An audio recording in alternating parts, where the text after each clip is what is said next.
Ano po akong gustong patunayan gano'n, and yung dream ko po na makuha yung yung makapag-world champ, ayun po. Kaya siguro po yun yung reason kung ba't nag-i-stay po ako.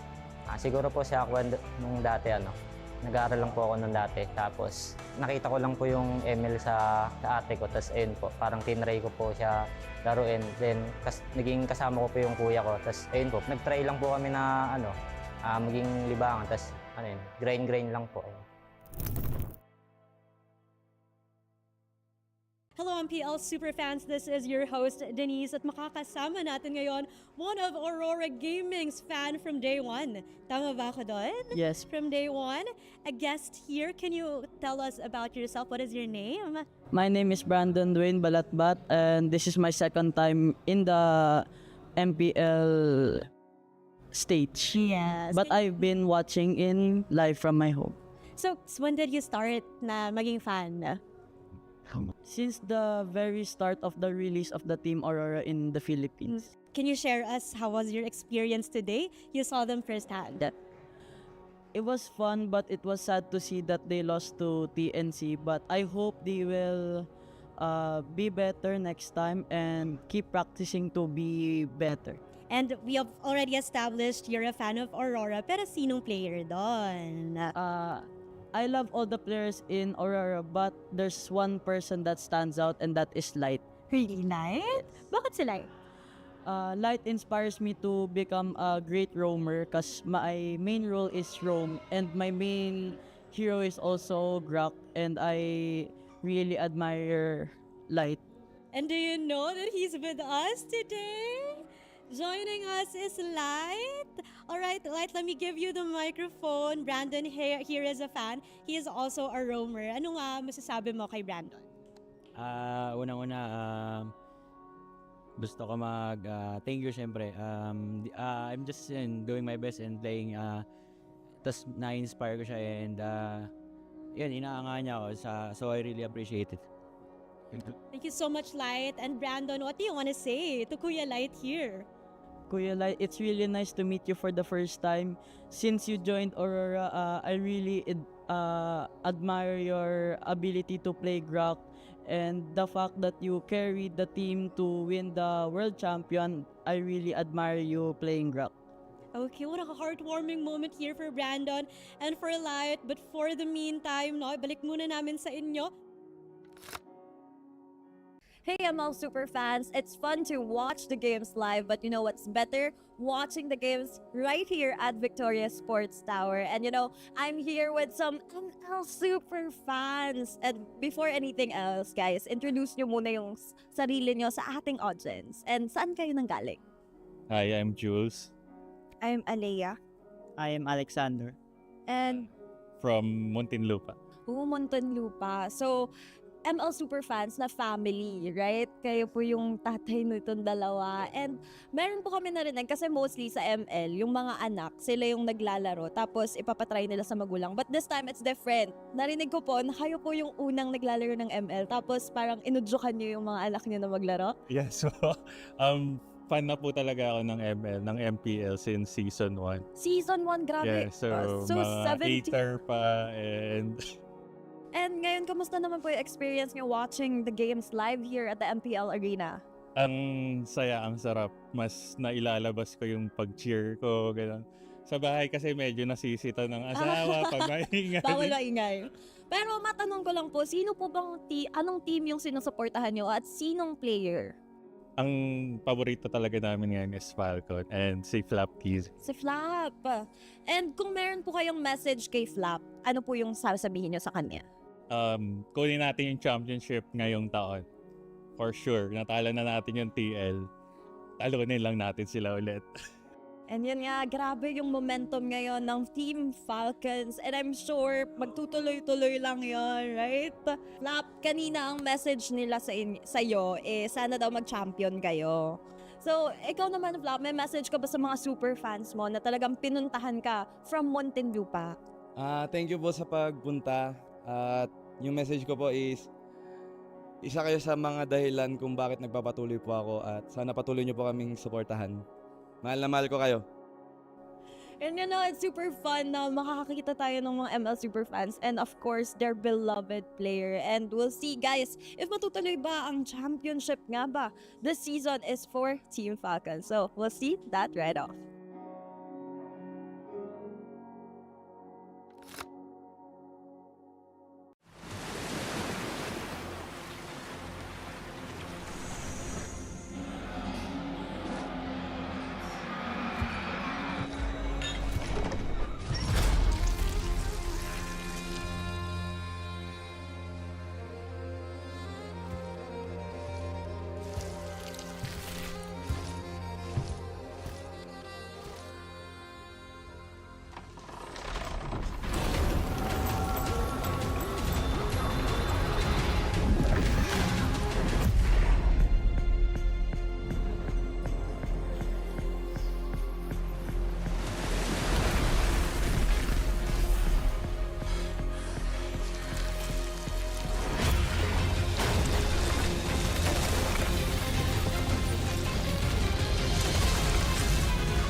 Hello! Ito ang week 8 ng MPL Philippines Season 17 and this is Basa ng Masa. We've got a few questions for our viewers. Let's see kung anong basa nila. Okay, so I'm here with... Hi, I'm Jenna. Alright, Jenna, sino tingin mo sa TNC, RORA, and APBR ang makapasok sa MPL Philippines Season 17 playoffs? I guess RORA pa rin kasi for sure mas gigil sila ngayon makabawi and of course, syempre sila yung last champion ng M7.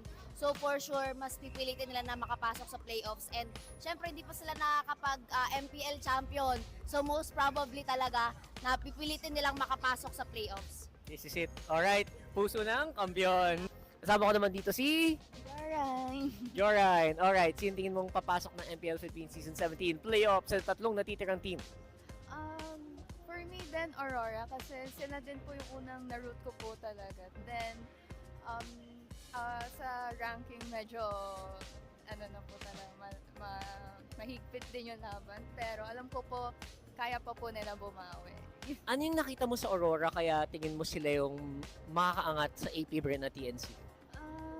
Ang ganda po ng play din po nila, especially nung M7 na game po nila. Kaya sobrang nakita ko po yung potential na kaya pa po nila bumawi po. Then, Nakita mo yung puso nila dun sa M7? opo. Kaya rooting for Aurora. Valid. Alright, thank you.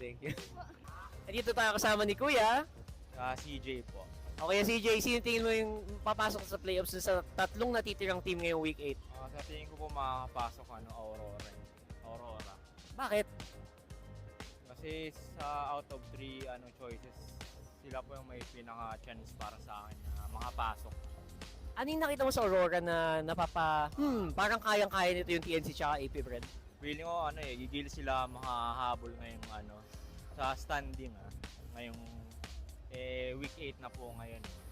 Feeling ko sila yung deserving na makapasok kung sakali sa playoffs. Okay, we have Sofia! Hello po! Alright, sino tingin mo yung last team na papasok ng MPL Philippines Season 17 playoffs? Rooting pa rin po ako sa Aurora. Bakit Aurora? Kasi lalo na ngayon na medyo mahigpit yung laban, ang feeling ko dun sila lalabas talaga. Magpapakita na angas. So tingin mo mauulit yung yung M7? Pwede. Aurora na yan eh. tignan natin. Patricia! Hello! Alright, so simpleng tanong, sino ang tingin mong team na magka-clutch ng panghuling slot for the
17th season of MPL Philippines is brought to you by the following sponsors.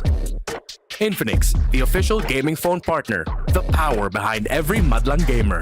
Smart, the simply reliable connectivity partner of the MPL. Our partner in esports, Clear Men. And our strategic partners, TT Racing, Fairy, and SIP. Don't miss any MPL action by following our official Facebook and subscribing to our YouTube channel.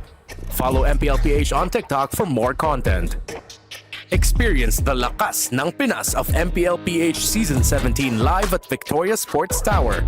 Grab your tickets now via the official MPLPH website. MPL Philippines is monitored and supervised by the Games and Amusement Board.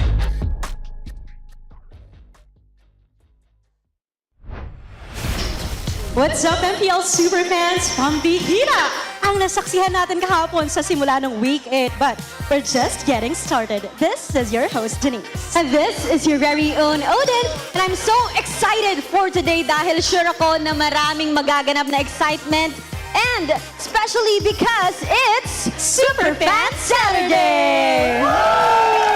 And you know, Odin, grabe yung energy ng community natin kahapon, always making MPL the best. Kaya naman, bakit hindi natin simulan ng day 2 by talking to our community leaders in the Battle Trips. Hello! Hello sa mga kasama natin from the Battle Trips. Introduce yourselves. Hi, I'm Kathleen. Hi, I'm Angelo De Castro. Kathleen and Angelo, so kumusta bang experience nyo here in the MPL Arena? Sobrang aga ng Battle Trips na nandito. Actually, this is my first time Wow. and super exciting talaga. Lalo na yung when they tour backstage. So, super exciting talaga. For me naman po, first time ko din po. Napakasaya po kasi first time ko lang po hindi makakita ng mga pro player. Lalo na po sina Nosha. Oh, so inaabangan niya talaga yan. But what's your core memory aside from meeting the players? Kamusta? Ayos naman po. Ano yung core memory mo today? Kasi kanina nakita ko, nag-picture pa sila dito. Nakapagpa-picture po sa pro player. Sa pro player. So, extra experience para sa mga kasama sa Battle Trips. And now, I'm curious kung mga taga-saan ba kayo? Taga-saan ka, Angelo? Talisay, Batangas po. Taga Batangas. Kaya pala nahalata akong iyong punto. How about you, Kathleen? I'm from Pangasinan po. Pangasinan. Diba? Talagang mga outside Metro Manila ang kasama natin sa Battle Trips. At paano nga ba sumali dito, Kathleen? So, para sa mga gustong sumali sa ating battle trips, you can follow MLBB Community Heroes or Student Leaders PH from Facebook. And hintayin nyo lang mag-post, then you can join our battle trips. Yes, kaya naman, join Battle Trips. Yes, ako ay super excited din para sa inyong lahat dahil marami tayong aabangan ngayong araw. Maraming salamat sa mga nakausap natin from Battle Trips. And now, Denise, wag na natin patagalin pa. Simulan na natin ang bakbakan, starting with Twisted Minds and TNC Pro Team. Dito lamang yan sa tahanan ng pinakamalalakas. This is MPL Philippines Season 17. Palalato!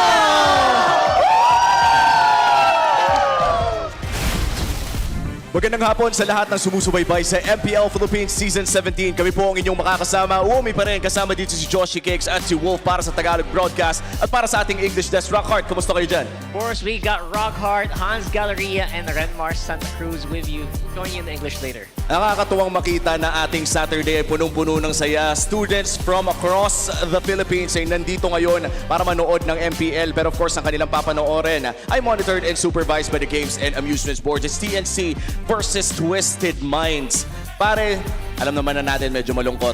TNC is already out of playoffs contention, but for Twisted Minds, pwede na nilang maisilya ang kanilang 5th slot dito sa loob ng ating Infinix standings for the Season 17 regular season.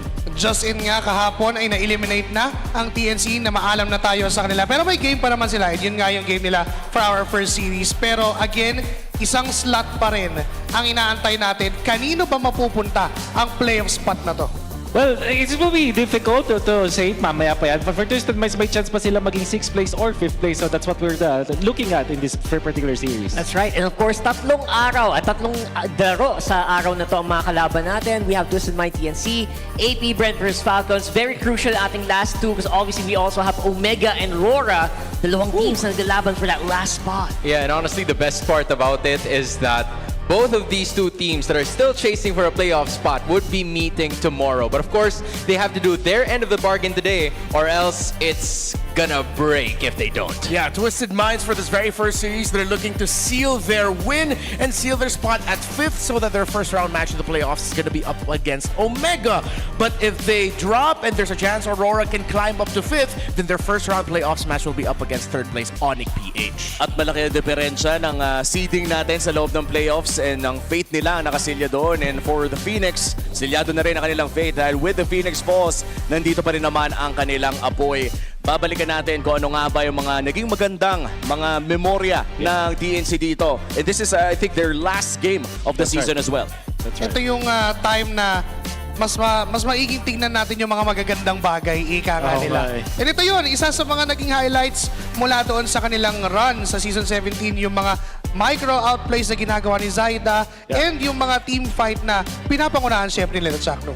Nung nanalo yung TNC laban sa Onyx, akala ko dire-diretso na talaga yung kanilang stride and nagkaroon sila ng konting stumble in the middle of the season, nakahanap ng panalo up against sa Aurora. And you would think that they have already the solution sa mga problema ang kinakaharap nila, but loss after loss, ito yung mga nagiging masakit na pangyayari para sa TNC. Buti na lang meron din pa rin sila na iwang marka dito sa Season 17. Yeah, some of the biggest marks actually, I feel like when Chakno started picking up the Marcel, I was very optimistic, especially when, people were just starting to pick it up and Chakno was very, brave to try it out. Yeah, continuing on what you guys mentioned, it feels like there were some games that I felt like the Phoenix Army could win if not with those crucial mistakes that they have done during the middle portions of the game. So with this, kind of no pressure anymore. Hopefully they can patch things up before the season ends. Yeah, TNC, you definitely cannot doubt their bravery for trying new things. It was with them that we saw the return of Atlas this season, a Deeroth, a Uranus with Master Assassin, picks that we mentioned that led to this marquee victory against Aurora that at some point we were thinking, wait, is this finally the Phoenix coming back? Them being able to show that they can make a run for their playoffs. Again, unfortunately, they weren't able to make it, but it's good to see that TNC had their moments this season. That's true. And for TNC Pro Team, may laban pa sila ngayon against Twisted Minds, which by the way, naging maganda din ang kanilang season kung ikukumpara sa last season performance nila, especially with the up-and-coming roamer na si Tracy, na nagkaroon na rin ng international experience pagpasok dito sa Pilipinas. Ngayon, this is his first season domestically para dito sa ating Twisted Minds. 5th seed conditions, ano nga ba ang kailangan nilang mangyari? I think simple lang ata ito. Kailangan lang talaga nila manalo. Which is actually, it doesn't mean na matatagal siya sa playoffs or whatsoever. Pero syempre, mas maganda na nasa 5th or nasa 5th position ka lang din para din mas kamatch mo kumbaga in terms of performance. Although, we do not change the fact na play-ins pa rin naman sila, pasok kung sakali. So, delikado kahit saan sila mapunta, but at the same time, you want to be the 5th seed. Yeah, 50 is so crucial because it determines who you're fighting against. And again, it's kind of also just not completely in their hands yet because they also have to watch out for RORA and AP Brent's matches as well. And ito for Tracy, this is again his technically rookie season sa MPL. Pero hindi rookie tong taon to. Ang dami ng experience internationally and up against Chakno. Medyo magiging mahirap ata ang laban na to considering the veterancy of the Mamba himself. Rarely do we ever say that Chakno is the underdog. But at this point, considering the performance of Tracy with Twisted Minds kind of making a lot of executive decisions in order for their team to be a little bit better. It's Kaloy out, Tracy in, Owl out, Noja in. They had to make those difficult choices for them to get to this point. Yeah, Chakno is locked in right now. He does not want to partake in the Burger Heart. No. It's okay, Tracy. It happens. Okay. Happens to the best of us. At least Hito's there too. There you go. There's sharing the love. May pampalambot naman mula dito kay Hito. And we get it kung bakit nga ba sobrang locked in dito ni Chakno. Again, this is the last game of the season para sa TNC Pro Team. If there's time na ilabas ang best mo, ito na dapat yun. Saka parang labeled na sa mga plot twist na binigay ng Twisted Minds, yung lason ba ay potent against that? Kasi pwede natin makita yun ngayon kasi now na nabanggit natin kanina, no pressure na nga for TNC. That's true. Baka makakita pa tayo ng mga legacy picks from our players and isang beses nakita natin yung Kofra ni Chakno pero di gumana Well, dahil dyan, bibisitahin na natin ang ating Infinix Keys to Victory. Analyst, take it away. In order para sa Twisted Minds na masecure ang laban na to, they have to focus on damage dealing EX Explainers for land. So, I looked at all throughout the past season, buong season 17, at mukhang ang pinaka-komportable na playstyle ng Twisted Minds ay kapag si Lanzo ang gumagamit ng mga damage-dealing XP laner. So that will mean na generally na si Tracy magagawa rin niya yung gusto niya gawin with sustain roamers. Kaya naman na maganda rin na mag-focus dun sa damage EXP tayo for Lanzo. And then also, yung constant invasion against TNC dun sa jungle invades. Kasi parang naramdaman ko dito the past games na parang TNC, that's where they struggle. If they can't keep their jungle up, nawawalan sila ng lakas in the mid game. Yeah, and that's why for TNC Pro Team, they have to draft to win the first turtle. When you draft a lineup that hypothetically could win the first turtle, those are also lineups that protect your side of the jungle very well. So it works both ways. As long as you're drafting strong picks into EXP, something that can handle it really well in terms of the laning, a strong roamer to help protect the front, and then also be annoying in the first turtle fight, then you're gonna be good. Just please don't forget crowd control. I think that's something that goes under the radar for a lot of teams. And of course, scaling junglers is key. So for Zyda, just make sure that you can get junglers that get their farm or have even more impact as the game goes on. But they also have to keep in mind the scaling picks of MP the King. So again, works both ways. You want to make sure that you get some good scaling for Zyda, but you have to watch out for the good scaling of MP the King's picks. Alam mo, nakakatawa na banggit mo yung scaling dito, no? Because I think one of the problems for TNC Pro Team na I think obvious na rin sa lahat ng mga tao ngayon is actually finishing the games. Early game leads, no problem. Lagi sila nakakahanap. At kayo naman, sana mahahanap nyo na ang tablet para sa inyo dahil ready na ba kayo ma-level up ang inyong laro at inyong grades? The best students don't just study hard, they study smart. That's right. Meet the Infinix Expat 30E, the first true education tablet in the Philippines. It features an 11-inch FHD plus big screen, an AI shooter on tap, and over 120,000 free courses. Dami kasi. It's time to make learning easier and a whole lot more fun. Get your Infinix Expat 30E, your easy learning smart buddy. Well, ito na ang ating pinakauna match para sa ating huling Super Fan Saturday of the season. Ang bilis ng panahon, guys. Last week na tayo. Can't believe it. Parang Last kailan week, lang. so excited. Parang kailan. Sulitin na natin, no? Might as well. Sulitin na natin to. Pabutin na natin ng 3 games. Thank you so much sa English panel. Magkikita tayo muli. I-welcome na natin ang ating players for match number 1. To ensure the integrity of the game, please welcome our marshals, Miko, Chico, Dojin, and Joshua G. They return to bet the game once more. Minds magingay para sa Twisted Minds!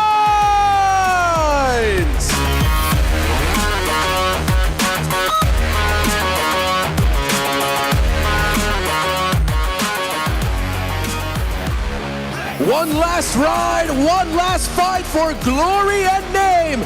Ready to leave it all on the stage and conquer the game. This is TNC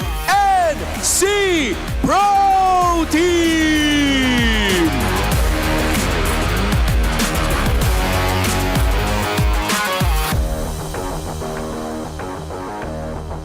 And our head referee, it's the Chop Master, Sent.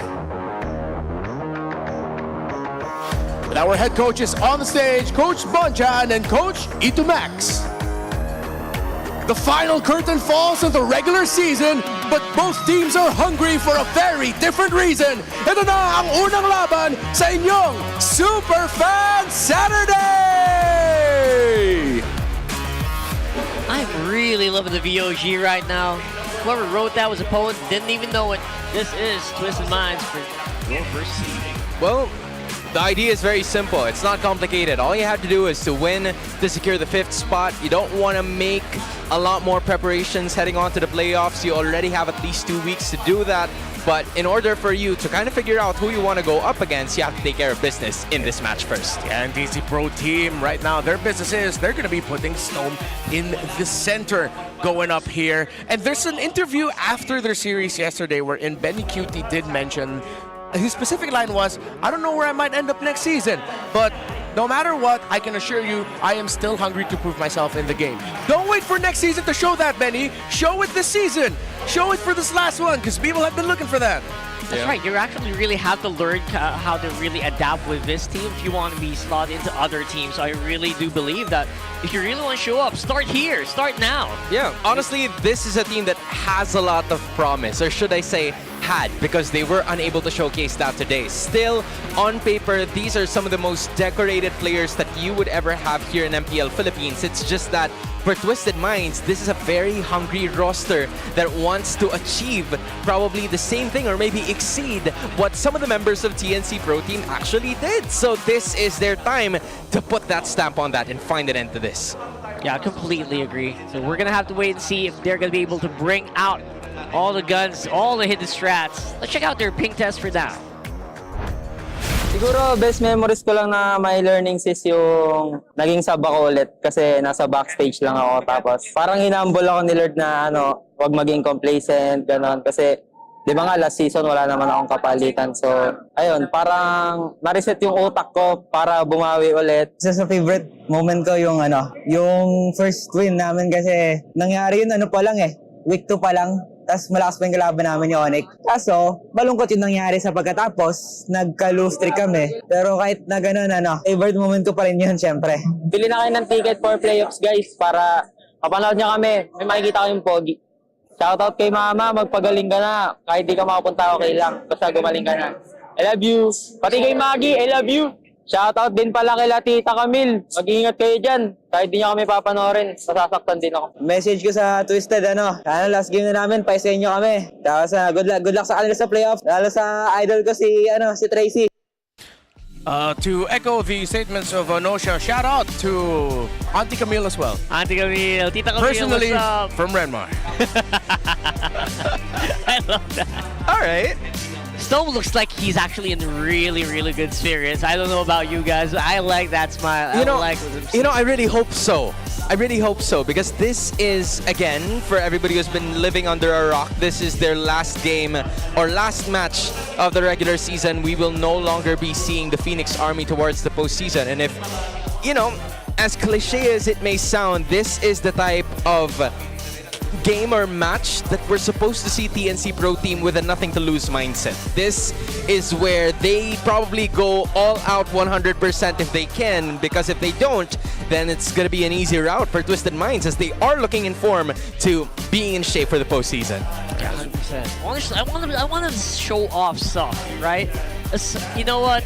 We always talk about TNC on my stream, and really we say, you know what could happen? What could be their potential future moving forward?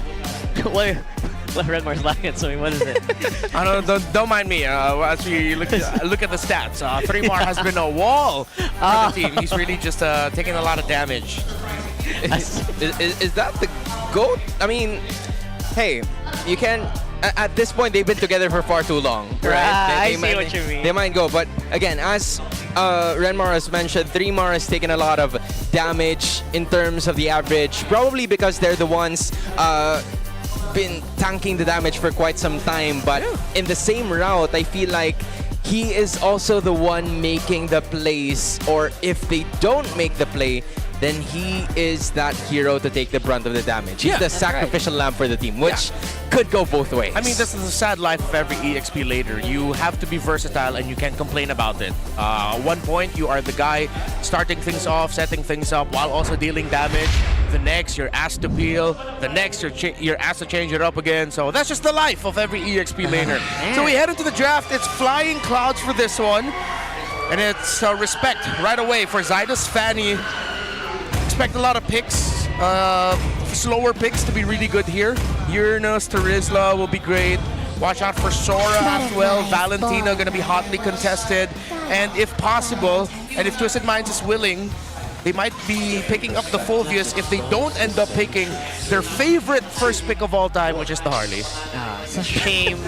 Marcel didn't get left open there. I was really looking forward to maybe some retribution from Chaknu. Really missed a lot of sets with the golden hour yesterday, so I was hoping maybe could make it up here today, but you're right. Just don't risk it if you're Twisted Minds. You gotta take this game 100%. In addition to that Marcel ban, I feel like, just like what Renmar has mentioned, a lot of EXP laners are still open. There goes the first ban towards the EXP. That is the Phobius finally taken out, but it leaves a little bit more room for 3mar to pick up, or even Lansu, because both of these XP laners are actually really good playmakers. But they're gonna go prioritize the Suyu, not open as much, but open in this game. Yeah, so this is something perplexing to me, because with Fovis getting banned out, I was already thinking, yeah, TNC's gonna ban out the Harley because not a lot of teams are willing to first pick the Suyo. I thought it would be a Valentina rush over here, but especially since the Fovis is gone, they could even surprise rush pick a Harith, although I'm not the biggest fan of it. It does happen sometimes. They still decided to pick up the Suyo. And again, as acknowledged, since the Fovis is gone, it's easy to pick up for the Harith, and the Valentina that I thought would be going to blue one goes to TNC instead. I like this. I actually like that Valentina showing up here for Stone. I really like that he can flex that versatility. This time around, obviously, you might want to get the Claude here so it doesn't get banned out next phase. I don't know if it's actually worth it, or do you want to see more XP trades right now? Well, they can hold off on the EXP trade for now. If they want the surprising first roam pick, there, I wanted to say the Hilda. It's a flex, so you can either put that in the hands of Lancer or put that in the hands of Tracy, and they still hold on to that flex idea with them picking up the Claude. Against the Harith, could be tough in the early, but as long as your rotations are sharp and you don't fall into the trap of just controlling the river. If you divert more rotations towards the gold side, then the Claude can actually gap the Harith. Now, with the Sora getting picked up here and the Valentina going on the other side, I think Twisted Minds might want to eye out putting this Hilda in Rome, and they're just looking for a sharper EXP laner. Yeah, they kind of rushed that, considering that the Valentina was already on their side. They do not want some problems with the Sora going to the hands of Twisted Minds, so they picked it up in the red 3, and it made total sense. I was honestly thinking of a Leomord in that red 3 spot, but hey, if it works for them to have the Sora, then there's at least 2 ways for them to initiate. Absolutely don't mind that. The good thing with TNC showing the Sora first, they can still get a scaling jungler on with the YSS later. Very rare, yes, but at the same time, it ticks the condition. The Harith does have some really good scaling from mid to late, but you want even more insurance. Because theoretically, if this is the Leomord and they don't get the early game that they want, then they're going to be lacking damage. It's just going to be the Harith. But if you decide to get something like the YSS, where you can be very mobile, get farm a little bit quicker, you don't risk the possibility of you just constantly diving in, putting yourself in harm's way, then a YSS is fine because you'll be able to get a double-edged farm, really good farm for 2. That's right. YSS jungle been very, very underrated recently, so I get what you guys mean. What I do kind of understand as well is that flex on the Hilda. Yeah. I feel like XP Hilda, Lance on Hilda would be okay. I can see Tracy being more of the vocal voice. I like him on Heroes that kind of set. I want to see if maybe he's willing to get that Kalei on Rome, flex over the Hilda to the XP, and get something going. Dude, that's why the Khalid has been taken out. Hilda could be a potential choice for Lansu because they've done this before. They've managed to flex it all the way to the EXP lane. But for Rockhart, I think I'm going to double down on that because that show, I don't know if it's still a possibility, but these are one of the heroes that he has been utilizing towards some of their wins. So again, Setyan is going to be the final ban for the TNC Pro team. Which is, to me, a little bit of an overthink because there's still 2 really good mid laner options that are even better than the Zetyen right now. Yeah. Not the Gord, excuse me. The Lilia, actually. Maybe even the Kimmy if you get if you want a double marksman. Because no, Gord is great, but there's a Sora on the other side. It's a really difficult pick to make work of their Sora there. But Lilia would actually be way better than Zetyen in this scenario. Yeah. And I think Sean would want to consider it for them if they're not going to go the route of like a Farsa or an Eve. Gord is great, Gord is good. Especially yesterday, but not always. I love that. Wow, nicely done here with the ban on the Kalea here. Again, Cho is always so good right now. It feels like I would slot it into most lineups, especially with change. Yep. It feels so smooth, much smoother now. I don't know about you guys. Yeah, because again, it's easier for you to go with the basic attacks, unlock that passive whenever you want to. It only depends whoever's going to be using it. Will it be Tracy or will it be Chakno? Or will it even be used at all? Like, our team's actually comfortable going for it right away, but the signs, I would say, point to, come on guys, you gotta use it. Yeah, your favorite pick is also still available for Lansu if he ends up wanting to go for the glue. Oh, never mind. Very smart choice for TNC to take it away. If they're going to be showing this in the Rome. It would have been a great option for Twisted if they ended up closing it with a glue and Lilia or a glue and Eve. very difficult. It'll put a lot of pressure onto 3 Mars Sora. Still for the EXP, I don't know how they feel about either an Arlot or a Lapu Lapu, but those are the ones that are popping up in my head right now. Arlot feels like the more aggressive pick. Lapu Lapu feels like you want to be just the frontline guy for the squad. Either way, which will actually be answered pretty well by a glue. That's why I think Lapu Lapu's kind of just fallen in priority lately.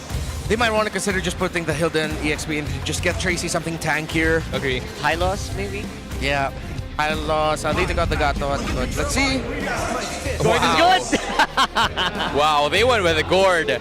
I mean, honestly, I was looking for a little bit more crowd control. Good thing that Show pops up.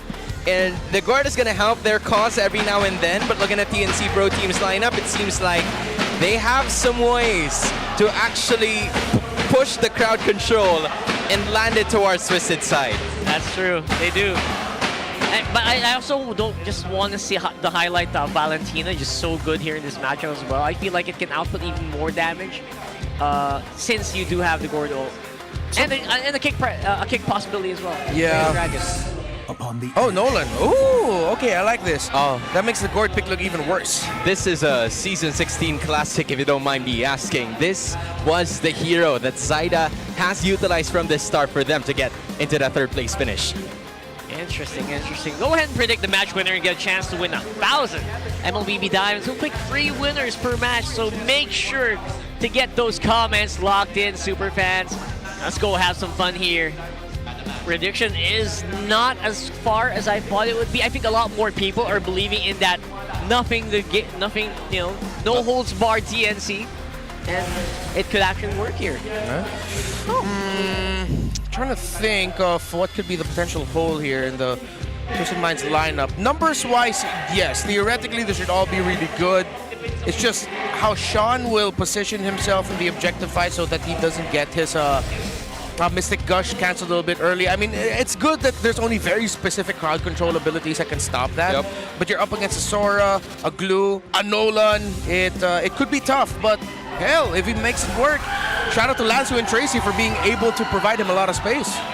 Actually, completely agree. It feels like there's just so many tanky heroes and super mobile heroes on the side of TNC that it might be a bit more difficult to use the Gord here in this matchup. I think that's what you're trying to say here. But at this point, it would, I like what I saw yesterday where if you layer crowd control correctly, it feels like such a solid pick. And now with the Cho on the side of Twisted Minds, I think I see that happening more and more. Yeah, at least they have one now compared to what the NC Pro team had for the entirety of their lineup. They had a bunch of crowd control, shifting skies, even the split is there too. So Twisted Minds are going to have to find ways to not only evade that, but to also counter it completely. And I think this is where Tracy would come into play big time once they get into level 4. All right, we're loading up into game number 1 here. Twisted Minds versus TNC Pro Team. It's the last dance. It's the last hurrah. Let's see if TNC can actually get the last laugh. I wonder if anyone in this game is actually going to be packing a Sky Piercer. I don't think so. Maybe MP the King is going to be your best chance at that. But then will anyone at TNC pack a Sky Piercer? Or are they just going to rely on the raw damage burst that Zyda has? Let's see. One of the things you have to consider also is that Nausea is going to be diving into a lineup that is great and very happy with you coming close to them. Oh, that's true. He's going to be putting himself in a lot of danger with every Blazing Duet entry. That is true. And if you do that, there's also a very good chance that Chaknu is just going to stick to you like glue. Yeah. And of course, a lot more crowd control you have to deal with either way. So, you know what? It's mostly about risk management here. Think about it. Honestly, I feel like not a lot of fights are going to be happening in this first 2 minutes, except when both of everybody's heroes reached level 4. So far, it's just Stone and Tracy, checking each other out. Not really much happening. That should be expected in this first minute. Yeah, even if they do fight, it's going to be like 2 skinny, kids fighting in a schoolyard, just slapping at each other. They're going to be able to regen anyway, so waiting for those level 4s for sure. And I'm also waiting for Zyda. Like, what's the route that he's going to try to go for here? I love that Renmore brought that up. Sky Piercer on this could be make or break. Maybe you can just go for like a really good Hunter Strike first. I haven't really seen that many Nolan games recently, so Yeah. that's what I'm looking forward to. Top side, I believe I couldn't tell if that went to 3-Mar to Lansu for the crab, but they're both neck and neck in terms of their EXP, so both teams are just going to be rotating for their EXP laners to try and hit level 4. Hold on. 3-Mar immediately had to handle the axe that was brought about. It's going to be Tracy this time, looking to confuse Stone, but an ultimate coming out from Zyda will not be enough as Tracy safely gets himself across. Turtle's going to be reset. Shaknu still not on level 4. But they will try to continue with the siege. Lansu's going to be taking a breath of the damage. And TNC Pro Team will try to ace this inside against the first turtle. But the same could be said probably for Lansu's life as he is now being surrounded by the split. But it's a little too much for Chaknu to handle. He had to flicker away, but there's no other way to escape. It's Twisted Minds taking the first blood. Great patience and outplay there by Twisted. Oh, Lansu! Oh, 3-Mar! What? I think he expected that Lansu would go straight back home. And that is a crucial mistake. At least Lansu was taken down, but again, these are some of the errors that shouldn't be happening in the first place. Yeah, I think you could also see heading into that first turtle, once Lansu brought down the axe and once Tracy decided to take that trade against the Valentina, that you knew that Twisted Minds wouldn't be able to win the turtle. They decided to play for the heroes instead after TNC secured it through Zyda. Good for them, they were able to take that and they still walked away with the extended sequence through topside with 2 kills.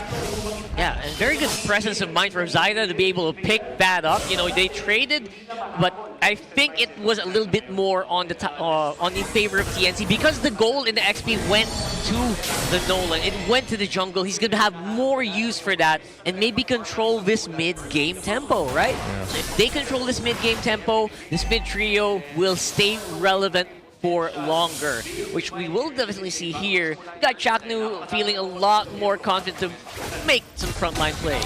Yeah, whoa, this is the type of things that will happen. 3-Mar misses on that one. Instead of shifting skies, even will not be hitting Tracy. Has been surrounded by the Phoenix army. The fire burns down for the roamer. That's going to be 1 down, increasing to 1.3k, and that's going to be the end of the fight. Yeah, the difficult thing about playing a Cho into the glue, and with all of the bursts and those little crowd control that TNC can dish out, as if you miss a Jeet Kondo, if you don't have your flicker out, you're most likely gonna go down unless the team is willing to trade. Dreadnought armor, the priority for the Cho. It looks like it is gonna be Skypiercer Rush after the Fury Hammer for MP the King, while it's Blade of Heptasis for Zyda's Nolan. 2 kills already on the docket for him. Stone and Sean get their glowing wands at almost the exact same time. All right, so we've got a little bit more even on the firepower, and so it seems maybe TNC's got a little bit of upper hand. Way of the Dragon. Same goes for a Mystic Gush, but Chaknu's still gonna stay alive. It's gonna be TNC now actually going with a counter attack, and Tracy goes down, but Chaknu's gonna be suffering the same fate. Lansu taking the brunt of the punch of the clouds. TNC has punished them countless times, and they want to go for Sean even more. Benny Cutie from way downtown, dashing through in. I didn't expect Benny Cutie to dive that tower. Good for him on taking that risk. And of course, Twisted Minds just felt what every one of us has felt when going up against a glue. The biggest question of why the hell is he not dead yet? Yeah, the feeling of helplessness, right? Yeah. Being so helpless in the face of death. And of course, that is what happens when a team that has the glue gets that early advantage. They're pushing it even further here. Oh, and down boss. Patrick even pissing you off even more. Tracy has nowhere to go.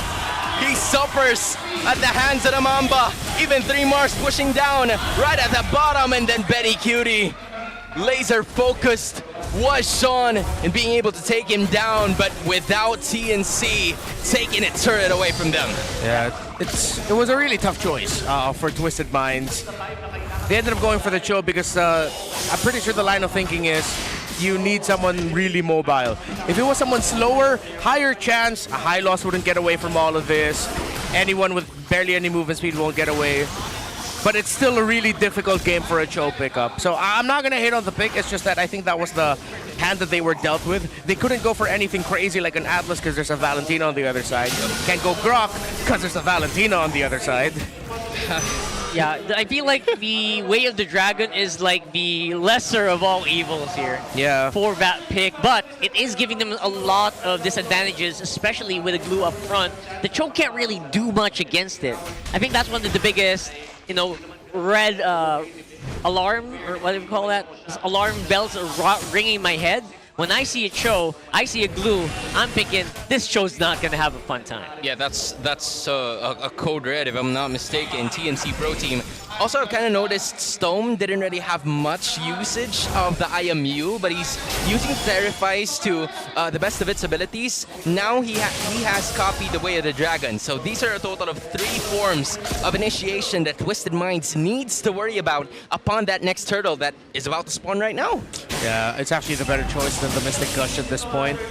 Extra layer of protection for yourself, while you can also be another extra layer of setup. You already have a lot of good crowd control, and Twisted Minds wouldn't even be able to get close at this turtle. It's a free take for TNC. And these are one of those games I think Hans was talking about, that he swears this should be a TNC game. And now again, we have seen this over and over again this season. A lead like this, it's turn around, TNC fails to finish. Let's see if they can keep it up here. There is still a lot of threat, right? There is still a Tracy threat. We've seen how scary he can shot call through the mess.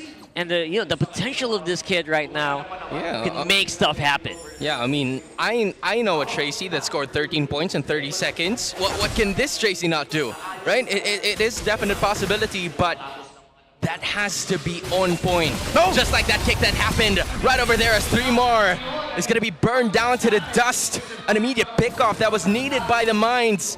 And that's going to be the calm before the storm.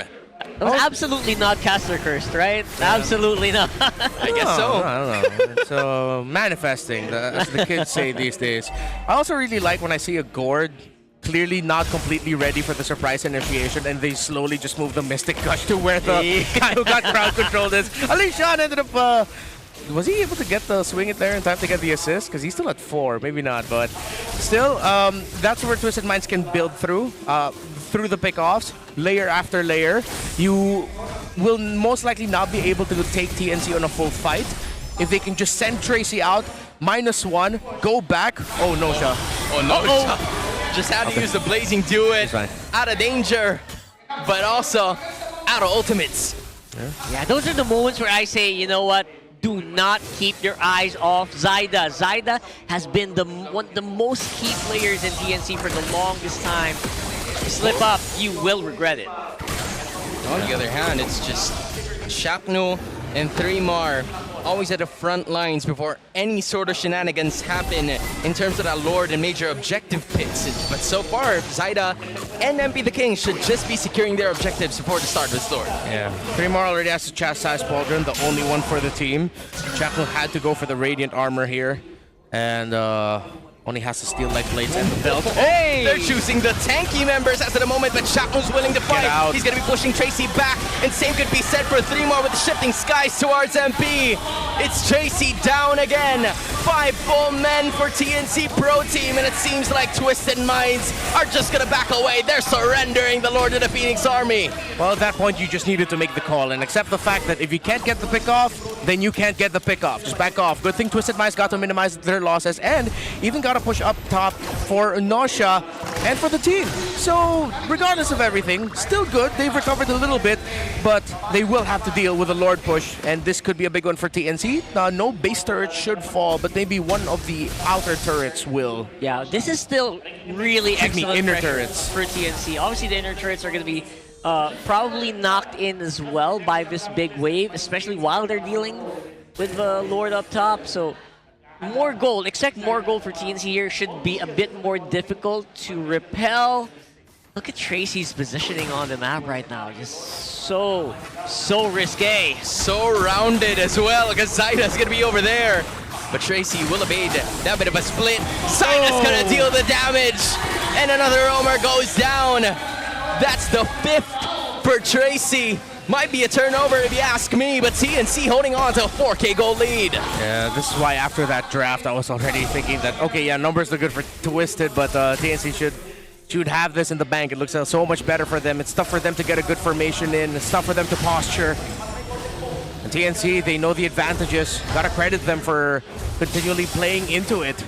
Oh, they're gonna go for a fast break here. They're gonna go for it, but Stone being dished with a Mystic Gush. Lansu at the back's gonna be able to take him down, but then the burst continues. Blazy Duet's gonna be used at the same time. Nosha being the savior, dishing damage to Shaknu, but Benny Cutie's also doing the same to Tracy, and MP the King as well. Benny's dancing with everybody, you see him. The intensity from the fighter among all. TNC 6K gold lead.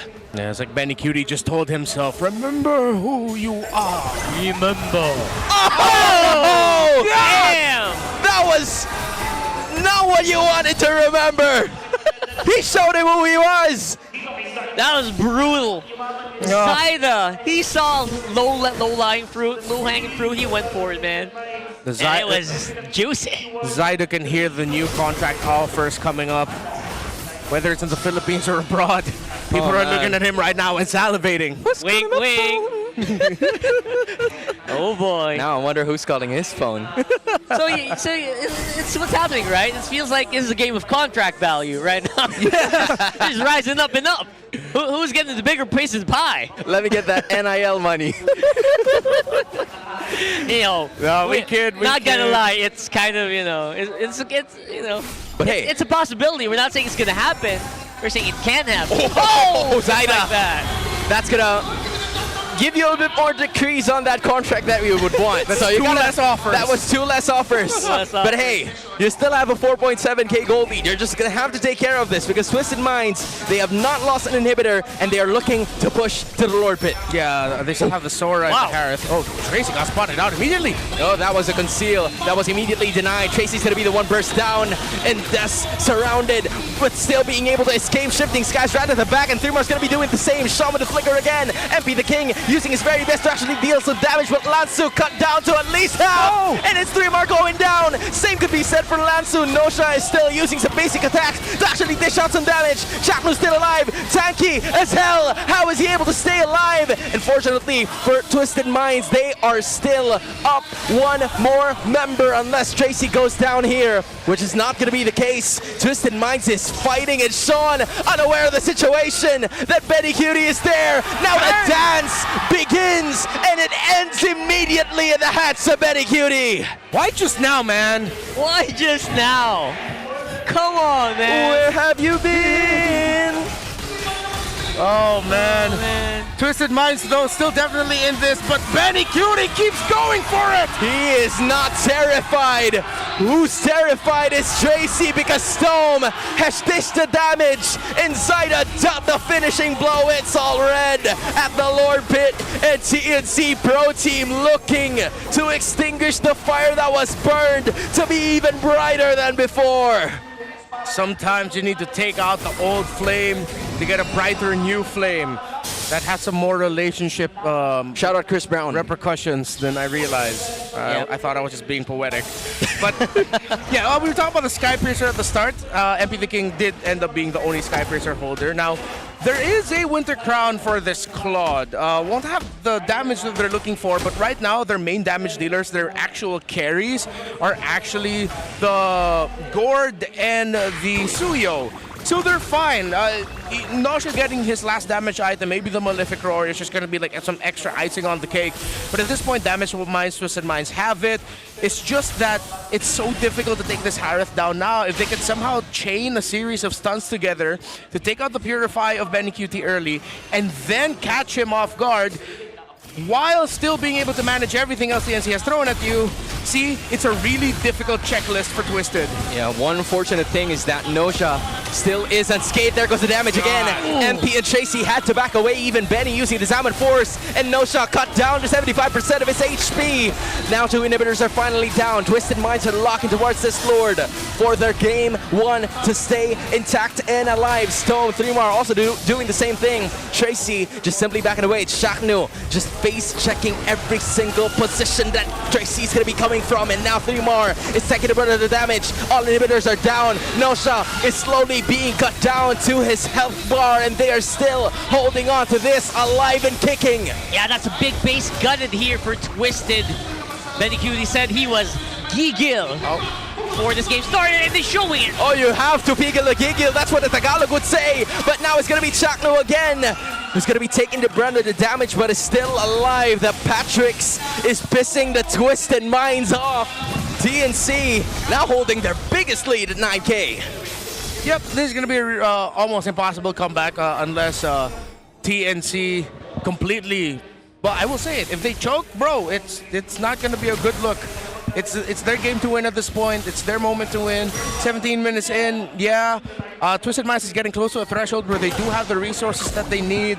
But the story for majority of the game has been no matter who you kick, it ends up being okay. Even 3-Mar will be fine. You'll have the answer coming in from Chakno. Zyda will come in with a burst once Twisted decides to take in a fight after the kick of Tracy.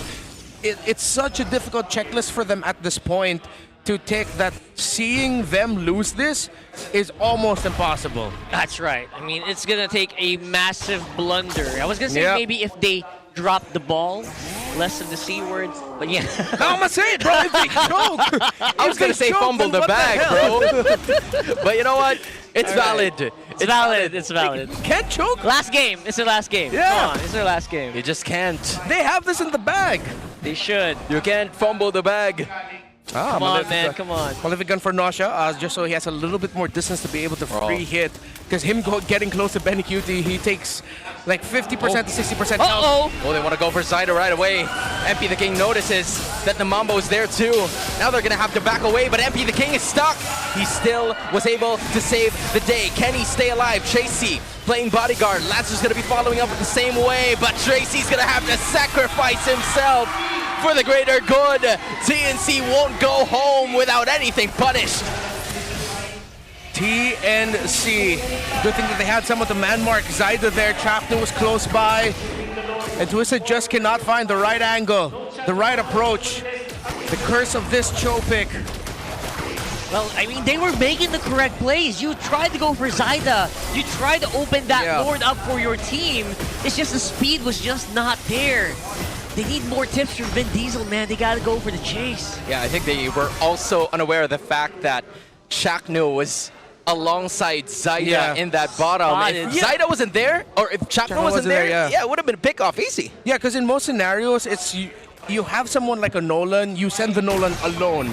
So in the minds of Twisted, it makes sense that they're thinking it's a 4-1 split. 4 members of TNC are more on the top half of the river, while Zyda's left alone. But then, here comes a shocker. They actually had Chakno shadowing for Zyda. That's a nice little detail. And you gotta commend Chakno or whoever called it for TNC for doing that. That doesn't usually happen, right? Especially when you have like a hyper-mobile jungler. Yeah. You don't usually have a bodyguard inside. We'll have to fight inside the base though. But they're going to have to guard their bodies this time as Lancer's going to be using a flicker. Look at the one from behind. It's still going to be a slight overextension, but 3-Mar has done the setup that was necessary. Blazing Duet's going to be utilized again, hopefully to stay alive for Twisted Minds. But TNC, when you have everything to lose, you also have everything to gain. Game 1 taken by the Phoenix Army. That was just beautiful. They did not drop it, guys. They held on despite, again, very solid attempt from Twisted Mind. Actually go for the lore take. Take out Zyda. Chakno says, no, not my bro. Yeah, the thing about the Cho and Gordon, the scenario is that even if hypothetically they ended up getting those earlier kills onto the glue, it's just the glue. You still have the sword to deal with. You still have the extra kick from the Valentina to deal with. And that glue, as long as he doesn't suffer like 4 or 5 deaths very quickly, it's gonna be fine. I'm not the biggest fan of the last 2 picks of Twisted. I think that they could have gone a different approach. But then, I also have to double down on the fact that maybe they just really ran out of options. One thing I would have changed, maybe the Lilia over the gourd, but then the Cho, I gotta admit, really tough to come up with a really good one, a really good alternative in my mind. I think they were just definitely stuck with it. Yeah, I agree. It's the Hilda for me this time. Because sure, the Hilda was a really good pick, hoping that Zyda would go for an assassin, in which he did. He went with the Nolan to kind of delay the situation, but it's just that there was so much control from TNC Pro Team all over the map that Twisted Minds was kind of wondering where is the point of entry? Where can they actually approach to hopefully take this? And the answer was nowhere. That's nowhere. This guy is going everywhere. That's Zyda. Right there for you. He knows he's running. He's got the backup and he's free to do whatever he wants. He's the MVP for this match. Yeah, he was running as if he had his wind just flowing left and right. Sheesh. Just imagine he had longer hair. 905 GPM, 75% kill participation, and his impact was definitely felt. You saw that. Not just with the plays that he was doing individually, but how easy it was for him to respond. The moment he sees members of Twisted Minds going in for the dive to cover for Tracy's engagement or to cover for Lansu's engagement, suddenly the front line or whoever gets close enough, sometimes it's even MP the King, gets bursted down right away by the Nola. You know, honestly, I wonder, because I think I have the same question as everybody who's watching this broadcast. Where has this TNC been? Oh, how can they dominate so quickly, even having almost a 10k gold lead in which they were unable to do this? What went right for them in this specific game? I think it was very pivotal that you have Zyda on a very fast-paced assassin. Like the Nolan, you also have, like, I think a major thing that Twisted Minds chased is pushing Tracy into a hard crowd control, shot call heavy hero, which is his personality, but it doesn't work in every situation. So maybe they just forced that show a little bit too much. The Gord was also, I think the Gord also showed their weaknesses, right? Yeah. The Gord showed their weakness where, all right, it doesn't do that well against a team that's super mobile, super fast, has so many dashes. Yeah. Look, Sean's impact was felt here as the Gord. It wasn't one of those games where you didn't feel it. But you see how difficult it is for Twisted, the team fight as a whole, thinking about the Gord paired up with them, wherein they have to watch out for their positioning. They have to watch out for the entries. And this is a greedy front line from Twisted. They went for a damage focused, yes, I would consider Joe a little bit more damage focused. He is. A pick-off style of a Roman EXP pairing against a Rome EXP pairing on the side of TNC that has hella crowd control for AoE, hella damage as well, very tanky compared to your own picks, that I feel like at some point Twisted Minds, after they picked up the Hilda, the Claw, their first phase, they realized maybe in the second phase banning that, ooh, we're sort of running out of options here, we're getting outpicked. Then TNC showed up with the glue. That's also another really good pickup. We were saying that Twisted Minds, a glue would have been perfect for them, but then TNC checked that. So I think we have to credit TNC a little bit more for leading the draft that way. You know, a nice swipe, as they say. Swipe that glue from under their toes. Yeah. Oh, swipe. I heard white. I was like, nice white. Nice wasn't here. Swipe. Shout out Naisu. Shout out Naisu, Discord. I know he's probably like crying again. No, he's not crying. He's probably lifting weights. Anyway, TNC Pro Team, this was just a really good drafting scenario for them. And we really can't deny that Twisted Minds actually tried to go for a pickoff, right? Tracy, in spite of the 9 deaths that he's had some moments where the Way the Dragon was like, oh shoot, that was actually pretty good. Yeah. They just can't burst it down for some reason because the goal lead was just too wide already. Yeah, it's like, hey guys, I got a kick. Hey guys, I'm dead. All in the span of like half a second. Yeah. And it happens so many times, man. 9? Did you say 9 deaths? Yep. Wow. Do you know what I mean? Like, wait. And then he just got bursted down. Yeah, that was the Punisher one. I appreciate that he's willing to try, though. That's what the big thing I like for Tracy. What?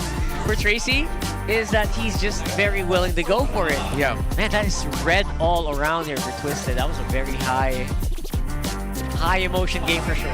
Yeah, it's not a surprise that Lansu is the only one that has greens in him. He's such a chill guy, but with the team's performance a while ago, it felt like they had to work with the cards that they were dealt with. It's just that it was not the right cards to be dealt at that time.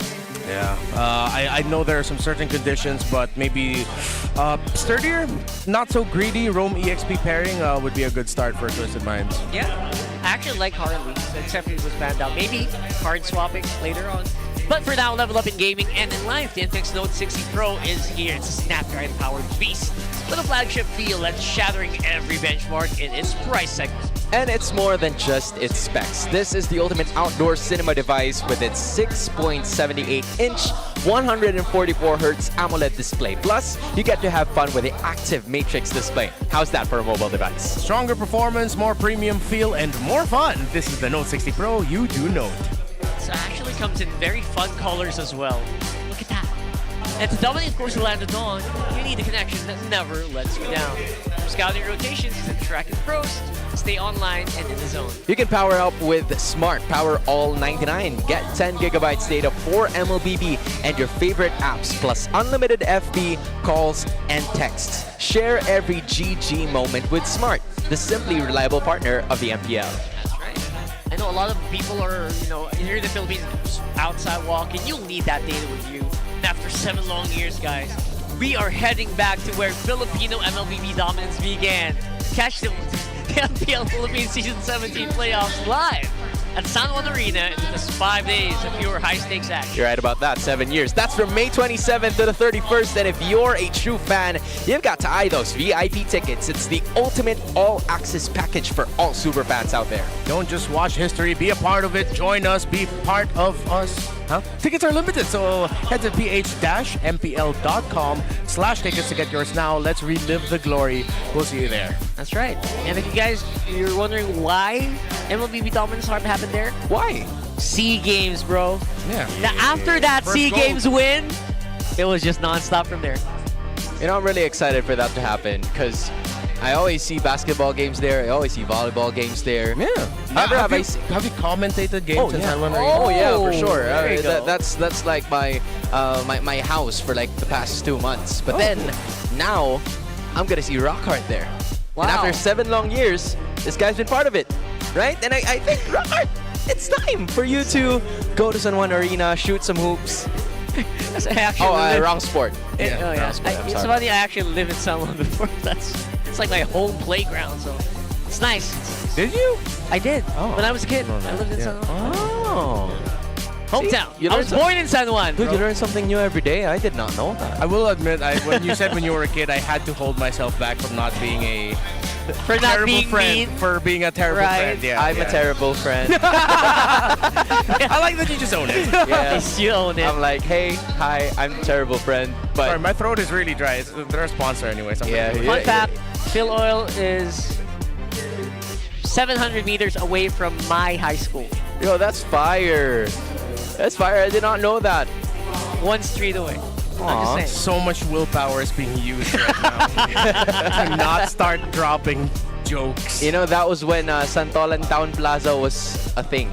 That was before, right? That's right. That was before. That was See, like the I whole really am the broadcast. terrible friend. That's a home broadcast area. I'm trying to trigger Ren. Oh, he knows that as well. Losing it already. Oh, yeah. Right? We went through that. STP was the first time Redmar ever cried on broadcast. Was that my first? It's STP. Oh, yeah, bro. that is the first time That I was cried. an STP. Yeah, it was. It was M2. M2, yeah. Hey, many memories in that area. I wasn't born yet by that time, yeah. No. Hell no. Hell no. Hell no. Stop it. You can't do that. Stop it. That's too much. That's too much. You were in college. You were in college. Yeah, that's true. That's true. I was It doing was fun. It thesis, was yeah. fun. You were studying in university, bro. Don't do that. Oh, look at this. I was in Alab University. Speaking of old guard, Mr. Old Guard himself, Benny Cutie, says, wherever he goes, I'm sure, whatever happens, right? He's sure he's going to play, and he's 100% sure. He's not just sure. He's 100% sure. He's super gigil to make a comeback. Dude, it's not 100% that he's leaving. It's also not 100% that he's going. He's just saying that wherever his services are needed next, he's gonna be showcasing what he can do 100%, and he has showed it in this specific game, which again is great. Hopefully we get to see more of that next season, maybe in the Philippines, maybe in other parts of the world. I'm talking Indo, Malaysia, ECA, China, wherever you want to be, as long as the money's there. And I think playing time, he's good to go, bro. I think he would want to be here. I know it's important for him to have family time with little Juan. Yeah, I see that. I see his story a lot with Cheska and the baby. I'm pretty sure Benny will still play here somewhere. I agree. I wonder which team will be willing to absorb all of that giggle, all of that fire inside him now, especially after a season that, you know, did not go that well for TNC. You know what? Welcome to the greatest AP Bren. match show of all time. Wow, you're calling it this early. Make him be the guy that Shizo has to fight a slot for. I love that. All right. Or you know what? Maybe even Aurora, dude. I'm looking at Light, Demon Kite, and Betty Cutie, but again, it's too soon to say.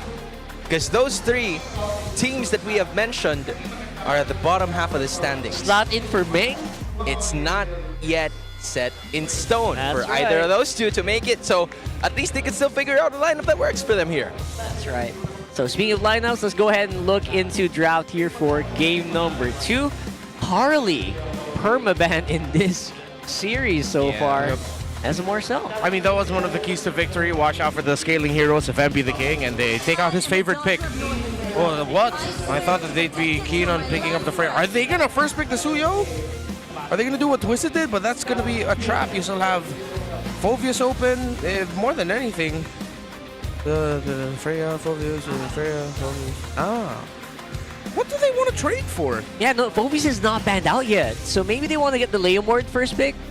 I would not be super sad about that. Or maybe even the Valentine. I would be very super mad about that. I will admit.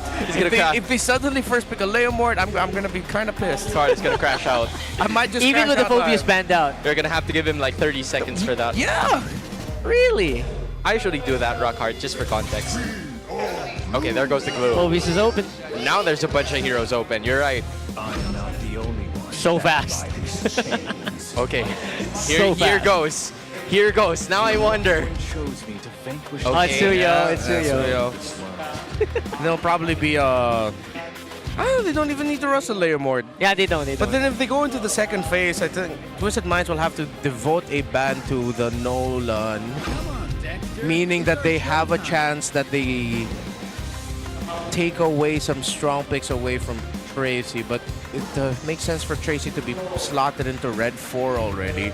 Or maybe even just Red 3. If he can just show up with a Kalea now and then just set your mid and EXP as your last 2 picks, that should be okay. Yeah, you're right. I feel like the mid is just very flexible as well. I feel like Stone can play pretty much most mid laners anyway. So maybe you can leave that out. And with Roamers not getting banned, maybe Tracy has a more fun time on the side of Twisted. Yeah. If it's not going to be the Leomord, then Jungle comes up later. Baksha is still open, by the way. If they want a strong utility pick. You still have Valen, you still have Eve. Oh, there's Valen. Oh, okay, they're saving their jungle and roam. I like. They really know they have a wide pool available for Zyda, and Twisted Minds have to commit a lot of bans to deal with some really scary scenarios. Yeah, although I have to say, given that Suyu is already present for Twisted Minds, shouldn't you prioritize like a fast-paced hero for Zyda, given that that's where they thrive in? Or is there a possibility that they go for utility again? Like, are they going to go that route, considering that there is a Moskov that's actually scaling from the start? Yeah, I think utility would actually be okay. Because right now, with you showing your Phoveus, Moskov, Valentina is already quite greedy. But the thing is, if you fall towards utility, if Twisted Minds don't end up picking a very high value ultimate for the Valentina to work through, then they're going to be lacking damage. It's going to feel bad.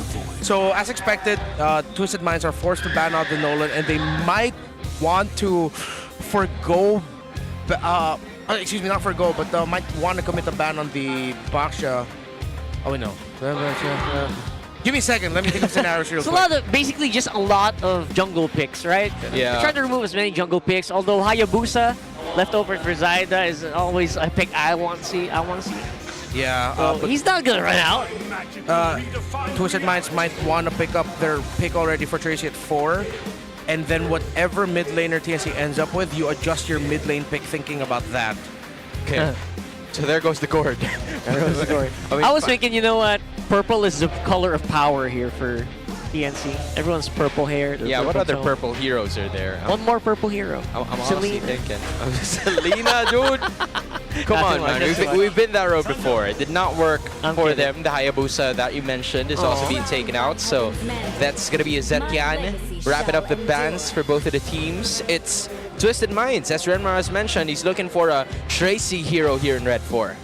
I think it might be okay to just... You wanna Kalea this? Yeah, I was thinking either Kalea or just the Gatot.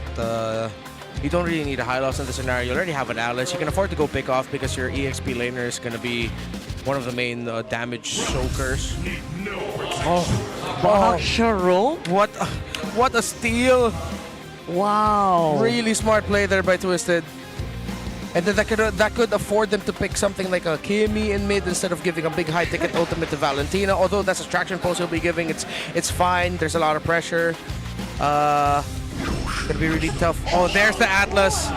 That's why I was looking for it earlier, remember? You were thinking about Atlas? Yeah, I was thinking about I mentioned the Atlas earlier. That's his first or second Atlas game this season. What the heck? We were kidding! I thought the purple, Atlas still had purple in him. I thought the Selena was going to be part of it. But the Selena is the final pick. Damn! Whoa. All right. Into a Guinevere. Into an Atlas. Doesn't sound into fun. Into a Phoveus. Doesn't sound into fun. A Valentina. Into a Moskov. You know what? Just give him 30 seconds, man. Renmar. He's fuming, man. You do you. He's fuming. Okay. Let's give it to Sean. Give it a benefit of the doubt. Yeah. If he hits it over and over again, he is paired up with a Baksha with a Revitalize. I think I could see the very blurry cataract-ridden vision. Yes. It sounds difficult, but it's not. It's not just like yesterday, right? TNC's win rate. It wasn't 2%. It was non-zero. That's that's the thing, though. Why do I hear a but in there? But everything else? But why? But why? All right, loaded up into game number 2 here. I think it's safe to say that our analyst kind of just sees a TNC victory here. Wait, Chaknu, hold the phone, bro. Whoa, what are you doing there? Okay, I guess the idea was for him to just see where 3 members of Twisted Minds are. That mid trio is going to be very important as to how the rotations are going to happen. At least he didn't use any flicker. He didn't use anything else. That's how we're going to start off the first minute. That's a nice field trip right there. Standard emblem. I also want to see if Chaktu's going to end up hacking the rapid boots still, or if he's just going to double down on picking up a tough boots. Because also him getting chain crowd control is not good. Let's see. If he builds it. Okay, still rapid boots for the Atlas. Right choice. Oh, wants to go for more. Push back, and at the same goes for MP the King, but then Shakno finally going to be using his flicker, but will not be able to escape as Twisted Minds gets first dibs on the first blood. Really good chain there by Twisted. This is awesome teamwork. Not much you can do if you're Shakno in that scenario. I mean, as much as possible, I feel like, Twisted Minds are getting the stonks from the Selena, at least for now. So you got to give him that. They could get into a very early snowball with this kind of composition. Don't forget, Sean is also on a flicker, so as long as you don't get hit by any major crowd control, you should be fine. As long as you don't get focused on by Zyda, you should be fine as well. Yeah, and plus, I did mention it, since it's paired up with a Baksha with a Revitalize, there's a lot more room for error with this. Plus, stun from the shield unity of the Baksha, plus getting hit by an arrow. If they keep timing it together, it is a really disruptive combo to deal with. And since they already did have the Alice, they didn't need any more magic AoE. Oh, look at how fast they're burning the HP of the turtle down. It's going to be going to the side of Twisted Minds easily. Shakno is going to be looking forward to the fight. 3 pulling them right back. Now they're setting their sights on Tracy. A Terrify's going to be there as well. And then the Roamer's going to be taken down. It's finally a 1-for-1. Lansu gets out of that situation. Twisted gets the turtle, but TNC is looking to fight. Yeah, good trade there and good call for TNC to see that they could still walk away there with a kill. No clear advantage though for that kill. It's just a little trade that they wanted to take. SOD with a bit of knockback forces out the Blazing Duet, but here comes Shaknu. Yo, that was pretty brave coming out of Benny Cutie. But apparently the reason why was because there were 2 other TNC Pro Team members. Nosha uses Purify. Yeah, that's info to work with. Still though, the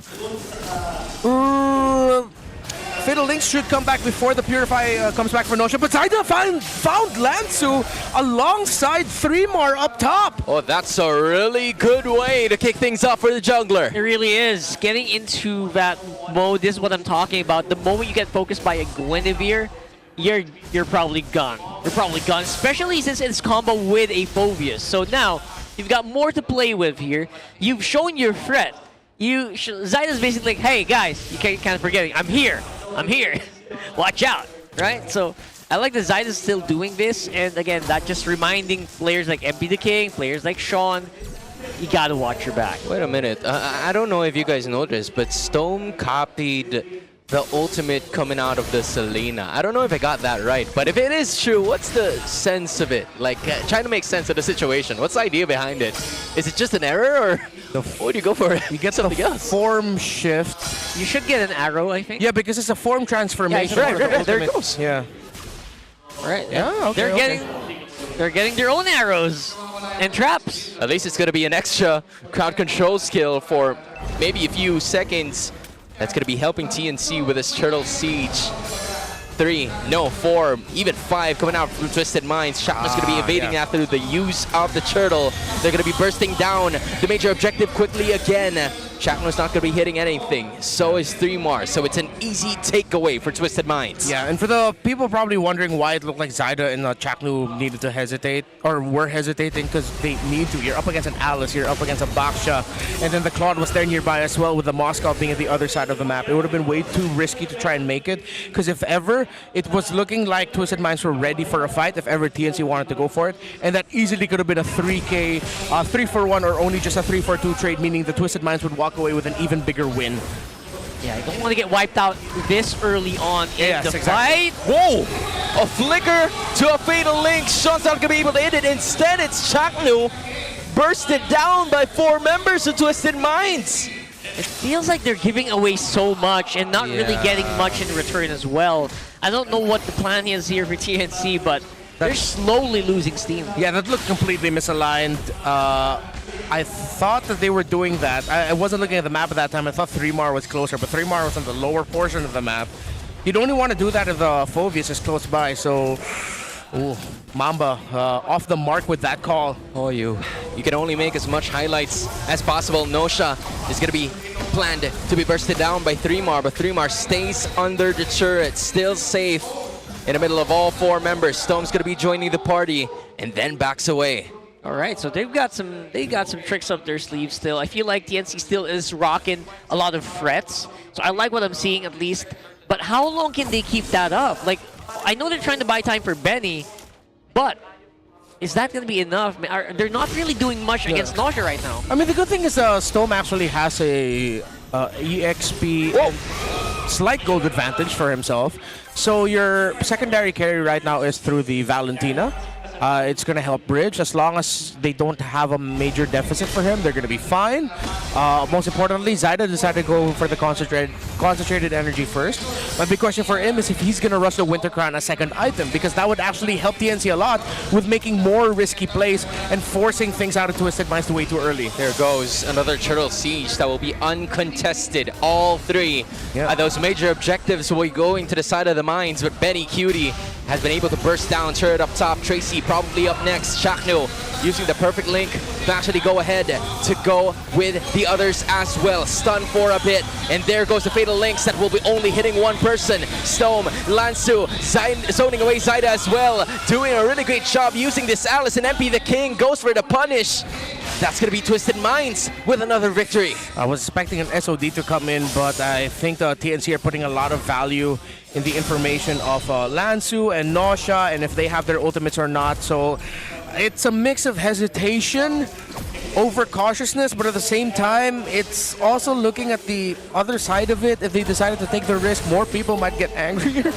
So it's a really tough call right now for each team fight for TNC. Twisted Minds are positioning really well. MP that can easily sidestep the entry of Chaknu. He clearly saw that Chaknu was eyeing getting him, plus I believe it was Lansu or Tracy at that time with the Fatal Links. Twisted Minds just look ready for every engagement that TNC wants to go for.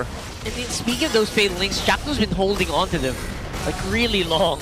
for really long periods of time. I'm not sure what they're trying to do. Maybe just try to buy time. Yeah. You are showing yourself as a threat for like 2 seconds, maybe while Benny QD is doing something else on the map. And in that last one, it was the mid lane turret. Yeah, it's a little bit of deterrent. If you end up walking into that fatal laser, even though you didn't get initially caught, you'll still get caught. So it's just to buy a little bit more time for TNC to get into better position. After he gets his first, or sometimes maybe even no target there, it just allows him a little bit more room to work with. Okay, so at least with Stove's Valentina, you can also just lay down traps. And actually getting a lot of info for TNC. Yeah, and good call for Zyda to go for the Winter Crown second item. There are some Guinevere's that end up picking it for the third core item, but rushing it right away in this scenario is really good. But they have to make a play. Yeah. Do something. It probably depends on Chakno. That Fatal Links has to be on point. Nosha has his Purify though. No conceals have been popped off just yet. The wheel coming out of Tracy is dishing some damage towards Chakno. Lansu's looking for some possible opponents upon that siege. Chakno waiting for the right time. 3Mar's going to be doing the same thing. That's going to be Tracy again taking a bit of damage. Knockout coming from the Lord, and it's going to be Lansu taking that Lord, and it's all surrounded by the rest of the members of Twisted Minds. They've bursted 3 heroes down. Triple kill for MP the King, but then he will also suffer as a maniac. Wraps it up for Twisted Minds, ending the objective with a major win. You see the frustration from Zyda in the camera right after that moment. The team didn't look like they were completely in line with what they wanted to do. It looked good. The members of Twisted Minds were close by, but Zyda didn't even get his retry off. MP the King got it despite him being the one heavily pressured by the entry of the Guinevere, the Phoveus, and the Atlas. Let's look back at the instant replay of how that could have happened. Let's track Zyda. He gets a knock-up. See MP the King getting pressured by Chapman. They get knocked up by the Lord Twisted. But in the Blazing Duet, they all clumped up together. They get caught in the Throne of Ruin. And you see why TNC have been hesitating for a lot of the previous fights. That was maximum value Blazing Duet, bro, I gotta say. Yep. They swam in that one. And now they're kind of backed into a bit of the corner here. Twisted Minds using that energy shields. That's going to be the Lord taken down. Now they set their sights on middle, but that will immediately be neutralized by TNC. The threat is not going to happen just yet, but the Minds are still looking for a potential route to at least burn down one inhibitor turret, but I don't think it's going to happen at this current wave. It's looking like we're going to be going into game number 3 with how things have been happening right now. Although Benny QD has been able to farm, he's opened up the map for the team. There were some moments where I feel like Benny QD should have been there with the rest of the team, at least helping down Poke. But then, again, you also play that Moskov away from team fights and you just come in with the SOD. Yes, for most scenarios, but TNC doesn't have that reliable source of poke for them. Their poke is all in. If Phoveus wants to poke, if Guinevere wants to poke, you get close to the action. If Stone wants to poke, you put yourself at risk of getting set up and stunned by the rest of the Twisted Minds lineup.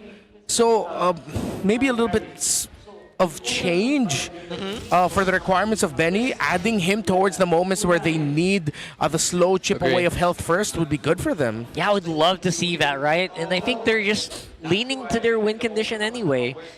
Right now, the win condition for Twisted, I feel like they've already hit a bit of a power spike, especially since their lineup has that Selena.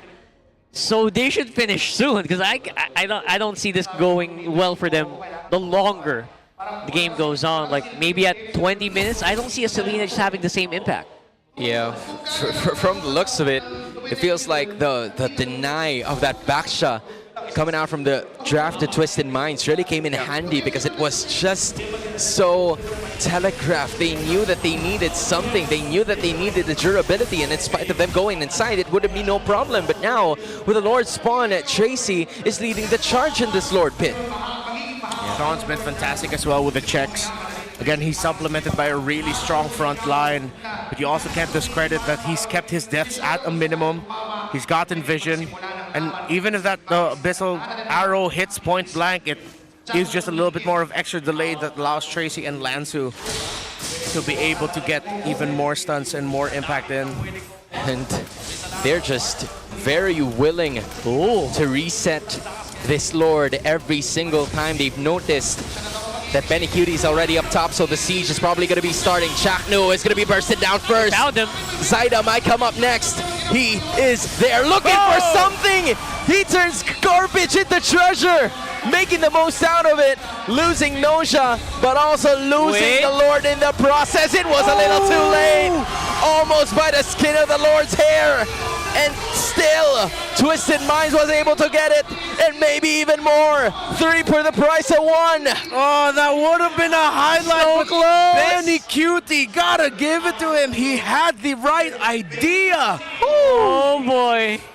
Man, my brain would have melted if he hit that one. It was like literally a tick off, maybe 10 damage off. Yeah, I think MP the King also delayed the damage. Maybe he kept knew. that in mind. He didn't rush it. Because if he sped up a little bit more the damage, then once that SOD flew in, I don't think it was even able to hit in range. It was slightly off, too. Sometimes the SOD range is kind of deceptive, so Yeah, it's hard to tell how big the box is. Right? Because the spell animation changes a lot. Especially depending on what skin you're using. But Yeah. right now, it does feel like an unstoppable barrage here, walking up on top for Twisted. I wonder if they can make use of this. Yeah, I think this is where Benny Cutie's services are going to be coming in handy late into this game. 14 minutes in, they're going to be able to burst down this Lord, no problem. Looking at the next wave at mid. It's Twisted Minds, also confused. They're probably just waiting for the right time to actually strike because they still have another wave coming up top. Tracy kind of fighting a little bit more than he could chew, but here comes the other members with the Throne of Ruin and the Blazing Duet as well. Right at the back, Thumar's going to be dished out with some damage, and Benny Cutie still fighting. But the problem is, the inhibitor, it's gone. 15 minutes in, and look at Benny just playing aggressive, looking to go for it, but apparently not. Twisted Minds have gotten more than what they wanted. Yeah, he can't. The rest of TNC needed to play back, and if they decided to take that fight, it actually would have gone pretty worse for them. But Twisted Minds forcing the issue here. They still have minion waves to work with. 45, all right. They've got lots of space to play, and they are going to be forced to wait for the next Lord. You know, honestly, I felt like if Tracy lost or got that immortality buff, it would have been a different story. They would have actually went ahead with a counter attack, but unfortunately, because of the revitalize, it helped them so much to provide some space for the rest of the members of Twisted. So much space being given here. I don't see them winning in the big team death ball fights. Do you? Is there a world where they've been trying to collapse for the last few minutes? TNC? And when they do, yeah, TNC, they've been trying to do that for the past 2 minutes. I don't know why they're trying to do that against a line that has a claw, but is that the right play here? Is Chaknu onto something? I mean, it's the only play that they can do. If they don't do anything, they're passive. Can't they do split? something? I mean, they have been splitting the map with Benny Cutie. They've been getting the towers opposite side, but now at this point, our little suggestion for them needs to ring true now, but they still will send Benny Cutie. No. Benny, just stay. Benny, they need your poke damage. You need you. They need your poke. Benny.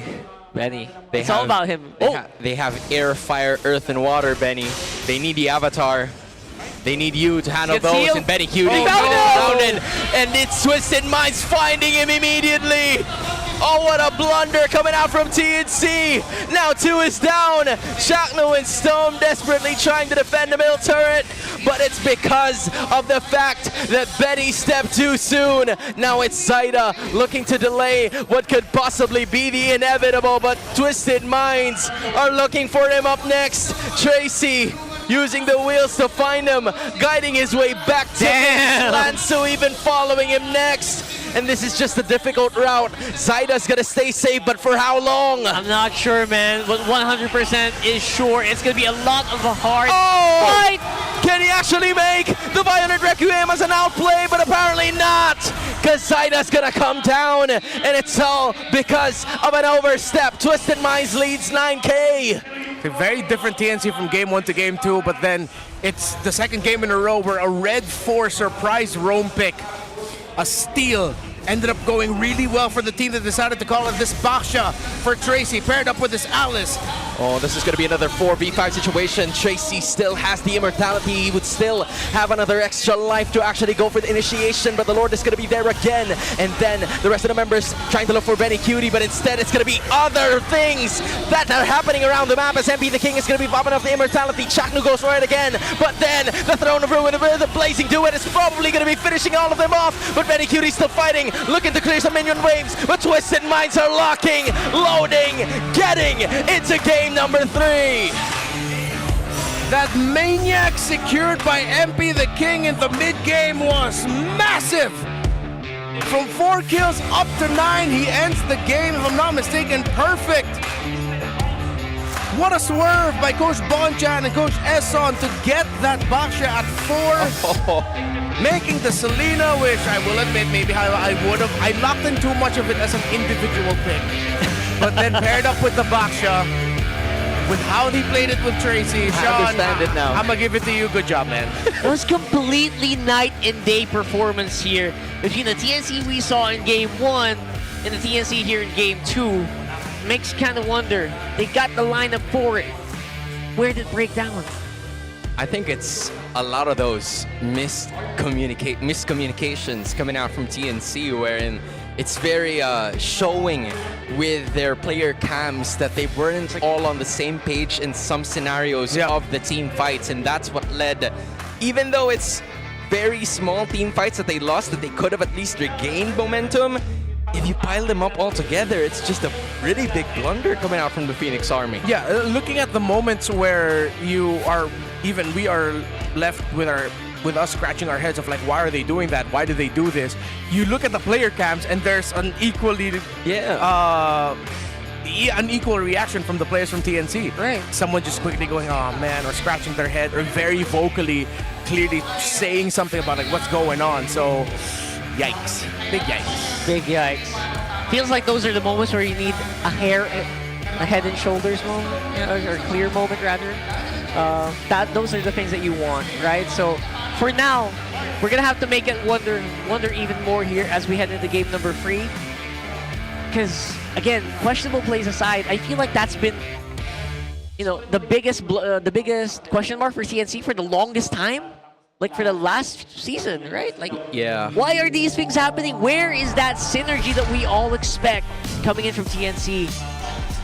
And now we are still end the season, still don't have an answer for that. Yeah, it's quite unfortunate for TNC Pro Team because in game number 1, they've had a lot of series where they started off by taking game number 1 in really clear fashion. It's just that when it gets into games 2 and 3, at some point they get lost in translation. Like, I don't know what's happening with the team where all of a sudden miscommunication started coming into play. The legacy picks are there, sure. Yeah. It's heroes that they're very used to actually using in terms of the games, but it's just that the initiations, the ways that they execute those plays aren't happening for them, especially in this game number 2. Yeah. Those are the moments where you kind of want to hear the comms. Who made those calls, man? Unfortunately, we don't get to see it. We don't get to see that up until the very end, the mic checks. But those are the times when I personally just want to see who made that play. Because obviously Twisted played out of their minds in this one. But it's also very glaring where TNC completely misstepped. And Chuck News Atlas in this game just wasn't it. Yeah. I mean, it was also really tough for him too, because even if he would decide to initiate, suddenly you'll have an Alice show up. You'll have, usually most of the time it's the backshot that he's getting. The Selena can bypass him, or so far what Sean has been doing for a lot of this, the sequences that we saw, it would be the Atlas that he just hit, so they get to waste it. Trying to imagine if maybe TNC could have picked up their gold laner a little later, maybe if they could have adjusted their Valentina, picked up something else, but I think the Alice in Red 3 was just really good by Twisted. The Baksha at Red 4, that really dealt it. Those were 2 great choices by Twisted, and then with them also banning out the Nolan, Hayabusa as well. Smart, very smart. Very smart. Just like the power pose we have right now for Stome. There you go. Show some love for Mr. Stome right there, who is playing here today. Man, this guy looks like someone I know. I don't know. I can't. He looks like Hev Abi, dude. He does. Right? He looks like He Hev does. Abi. He does. Yeah. Hey, Hev what's Abi up? won. Abby, man. All right. So, great win on the, of course, though. Why are they laughing? I think they kind of just realized it as well. The Filipino does realize that as well. And for the cooldown effect, Clear Superfans, did you know men are 5 times more pro than Dandra? Don't let flakes ruin your focus. Okay, I see you. You got to power up with Clear Man. Its triple cooling power gives you 100% dandruff-free hair for that ultimate fresh feeling. Supercharged with Clear. Get that bottle, put it back in there, and use it later when you take a shower, my boy. Congratulations. And please shower. Yeah, don't forget the shower. Like, it's been really hot, dude. We've been required to shower at least twice a day now. With how hot it is. Yo! Just to Sometimes avoid- even thrice. That's just true. to be healthy. Yeah. Right? That's true. I do it on a regular, but now I feel like it's obligatory, dude. Yeah. Yes. Like, what is going on with this heat, man? The heat is just one thing. Again, adding on to that is the games that we're having right now. Oh yeah, and But- probably the rage of my friend here. Don't be enraged too much. Okay, that's okay. Riding gears produces heat. Nah, I'm Yeah. good. I'm good. Okay, at least so far he's. At least now I learned a lesson. What is the There's lesson? a pick I don't like. I look at what else is paired with it first before I react. Okay. Right. See? Good job. Like I told you, we learn Because- something new every day. You know what? Again, that Selena really did make or break a lot of the fights, right? I gotta admit it. I was very skeptical about it as well. Oh, I wouldn't say it was the make or break factor, but at least Sean did his job. Yeah. You already had a strong front with you. There's not a lot of room for you to mess it up, and he didn't. That's all you can ask for sometimes, and he did it. So all and he you got have- hella assists. All you gotta do is just make him hit. Job's done. Throw the arrow. You As can we even just say. throw a trap there. Don't even need to go in and claw. Just like, you're good. Yeah, but just like what the late Kobe has mentioned, job's not finished, bro. This is still a game number 3. So Twisted Minds have made something work because of how the bigger picture has come into fruition for their lineup composition. Meanwhile, for TNC Pro Team, sure, the idea is there. There were probably some lapses in terms of the drafts, and that is where Twisted Minds actually tend to capitalize on in this current game number 2. Yeah, and draft, it wasn't super glaring in the draft for me for TNC. It was more glaring for me when this Atlas was so decisively picked. Oh yeah. And it didn't really do that much. That's the most glaring part of the draft for me for TNC. Now I'm wondering, maybe that could have been like a Grok. I know they're very hesitant because of Selena, but Atlas just wasn't it for me in that game. I felt like the back shot was really the one that caused a lot of problems. Yeah, Or maybe the even big the swerve. Moskov picked up a little too early, resulting into the Alice that not a lot of heroes in TNC's lineup was able to burst down. Yeah, I keep going back to the Bluetooth 3 pick of TNC. The Valentina I get, the Moskov maybe could have been different, but then every time I look at it, all I see is just the Alice and Baksha. My eyes just keep going to that. Twisted Minds, I think at this point we can settle on the fact that they just ended up picking Red 3 and Red 4 really well. And no matter what TNC could have slot in with it, it would have been a difficult choice. Even if that was a carry for Moskov, let's say they decided to pick that instead, you still have a lot of the dive to deal with. Yes, you have some really great damage, but then compared to the distance that the Moskov can create for itself compared to the carry looks sadder. Even the Granger, if the Granger doesn't get Skypiercer stacks, then you're sad. Still, how many Skypiercer stacks can you actually get against that kind of lineup Twisted decided to field? So I think you can just double down on the idea that Red 3 and Red 4, the Alice and Baksha, were just really fantastic picks. Yeah, let's have a look at the draft recap right now, because I do feel like it looked good on paper here for TNC. I'm not gonna lie, especially when Chaco picks up the Atlas, it's always so hype. Yeah, But it just falls off. And of course, on the other side, I feel like that Baksha swerve, I don't think a lot of us saw that coming. Yeah. And that was very impactful. That mid lane could have probably been many things. I think that, and it could have been actually fine. Yeah, I think the idea for them was to slow Zaida down. Going back to this one, let's stop about the jungle talk. Here's the mid lane talk now for most skills. That's right, mid lane for most skills after week 7 is Sean with a record 90, man. That's a lot of kills for a mid laner. Yeah, he's actually like one of the carries for the team. Agreed.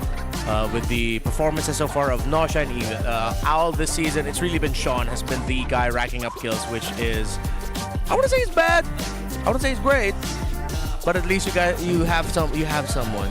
Yeah, you have something to look forward to, right? In terms of matchups that would be really crucial, because again, the first half it was Owl. He's kind of slowly getting accustomed to the Twisted Minds gameplay, but then they decided to probably shift it, give Nosha a bit more confidence because he's somewhat familiar with the rest of the lineup so it really was dependent on Sean, last season's Rookie of the Season, to just show what he can do, the improvements that he has showcased all throughout the regular season is really here. And with that stat, you're trumping players like Super Prince, like US, and such scary mid lane picks. Even Sanji, right? World champs. It's just so hard to actually just, say anything bad about Sean right now. And it's always just about finding that late game groove for Twisted. I mean, Twisted, a lot of people were thinking they were having such a rough time. They might not make playoffs, and now they have playoffs secured. It feels like the improvement is there. They're slowly getting back into their old momentum. That's what I'd like to see for them. I agree. It felt like they've managed to completely turn their season around from being at the 8th seed for maybe the first 3 weeks of the season, but now we're going to be going towards the dangerous grass. This is a randomized map. Neither side has picked up on it, but if you look at it, there's still some ways for them to approach this game. Maybe the Hilda that was utilized by Twisted Minds in game number 1 would come in better in this specific map. Yeah, Hilda, Kali are going to be much better options here. Usually that's actually the 2 heroes that the teams chase. The Kali, I think generally can't go wrong with, even in the red 1-2 slot. Despite there being a lot of picks potentially open for you. Yeah. But rushing the Hilda right away as a response to the Khalid coming in might be a bit of a trap. So let's see. I mean, the Khalid is actually a great pick. It's just getting banned out quite an amount right now. It feels like it could also just be led into here. Because I know Tracy loves that Khalid. I think that's one of his first hero picks when he first slotted in, when he first played. So yeah, having those heroes for Tracy is actually pretty good as well. So let's go into draft here for game number 3. We're already seeing the Marcel, just not seeing the light of day today. Yeah, even for some reason, even the Sushin. Yeah, even the glue was taken out. I only see glue bans in the first phase in ranked games. That's what really ticks me off, because again, I can't use that hero in RG. But again, picking up, it's very the same personal thing. Yeah, it's the same thing. The blue really is a threat in terms of the roam position, or maybe EXP, the flexibility comes into play. But if you look at TNC, I feel like they're going to be heavily prioritizing on a hero that can activate Zaida. That is where they won in game number 1, and hopefully that's what gets them to realize that it could be a recipe for success in game number 3. And the King finally gets his Hardy this game. TNC look ready. They answered with a Uranus Rush. Wow. Oh, okay. Very, very worth it. Because Lanzu wants to pick that up. You don't, this is TNC trying to give them a little bit of their own medicine.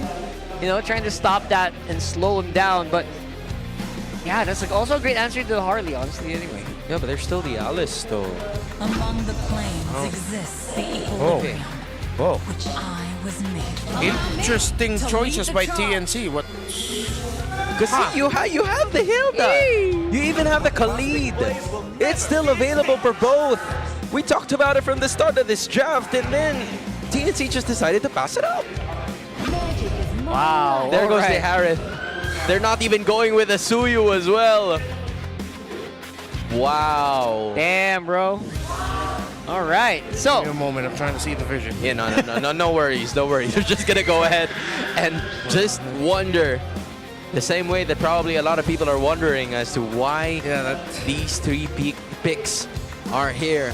Yeah, I mean, I like that they picked up the Eve, banking on the idea that Twisted Minds wouldn't pick up the Valentina win. They paired it up with the Harith. All right. The Uranus is lane to lane. You don't see your counterpart yet. This Hilda could go elsewhere, although there's a good chance it might already just end up in the hands of Lanzu. it could be annoying in terms of dealing with the macro. It might be like that one game we saw flat play. I don't know, 2 or 3 games we saw flat play this Uranus. It's just there to waste resources. Yeah. And weirdly enough, open up the map. Uranus can do that, despite him not. You don't really think of him as the guy split pushing. It's just for minion wave flow handling. That's true. But in the hands of Fremar, one of his first heroes in the league, you know. The Master Assassin Uranus too. I mean, we haven't seen that much anymore over the last 2 weeks of MPL Philippines Season 17, but I think Renmar's right. You know, the idea for Themar here is to probably waste a bit more resources. In addition, because you have the Harley on the other side, you can do your best to probably annoy Noja for quite a bit in terms of the extra rotations that you would want to do, but the matter at hand would be the first major objectives, which are the 3 turtles. That's where this Uranus is going to be coming into play. True. Uranus could be fun. But with the, by the way, with the Harif and Eve duo, you're already locking in a solid there you go. physical damage jungler. Wow. All right. That's a great denial as well. I was saying it might be a YSS, something very high physical damage here for Zyda. So watch out for that. I wonder, this is their last game of the season. Are they crazy enough to show a final last surprise pick? For Zyda? Yeah. Really? I'm trying to, depending on what the Pakita Jungle? laner. Yes. Yes, exactly. Okay. Maybe. I want to take the moment to say it, but it's fine. Yeah, I'm sorry. It's cool. It's cool. I thought you were gonna go for something different. Come on, man. You gotta see the build-up. You already got to this point. I was still building it, but it's cool. I messed it up. No. It's all good, bro. It's all right, good, the Alice is there. Of course, they're gonna pick up the gourd. They're gonna try to give Naisu a win today. Yeah. Ooh. Oh, Zyda, what is he gonna end up picking? He looks fired up. Is he just gonna go for the Leomord at this point? All that build-up for a Leomord.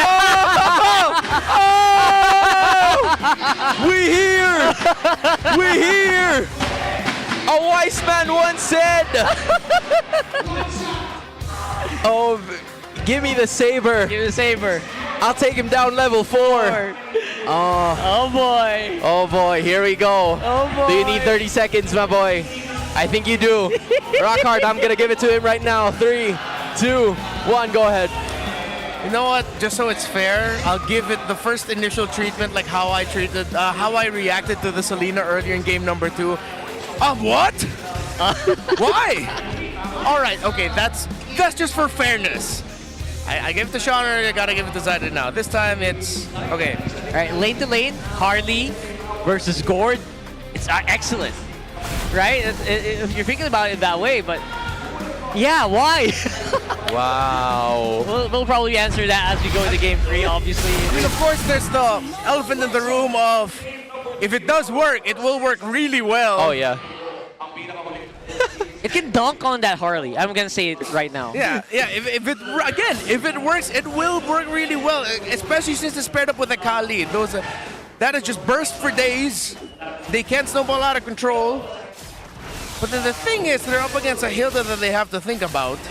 Dude, this is so funny. Imagine, so funny. Like, Renmar was talking about, why not go with the Paquito? Zyda's like, hold my Phoenix. I'm gonna go ahead and make this a lot more complicated. Pick it up a Zyda in their last game of the season. A Saber, not a Zyda. Oh, I mean... Yeah. Now they're gonna be interchangeable. A Saber, not a Zyda.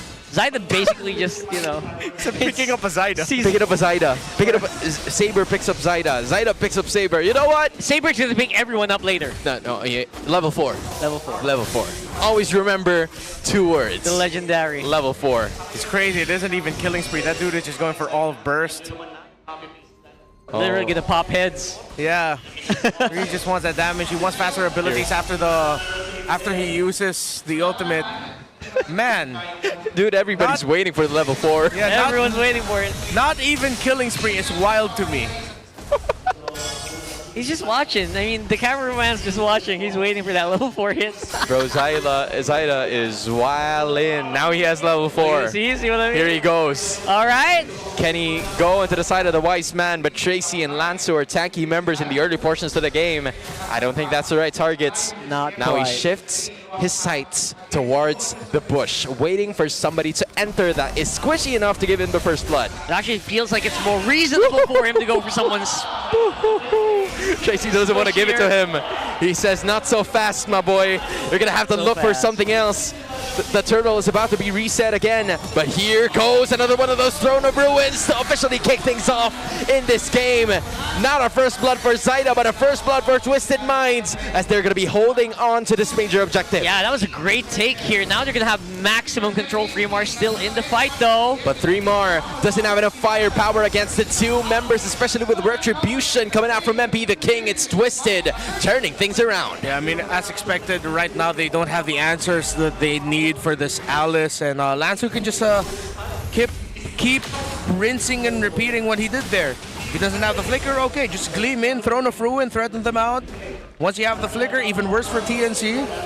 So far though, it's good the Zyda hasn't gone down. Oh, they're gonna go for Tracy. Good call, good call. That was a miss that now turned into a conversion in the 3rd minute.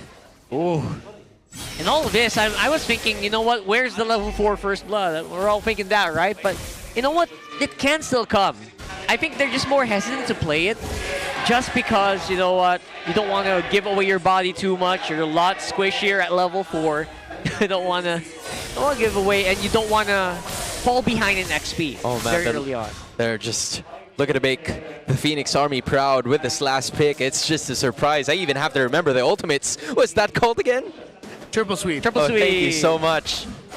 It's been a while since we saw TNC pick this up. I wonder when was the last time that the Saber was picked up, you know? Probably years Probably ago. Season 10. I don't know.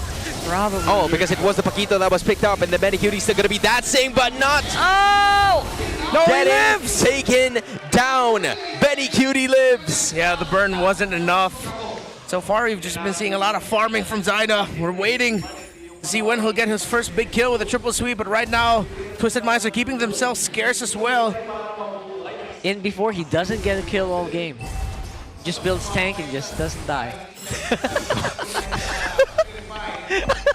Yeah, that's what people would call a dark system or something. That's a dark system. I don't know if it's still existing to this day.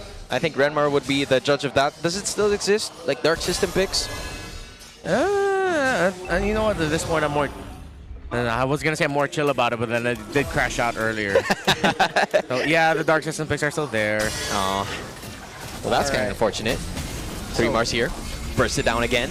Here goes the RWM, and Sean is going to be at least bursted down to a bit, and he might Sean? be taken down, but still lives, still stays, but not for long, as Chapman's going to be able to deal the Raging Sandstorm to dish out the damage. Dreamer's going to be doing the same. Lansu from the back looks for the Mamba. It's going to be a 1-for-1. Sean for the price of Chaknu, but I think the savageness doesn't end there, as Zyda looks for Nausea. He wants a little bit more. MP the King's dishing the damage, but he's going to be escaping too. TNC leading by 1K. And remember, when you purify the triple sweep, the damage will still connect. It's just that the animation of you getting held up in the air, that's what's going to end.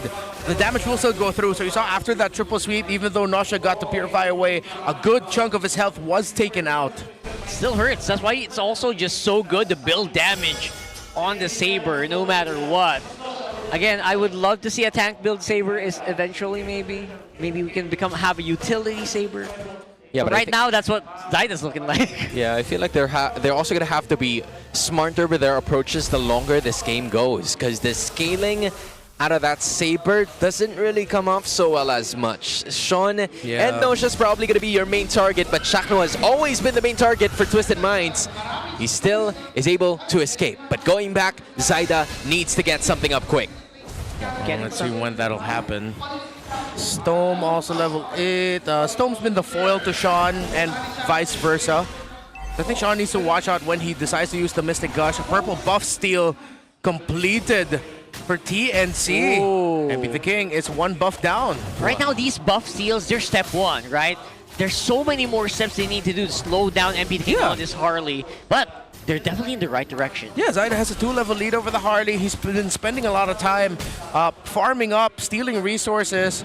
So they're indirectly slowing this Harley down just with Zyda farming. You know, even with him unscathed 101, that's usually a good start if you are the Harley, but apparently not so much, because TNC is doing their very best, grouping up, getting some rotations done, and now they're going to be looking for this next turtle, where Twisted Minds is looking forward for the chase. Good cut by 3mar topside, because now there's a minion wave pushing there. And they are going to be continuing this fight once again. Lanzo's not going to be able to hit anything. Apparently, MP the King is going to be able to take that turtle for themselves. Shaknu's kind of stuck, but Lanzo's going to be taken down as well. Shaknu lives. TNC holding on to a 2.2k gold lead. They've increased their gold lead in spite of losing that major objective. They can kind of cut even more here behind the turret. TNC just exerting so much pressure right now. And look at 3mar just pushing them back as they're claiming territory slowly but surely. From 2k a while ago, make that almost 3k today. Yeah, what hurts for Twisted Minds is they know that they need their Alice around.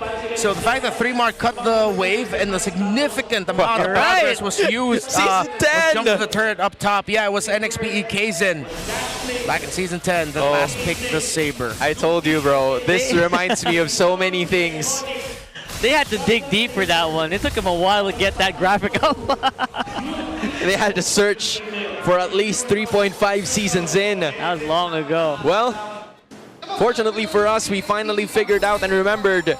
Appreciate the one that brought that up, but TNC is continuously bringing up their lead, 3.1, and it's 3mar doing the same regular programming as usual, just being in the face of his opponents. Yeah, similar to the previous game, this time it's just some great rotations coming in from Chapno, 3mar, and Stome that's provided a lot of space. They've been pulling attention away from where Zyda is, which allowed him to invade the parts of the jungle where MP the King was not in.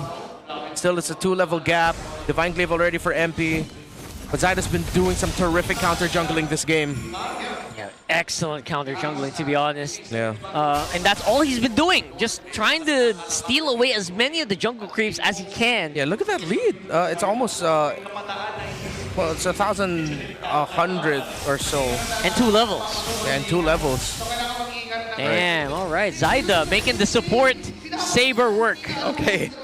Not what I had in mind to cast today, but it still works nevertheless. RWM is going to be there, but doesn't really chunk up as much of the damage for the other members. Instead, it's going to be Betty Cutie dancing, but will eventually be bursted down. Now it's Twisted Minds actually going for the attack as well. Chakno has no choice but to run. Zyda's just going to be using his blades to actually escape, and apparently not, because Nosha's going to be there as well, and is still going to stay alive. Zyda escapes, but not for long, because of the gourd coming out from Sean. Now it's going to be Lansu dashing away. 3mar's going to be chasing them yet again, but MP the King waiting for the right opportunity to burst out Chaknu, and he falls down. MP the King making the most out of it. Stum is going to be putting the punish on MP as well. A lot of things happening in the Lord pit. It's a bloodbath in Game 3. Yeah, it's just a big trade. TNC needed to get scrappy with that after Benny Cutie went down, because a good amount of their damage is gone. But again, Nosha is reminded that even if he decides to go in with a Purify and he cancels out the animation of the triple sweep, the damage still connects. Zyda was holding on to it, Nosha got close, and the moment he did, he got blasted down by Zyda and Stome. Yeah, Zyda's just playing this so weird right now, where it's like he's walking in slow motion. I don't know if you guys have seen this. He's using himself as bait, trying to make Twisted come up with a play on their own. Instead of using the triple sweep to initiate, they're doing it to counter. I think that's a tough situation for Zyda right now, because the scaling came off a little too early for him, unable to get his first kill. That's why Renmar was also wondering, when's it gonna happen? Apparently in the first 10 minutes, it didn't. Yeah, but MP the King and Nosha will have to time their entries well, and I think that's why they locked in the Saber. This is probably something that they were thinking of showing maybe in the playoffs if ever they made it there, as a response to the Harley, as a response to the Claude. Let's see if we'll get that moment again. We've already seen it twice. Nay, 3 times it happened. Phoenix Army says, let me show you what you've been missing, or what you've been missing. TNC holding on to a 2.5k gold lead. Nosha only The lone Twisted Mind showing himself. Lansu is right there behind the grass towards the Lord Pit. Tracy's going to be pushing inside. Shaknu doing the same thing. Zyda's going to be bursted down again. And that's going to be the first casualty coming out from the Phoenix Army. Knockup coming out from the Lord. But Nosha's going to be taken down as well. Threemar now looking for the push. Lansu backs away. But MP, the king, is not yet done. He want to make sure that Threemar is going to pay. But it's not going to happen. Twisted Minds still holding on to this Lord Pit. Consecration and that little buff of heal, I think, came after the Oracle. When did he build it? Yeah, that came after he before he built the Oracle. So he built the Oracle right after we saw that little burst of heal. So that's just like Uranus things. 2 Oracles. Maybe a regen also. Was that 2 Oracles? Look at that. No, right? just one. It's just one. It's just doubled up in my monitor. Okay, that was weird.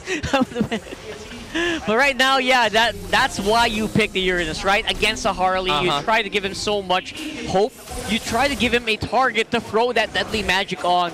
And when it doesn't work, it's just bad times. And then that buys your team some time if you are behind. Yeah, and in this case, you know what? TNC are behind by not that much. Actually, they're ahead. They're not even behind. They're leading by 241, but not anymore, as Twisted Minds are starting to get a little bit more real estate. They know that this is the time for them to actually strike. Shakno sees the target. Sean is forced to flicker away. That's a major resource upon that next Lord Siege. Whoa there. Was he thinking that Zyda was there with Chapnu? I think he was. I feel like he might have. He definitely pressed that flicker way too early. He was in a safe spot. Better safe than sorry. Yeah, sure. I would say. He knows that his services is needed in the later portions of this game. Stome has the Divine Glaive already, so his core items are locked in. It is a 900, almost 1,000 gold lead for Sean and the Gourd. I think Zyda, again, he's been farming really well. He's been counter jungling really well, but at this point, he really cannot be seen in any of the Lord engagements. He needs to be playing away from the team because Lansu is going to be the one looking for him. Once Lansu finds him, Twisted Minds are going to be hell-bent in delaying the Lord for as long as they could. Because it's even going to be really difficult for a Saber to get close enough in Retribution range. And Retri battles for Zyda here are going to be really, really tough. So the rest of the team, TNC, need to carry their weight, see if they can bring anyone low. And then whoever that will be, Zyda decides to go in, triple sweep, will either finish off the kill, Retri, or he'll still save that triple sweep for the eventual entry of the Claude or the Harley, and then Retri. So it's a tough checklist for TNC. It's a tough checklist. At the same time, it doesn't feel impossible right now. Keeping Zyda alive is priority number 1. I'm pretty sure Fremar knows that. He's like, presidential bodyguard at this point, Secret Service. And oh, there you go, Queen's Wings. I was looking for these. Maybe I would have liked it earlier here for Zyda. Again, better late than never. Better late than never. And again, if you can survive long enough to see yourself become the villain. No, it's just going at it. It's just TNC things at this It's just TNC things. All right. Looking at the Saber again. Zyda nowhere to be found. Tracy looking for him proactively. Chaknu the only one showing himself. Lansu Threemar doing the same. Almost half health coming out from the Lord. But the 3 damage dealers from Twisted Minds are not really showing themselves. As to this moment, Chaknu found that Nosha was there upon that little minion or little jungle objective. Now it's going to be the rest of the members. Tracy's going to be found out. No Zaman Force yet to be released. It's still just a dance that was very important for these 2 teams. Really good dancing here by Twisted Minds. They're doing everything they can to get a lot of information so that Lansu can call for a play.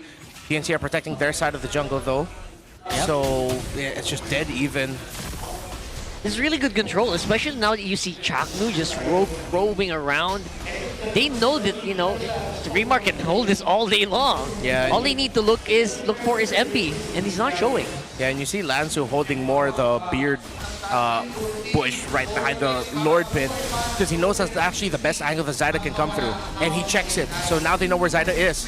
And this is the idea that they want to go for. Zyda finally showing himself after quite some time. Tracy also looking to give out the information that he needs. Threemar doing the same. There comes the burst down, and Threemar probably wasn't ready for it, but he is still able to stay alive. Now the counter attack comes in, coming in from TNC Pro Team, but it will also come into a halt. Both teams having some cards dealt, but not really the finishing touches. TNC have a huge headache right now, and the name is Alice. Here goes, half health, 3 more, chunked into half, or maybe 25% of his HP, and then there goes Latsu again! But Zaida with a huge retribution before he dies! Now the RWM is going to be coming into play. Stone is going to be dishing some damage, but he will also be taking damage himself!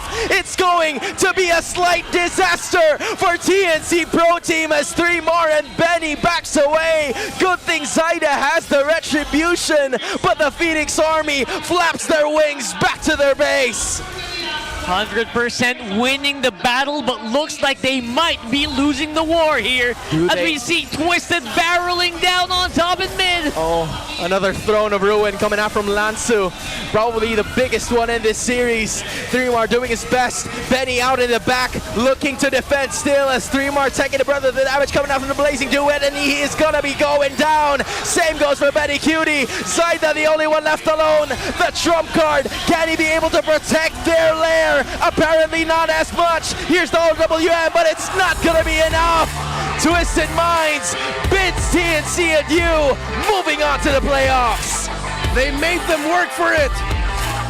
But Twisted Minds will be able to secure their 5th seed and lock their battle against Omega in the first round of the MPL Philippines Season 17 playoffs. That's exactly the kind of win Twisted Minds also needed. Get them in flow. And you're right, Renmar, TNC really made them work for it, but they got it in the end. Saber did not stop the Minds from getting the win. It tempered the aggression and the tempo that Twisted Minds wanted to pull off. You see them even respecting that, but once Lansu realizes, like, okay, I think my job is simple, just Throne of Ruin in, look for this Saber. Once that Saber's gone, that's pretty much over. And it happened over and over again. A good attempt by TNC. What a season. They still tried. They're still brave to try new things. But I think we're going to be hearing from them in just a bit. Yeah, since this is TNC Pro Team's last series of the season, again, it was a struggle for them. We cannot lie about that, but what isn't a lie is teams continuously representing them. That's right. We'll have an interview with TNC Pro Team for the last time. Phoenix Army, we commend you for showing up today.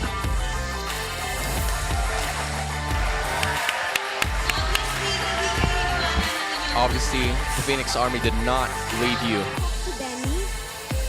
Benny, I know it's unfortunate for you sa kinalabasan ng inyong season. Benny, this isn't the idea that they want.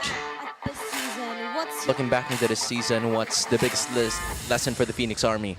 Siguro yung biggest lesson. Probably the biggest lesson for us Parang itong season kahit di ka was that this season, even though we weren't able to make it to the playoffs, our efforts didn't go in vain, or their time didn't make sense or made worth of making it into the playoffs. At least we discovered another part of ourselves and what we had to fix individually and as a team. So much. Very cutie. Now, so, naabutan kita. Stone, Your comeback. you've made a major return here in the Philippines, and it was a warm welcome coming out from the Phoenix Army and your teammates. What's your message to every single one of them? To all of the fans, sa mga naniwala sa amin hanggang to everybody who believed us up until the end, thank you so much, sobrang taas kasi na expectation sa amin. because there were a lot of expectations and we weren't able to meet them. So Nagpakita pa rin dito. for everyone who showed up today, even though this was what we had, and thank you for still welcoming me, even though it didn't turn out so well. so much to now,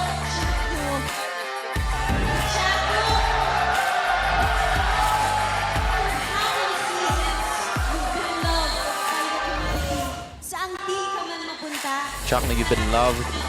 Wherever team you land, you're always loved by the people. What would you like to say to all of your supporters and of TNCs? Thank you sa mga sumusuporta. Thank you to all of those who supported us, who supported me and my teammates. I love you guys too. Hey, Zaida, more. The stage to talk to the community. What would you like to say to them? I just want to say thank you to the entire TNC organization and community. Thank you for all of you guys. I hope you continue to support us, each and every one of us, wherever we may go after the season. I'd also say the same thing. Thank you for your never-ending support.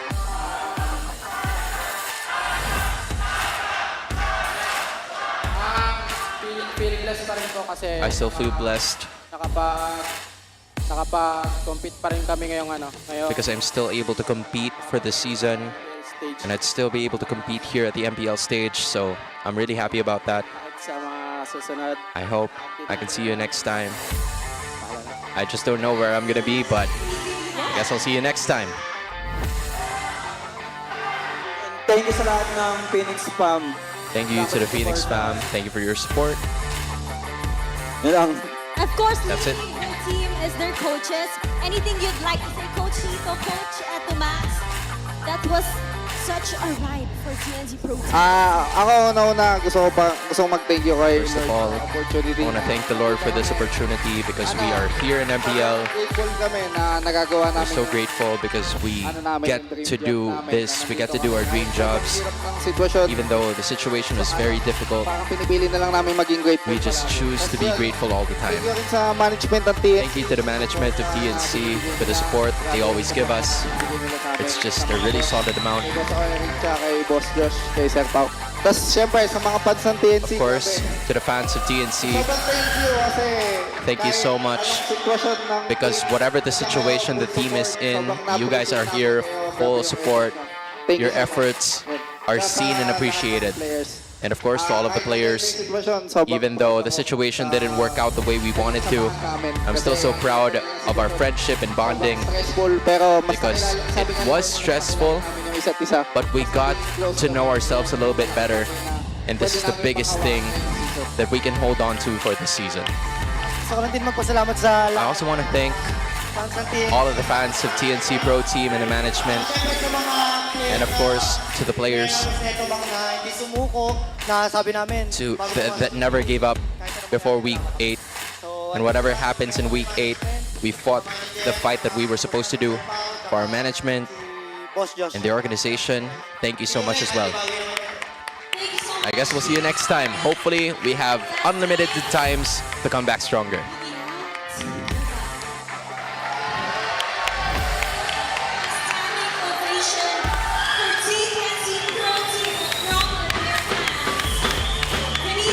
Seen all their efforts. We've seen how hard they tried up to the last week of season 17. And up until week 8, it was still a valiant effort from the Phoenix Army. If anything, win or lose, sama-sama tayo dito. But right now, it's time. We congratulate our winning team for this match. Congratulations, Twisted Minds! Team, congratulations! Of course, that was River Sweep for you. And now secured nyo na ang top 5. Officially secured the 5th spot in the playoffs. How was it like? MP the King, how would you make that comeback possible? Sean, you might want to say something. Because everybody was talking about you with the caster's desk. Motivated sa team They said that you were the one that was most motivated, and you even talked to Womi saying that you can do it all. So Sean, what can you say about that? What else have we not seen from you? You know what? I'm not gonna show everything today. I'm gonna show it in the playoffs so that we can shock the rest of the competition. we can do in the playoffs. MP the King, I want to ask, ganda ng pinakita niyo today. MP showed out really great today. Yung gusto mong makalaban. Who do you want to go up against? Omega muna mo. I want to go up against Omega because again, we're surely 5th seed, so we're gonna face them anyway. Teams na you want to challenge ka. Is there other teams that you want to challenge aside from Omega? Siguro Onyx po. Kasi Oh, we want to go up against Onyx pinapasok. because again, week 7, So marami tayong They've already made it towards the playoffs and they want to go up against Sonic. Coach, as a POV ng isang coach, Coach, in your point of view, what are some of the things that you wanted to say to TNC Pro Team? First of all, salute to TNC because they were able to make it here despite their struggles, criticisms, and bashing online because not a lot of people know the hardship in practice and in scrimmage just to make the fans happy. And whatever their game was today, they were able to make the fans happy because they showed out something new, and also the series didn't go one-sided, Support that we're getting and that is enough for them. toward another team. But at this point, Coach, a similar question to MP here. Ano pa ba yung dapat naming asahan? Coach, what else should we be expecting from Twisted in the playoffs? All teams in the playoffs change, but what I can assure you is that Twisted Minds is going to be a totally different team come into playoff time. It's a different squad from the regular season.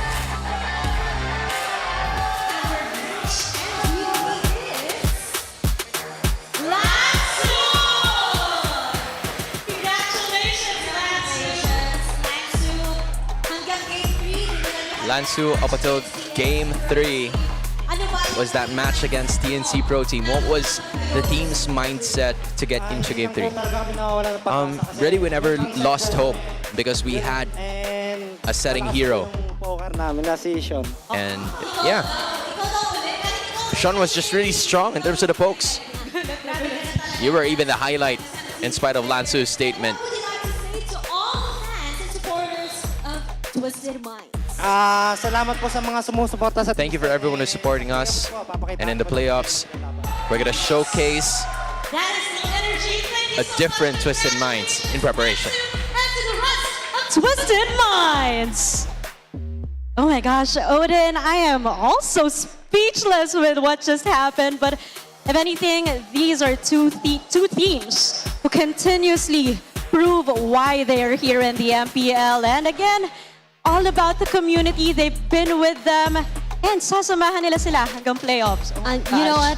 Naniniwala ako sa lahat na sinabi mo, Denise. Hindi talaga sila iniwan ng fans. And up until week 8, ay ginugulat pa rin tayo ng ating mga teams. And with that Game 3, let's see kung ano pa nga bang masasabi ng ating mga casters. Casters, ayun na to.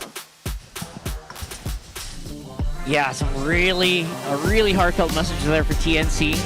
And of course, a big congratulations to Twisted Minds. You're going to be securing their fifth seed slot. Yeah, so nothing's going to be shaking them anymore, whatever happens to APBR and Aurora, because they're still vying for that 6th spot. But hey, MVP of the game, deservingly so. Just like what you said, had to do his job. Lansu with 3-1-8. Yeah, and he did that for 2 games in a row. The Alice was massive for Twisted, and it's unfortunate for TNC that it looked like they weren't ready to play against that pick. With how the drafts ended up going, Twisted Minds saw it in game number 2 as a great pickup heading into the second phase. TNC didn't have an answer, and then this time when it came to the game number 3, still no answer from TNC for this Alice. And yeah, we said it during the game and it was very evident. He just had one job. He just looks for Zyda, or he pressures out the area that Zyda could come through. Charge up the Throne of Ruin. If you get the Saber, then good. If you don't, at least you delay him. Yes, Zyda was able to get the Lord there in the end, but this impact of this Alice was felt immediately. It's so tough for one of the few heroes that could actually chip away at this Alice, which is the Benny, Cutie, Harith, or the Stone Eve. They're just going to be all left under the potential risk of them getting set up by the Throne of Ruin. Absolutely. I feel like it's one of those games where as an Alice, you don't need to overthink. Yeah. You don't need to calculate. Yeah. You don't need to do math. Look for an opening, that's it. If not, you can just protect your backline, protect Sean, you're fine where you are. Right? But Yeah. if your blood kind of finds a target, you go for it and then you get an advantage, especially with a Saber on the other side, which can't really burst you down right there and then. And, for majority of the approaches that Twisted Minds had to work with for them to get a perfect team fight, it heavily relied on Lansu with a Throne of Ruin in order for Sean to throw the balls, in terms of the stun, in order for Tracy to deal the hammer. So in order for all of those other crowd controls to actually happen, Lansu had to be that main guy for them to push through. Yeah, and Sean even acknowledged in the interview, as you heard translated by Hans, is Lansu acknowledged Sean's ability to poke down the members of TNC, and yeah, Gord. Expect a lot more Gord. We are definitely Gord-centric now. Yeah, Gord is good, Gord is great. We're having a Gord time. Yeah. Oh my god. Oh my god. I ran out, sorry. That was just, I mean, that started like way last week, right? And yesterday it was just solidified by players like Super Friends on the Gord. Yeah. It's so hard to go wrong with this hero now. Yeah, and it was Twisted Minds started this all off. I believe it was them that picked the Gord up first, and it's their patented Harley Gord combo. I think it was after credit that maybe over time they were able to develop on it more in the drafts, within the game, and how it evolved from a pick that we thought just in theory works better. Now they're able to consistently get results too, and then other teams have decided to pick up the Gord as well, as you mentioned, with you pointing out Super Friends and Onyx. But Twisted Minds were stressed out with this game. That was very stressful. I can't agree. They were probably flabbergasted with the Saber pick. I think that's what the majority of it came from with Twisted Minds. Number 5. Ready? There you go. I wish a Saber popped up in a different circumstance. I guess this is one of those places where it's allowed to pop up, I guess. But yeah, we're looking forward to more unique picks. I think we're not quite out unique picks just yet. I feel like that Paquito could have been really good as well. Yeah. We'll see. We'll talk about that later. But for now, one of my favorite segments, let's throw it over to the Infinix mic check. Baka man sa likod, dito sa, wait lang sa L3. Ayaw pa pala sulit tak, pre? 20 Fury ko. Hindi na. Galit Saber, missing ha. Missing. Merit sila. Hindi mag-awak Lord yung Saber Ang Saber tandaan niya, hindi makakawak yan, pre. Kailangan natin blowan muna top to. Magkakano, is Push lamang na yan, panarapan. Kalate Lord Ginot, pwede mo bypass na. Tara. Saber, ulit, dalawa. Saber, Lord, kaya po. Hira, pusiro. Stop. Malayo na silangan. Kalit. Tom not. Kalit. Double to sa top, pre. Marami pa. Tayo. Saan yung Lord? Saan ba yung Lord? Sa mid yung Lord. Trap na tayo. Burst nyo kayo Lord, pre. Burst. Boy, yung Saber Saber lang yan. Natingin ako sa sa Yura, pagkastan mo. Ay, tara. Wala. Harit. Harit sa amin. Wala. Pansin. Ingat na. Saber lang yan. Kaya, boys. Wala not.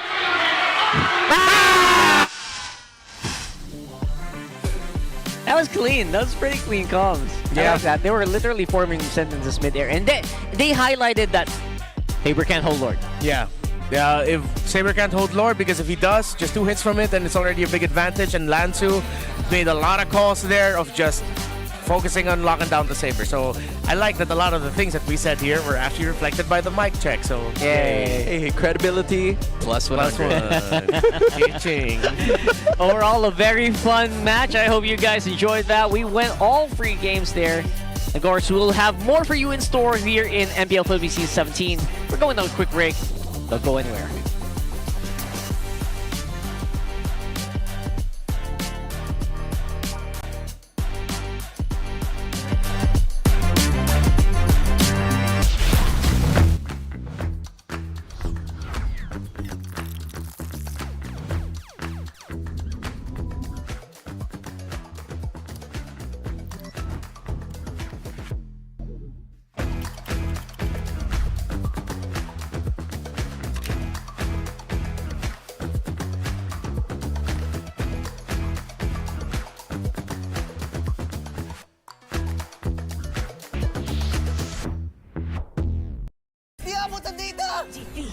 GG bro!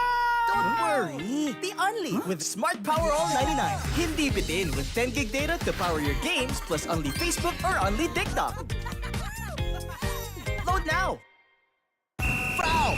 You know your scalp can get up to 5 times more dandruff? Get triple anti-dandruff power. Supercharged with Clear. Hey, you, did you know men have 1.4 times weaker scalp? Get a shampoo that's 100% made for men. Supercharged with Clear. Enemy alert. Your scalp gets 1.5 times greasier, causing dandruff. Get triple anti-dandruff power. Supercharged with Clear. Stop and pull over. Your scalp gets 1.5 times sweatier. For cooling power, supercharged with Clear. Different shades, different moods. But somehow, we just click. We all move through life differently. Chasing dreams, finding calm, and growing in our own ways. For some, their energy burns brightest when they play. For others, calm is where their focus finds its rhythm. And for a few, growth simply happens when the mind is at ease. But even in our differences, we're all connected by the things that hold us steady or have our backs. No matter the hue, there's a color that feels like you. So let me ask you this. What's your color?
Kaya ako nag-i-stay pa rin dito kasi syempre unang-una as a player, isa pa lang yung achievement ko tapos wala pa talaga akong parang nakukuhang champion like MPL, trophy, ganon. So parang hanggat hindi ko talaga siya nakukuha, hindi pa rin ako titigil. Kasi parang marami rin akong sinakripisyo sa sarili ko para dito. So parang kung susuko ako, parang sayang naman yung mga sinakripisyo ko. Message ko sa past self ko, huwag kang mag-doubt sa napili mong desisyon yan. Kumbaga, although hindi mo nakukuha pa rin hanggang ngayon, huwag kang sumuko kasi lahat naman ng kung nasan ka ngayon is ibig sabihin, dinala ka para doon. So, huwag kang sumuko, huwag mong bitawan. Hindi ka naman mapupunta sa sitwasyon na to kung hindi yun yung will ni Lord para sa'yo. Siguro po, kung ba't nag-i-stay pa rin ako, yung sa passion ko po, sa paglalaro. Kasi po, parang marami po akong gustong patunayan, ganun. And yung dream ko po na makuha yung, yung makapag-world champ, ayun po. Kaya siguro po yun yung reason kung ba't nag-i-stay ko po ako. Siguro po siya ako nung dati, nag-aaral lang po ako nung dati. Tapos, nakita ko lang po yung ML sa ate ko. Tapos, ayun po, parang tinry ko po siya laruin. Then, naging kasama ko po yung kuya ko. Tapos, ayun po, nag-try lang po kami na, maging libangan. Tapos, grind lang po. Ayun. Hello MPL superfans, this is your host Denise at makakasama natin ngayon one of Aurora Gaming's fan from day one. Tama ba ako doon? Yes. From day one. A guest here, can you tell us about yourself? What is your name? My name is Brandon Dwayne Balatbat and this is my second time in the MPL stage. Yes. But I've been watching in live from my home. So, when did you start na maging fan? Since the very start of the release of the Team Aurora in the Philippines. Can you share us how was your experience today? You saw them firsthand. It was fun, but it was sad to see that they lost to TNC. But I hope they will be better next time and keep practicing to be better. And we have already established you're a fan of Aurora, pero sinong player doon? I love all the players in Aurora, but there's one person that stands out, and that is Light. Really, Light? Bakit si Light? Light inspires me to become a great roamer because my main role is roam, and my main hero is also Grok, and I really admire Light. And do you know that he's with us today? Joining us is Light. All right, Light, let me give you the microphone. Brandon here is a fan. He is also a roamer. Ano nga masasabi mo kay Brandon? Unang-una, gusto ko thank you syempre. I'm just doing my best and playing. Tas na-inspire ko siya and yun, inaangahan niya ako. So I really appreciate it. Thank you so much, Light. And Brandon, what do you want to say to Kuya Light here? Kuya Light, it's really nice to meet you for the first time. Since you joined Aurora, I really admire your ability to play Grok and the fact that you carried the team to win the world champion. I really admire you playing Grok. Okay, what a heartwarming moment here for Brandon and for Light. But for the meantime, no, balik muna namin sa inyo. Hey ML super fans, it's fun to watch the games live, but you know what's better? Watching the games right here at Victoria Sports Tower. And you know, I'm here with some ML super fans. And before anything else, guys, introduce nyo muna yung sarili nyo sa ating audience. And saan kayo nanggaling? Hi, I'm Jules. I'm Alea. I am Alexander. And From Muntinlupa. Muntinlupa. So, ML super fans na family, right? Kayo po yung tatay nitong dalawa. And meron po kami narinig kasi mostly sa ML, yung mga anak, sila yung naglalaro tapos ipapatry nila sa magulang. But this time, it's different. Narinig ko po na kayo po yung unang naglalaro ng ML tapos parang inudyukan niyo yung mga anak niyo na maglaro. Yeah, so fan na po talaga ako ng ML, ng MPL since season 1. Season 1, grabe. Yeah, so mga 8er pa and... And ngayon, kamusta naman po yung experience nyo watching the games live here at the MPL Arena? Ang saya, ang sarap. Mas nailalabas ko yung pag-cheer ko, gano'n. Sa bahay kasi medyo nasisita ng asawa pag maingay. Bawal maingay. Pero matanong ko lang po, sino po bang anong team yung sinusuportahan nyo at sinong player? Ang paborito talaga namin ngayon is Falcon and si Flap Keys. Si Flap. And kung meron po kayong message kay Flap, ano po yung sasabihin nyo sa kanya? Kunin natin yung championship ngayong taon. For sure, natalo na natin yung TL. Talunin lang natin sila ulit. And yun nga, grabe yung momentum ngayon ng Team Falcons. And I'm sure magtutuloy-tuloy lang yon, right? Flap, kanina ang message nila sa'yo, sana daw mag-champion kayo. So, ikaw naman, Flap, may message ka ba sa mga super fans mo na talagang pinuntahan ka from Muntinlupa? Thank you po sa pagpunta. At yung message ko po is, isa kayo sa mga dahilan kung bakit nagpapatuloy po ako at sana patuloy nyo po kaming suportahan. Mahal na mahal ko kayo. And you know, it's super fun na makakakita tayo ng mga ML super fans and of course, their beloved player. And we'll see, guys, if matutuloy ba ang championship nga ba. This season is for Team Falcon. So, we'll see that right off.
ang week 8 ng MPL Philippines Season 17 and this is Basa ng Masa.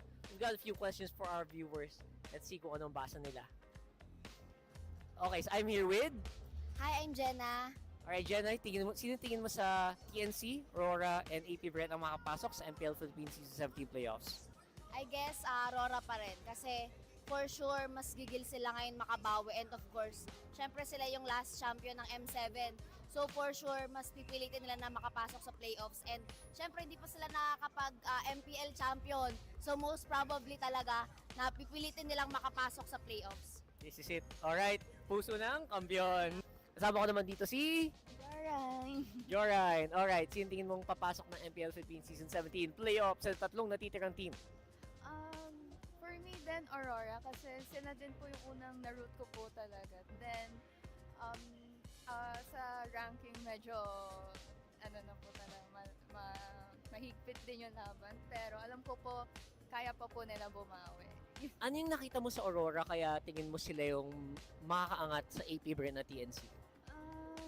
Ang ganda po ng play din po nila, especially nung M7 na game po nila. Kaya sobrang nakita ko po yung potential na kaya pa po nila bumawi po. Then, Nakita mo yung puso nila dun sa M7? Opo.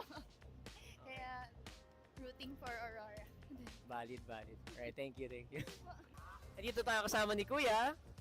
CJ po. Okay, CJ, sino tingin mo yung papasok sa playoffs sa tatlong natitirang team ngayong week 8? Sa tingin ko po makakapasok Aurora. Bakit? Kasi sa out of 3 choices, sila po yung may pinaka-chance para sa akin na makapasok. Ano yung nakita mo sa Aurora na parang kayang-kaya nito yung TNC tsaka APBR? Feeling ko gigil sila makahabol ngayong sa standing ngayong week 8 na po ngayon. Feeling ko sila yung deserving na makapasok kung sakali sa playoffs. Okay, we have Sofia! Hello po! Alright, sino tingin mo yung last team na papasok ng MPL Philippines Season 17 playoffs? Rooting pa rin po ako sa Aurora. Bakit Aurora? Kasi lalo na ngayon na medyo mahigpit yung laban ng feeling ko dun sila lalabas talaga. Magpapakita na angas. So tingin mo mauulit yung yung M7? Pwede. Aurora na yan eh. tingnan natin. Patricia! Hello! Alright, so simpleng tanong, sino ang tingin mong team na magka-clutch ng panghuling slot for the MPL Philippines Season 17 playoffs? Siyempre, naman ako, for lagi kong sinusuportahan na team yung TNC Phoenix Army. Alright, and tingin mo bakit TNC ang possible na kumuha ng last slot na to? Kasi may unfinished business pa kami last season eh. That's why. Kaya kailangan bumawi ng mga Phoenix Army boys. At alam ko naman kaya namin makapasok pa ngayong playoffs, ngayong season. Tunay na tiwala lang. Kailan kapitan ito, Mac, no? Malupit. Dito ang kasama ni... Rodel! Alright, Rodel. Sino tingin mo sa tatlong teams matitira ang papasok sa playoffs at bakit? Me personally, I think it's gonna be Aurora Gaming Philippines kasi mataas yung tendency na makapasok sila. And I've been noticing na lately, nag-struggle sila. And plus, may celebrity Aurora Hunters which is si Demon Kite. Yung celebrity yan, si Daniel Padilla ata yun. Oo, si Daniel Padilla. Yung yari. May celebrity tayo. Okay, so interestingly, puro Aurora ang nasabi dito. And again, we also have like TNC believers in the chat. Where are the AP Brand fans, man? I'm looking for you kasi hindi pa naman tapos ang laban, especially here in week 8. Siyempre lahat yan dito lang sa Basa ng Masa. See you on the next episode. Siguro, best memories ko lang na my learnings is yung naging sub ako ulit kasi nasa backstage lang ako. Tapos parang hinambol ako ni Lord na wag maging complacent, gano'n. Kasi di ba nga last season wala naman akong kapalitan. So ayun, parang na-reset yung utak ko para bumawi ulit. Isa sa favorite moment ko yung yung first win namin kasi nangyari yun pa lang week 2 pa lang. Tapos malakas pa yung kalaban namin ni Onyx. Kaso, malungkot yung nangyari sa pagkatapos, nagka-lose streak kami. Pero kahit na gano'n, favorite moment ko pa rin yun, syempre. Bili na kayo ng ticket for playoffs, guys, para kapanood nyo kami. May makikita ko yung pogi. Shoutout kay mama, magpagaling ka na. Kahit di ka makapunta, okay lang. Basta gumaling ka na. I love you. Pati kay Maggie, I love you. Shoutout din pala kila Tita Camille. Mag-iingat kayo dyan. Kahit di nyo kami papanoorin, sasaktan din ako. Message ko sa Twisted, sana last game na namin, paisayin nyo kami. Tapos good luck sa kanila sa playoff. Lalo sa idol ko si Tracy.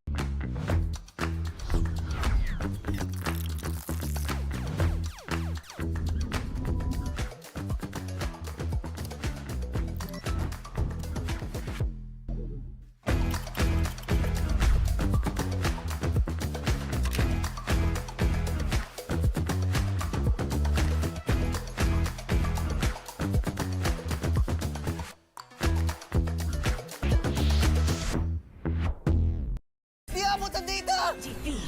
GG bro! Don't worry! The Only with Smart Power All 99. Hindi bitin with 10 gig data to power your games plus only Facebook or only TikTok. Load now! Foul! You know your scalp can get up to 5 times more dandruff? Get triple anti-dandruff power. Supercharged with Clear. Hey, you! Did you know men have 1.4 times weaker scalp? Get a shampoo that's 100% made for men. Supercharged with Clear. Enemy alert! Your scalp gets 1.5 times greasier, causing dandruff. Get triple anti-dandruff power. Supercharged with Clear. Stop and pull over! Your scalp gets 1.5 times sweatier. For cooling power. Supercharged with Clear. Different shades, different moods. But somehow, we just click. We all move through life differently. Chasing dreams, finding calm, and growing in our own ways. For some, their energy burns brightest when they play. For others, calm is where their focus finds its rhythm. And for a few, growth simply happens when the mind is at ease. But even in our differences, we're all connected by the things that hold us steady or have our backs. No matter the hue, there's a color that feels like you. So let me ask you this. What's your color?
Nagbabalik ang MPL Philippines Season 17 live pa rin sa Victoria Sports Tower kung saan nakita na natin ang huling sayaw ng TNC Pro Team kung saan na-secure na rin ang Twisted Mind sa kanilang 5th seed sa upcoming playoffs natin.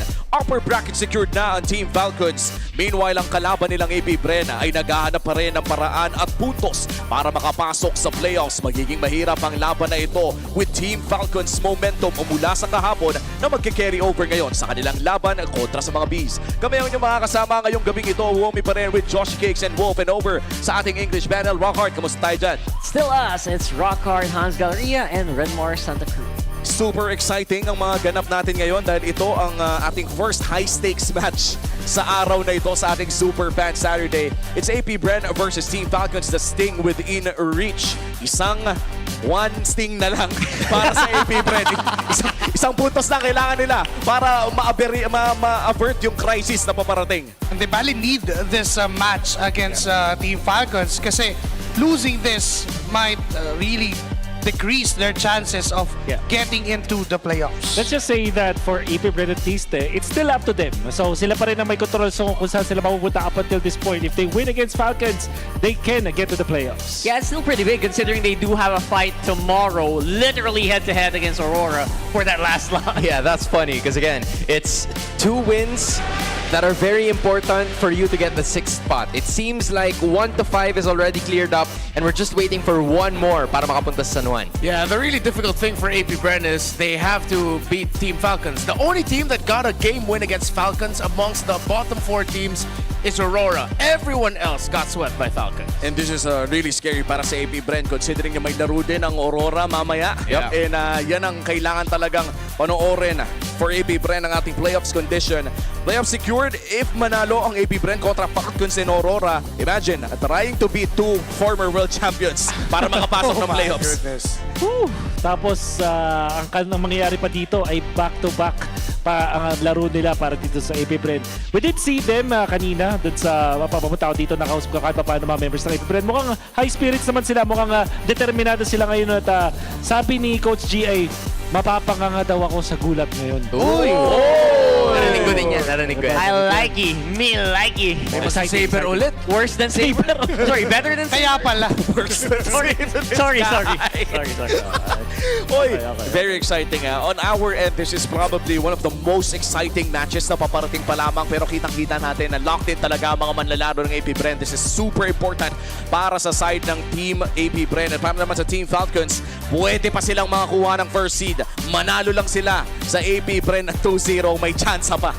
Itong mga players ito and Flap looking for the nicest way para i-exit ang kanilang mga sarili sa regular season. And this time, parang parang momentum yung gustong ilaban ng Team Falcons dito. Yeah, it's still basically a battle for a top seed. Tiebreaker pa pala. Pwede mangyari dito, guys. Yeah, it's just fun to see na kahit saang parte tayo ng standings, there is a possibility for tiebreakers to happen. Whether you're at the bottom with Aurora and APBR fighting for that last spot or TLPH and Team Falcons, pwede mangyari. Yeah, we're looking specifically at the TLPH and Falcons tiebreaker. So one thing you have to consider is, first off, if ever this is going to be a sweep win for Falcons or for later. You know what? We'll just talk about it later. The graphics. I was getting ready. I was waiting to get it through, and then once it got to me, the graphics was taken away. Saktong-sakto dahil pwede na rin natin pag-usapan yung match history naman ng Falcons and APBR. A very historic matchup underway. And ito yung mga domestic rivalries na lagi nating inaabangan. Season 15 pa lamang ay nagkakatapat na ang mga ito. And for sure, madadagdagan pa ang pahina ng kwentong APBR kontra Falcons. Parang so far, nakakalamang ang Falcons overall 3-2. Pero isa overall sa game, ganun na 9-5. Napakahirap na scenario na ganito yung makikita mo. Kung ikaw ay APBR, lalo na ikaw ay gusto makapasok sa playoffs. But in any case, they have to really get into the point where kaya nila pumalag. May nakita akong trend. Season 15, Week 4, Day 2, Week 8, Day 2. The same as Season 17. So 2-1-1-2 ang nangyari no Season 15. Season 17, 2-0-0-2. Okay. So nagkakatalo sa dulo. Well, in fairness, APBR almost always, well, so far, APBR always gets a win, at least one series win over Falcons. Aba, Ito na kaya yun? Oo nga this could be the one at napaka-importante ng the one na to para sa APBR and this could be the game that allows them to enter the playoffs. Imagine mo, pumupuso pa rin ng APBR all the way to week number 8 at sigurado maraming kailangan gawin ng ating mga tropa dito. There's a large part in me that kind of wants a tiebreaker. Imagine kung sakali nakakita natin na unang nanalo ang Liquid sa Falcons the first time they met. Second time, nanalo naman ng Falcons. Parang may best of 3 yung best of 3. For the plot. For the plot. That's all I'm gonna say. Ang sarap naman kasi, no? Parang hanggang sa week 8 ng MPL, para bang wala pa rin kasiguraduhan itong 6-0 na to. At grabe, ito pala yung feeling ng parang mukhang scripted yung liga kahit Even the first lot, right? Even the first lot is not secured yet. So, Yeah, with what you just said, a bunch of people are gonna take that as it is scripted. Well, kahit ano namang sabihin nila, hindi magbabago ang ating Infinix keys to victory. So, analyst, take it away. All right, now we're gonna be talking about APBR. I don't think this is the first time that I mentioned this, pero para mas lalo na siyang applicable sa ngayon.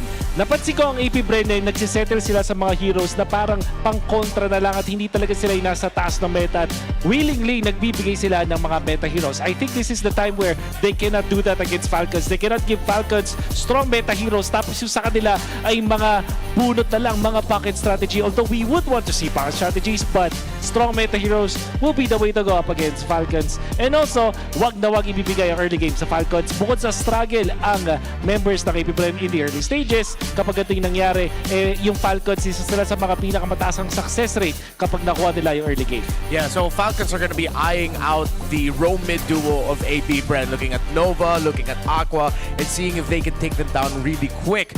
They are going to do that by the draft, via the rotation. So if you can get those really strong trades in the mid, if you can get, honestly, my personal favorite pick for Haji this entire season is a Valentina.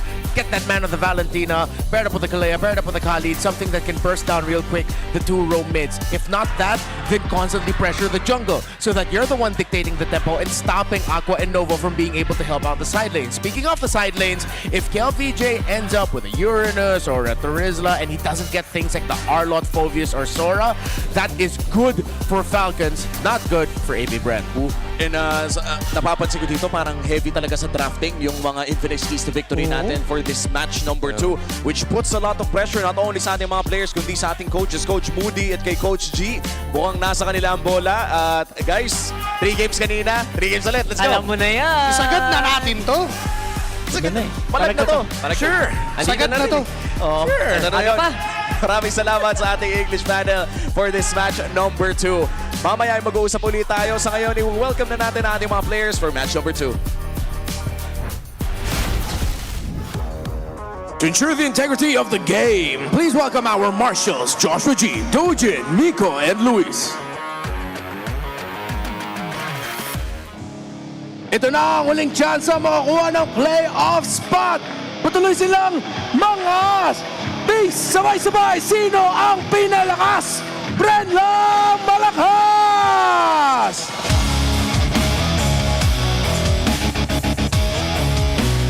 They return to soar to new heights. Beware their might. One of the titans of the game, Team Falcons!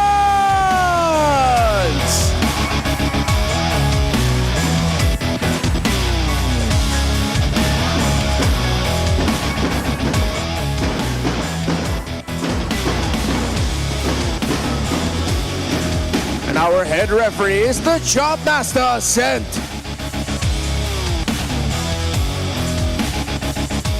The head coaches, Coach G and Coach Moody.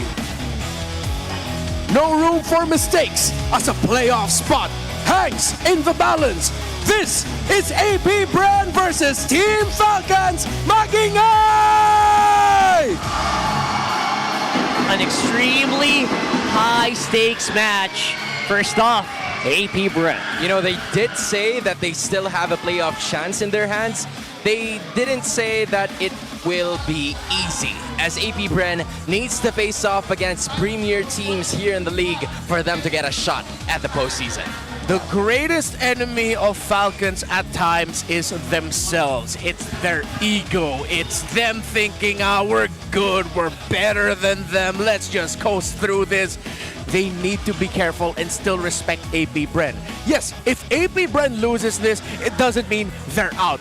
But they are gonna have to wait for the result of Omega versus Aurora later. So AP Bren, they're gonna be hell-bent to making sure that their fate is in their hands, that they win this series so that when they face against Aurora tomorrow, then that becomes the decider. That's right. AP Brent is no slouch. As you can see, first blood percentage and kill participation very, very much can actually beat him out. But Falcons in every single macro does have that advantage.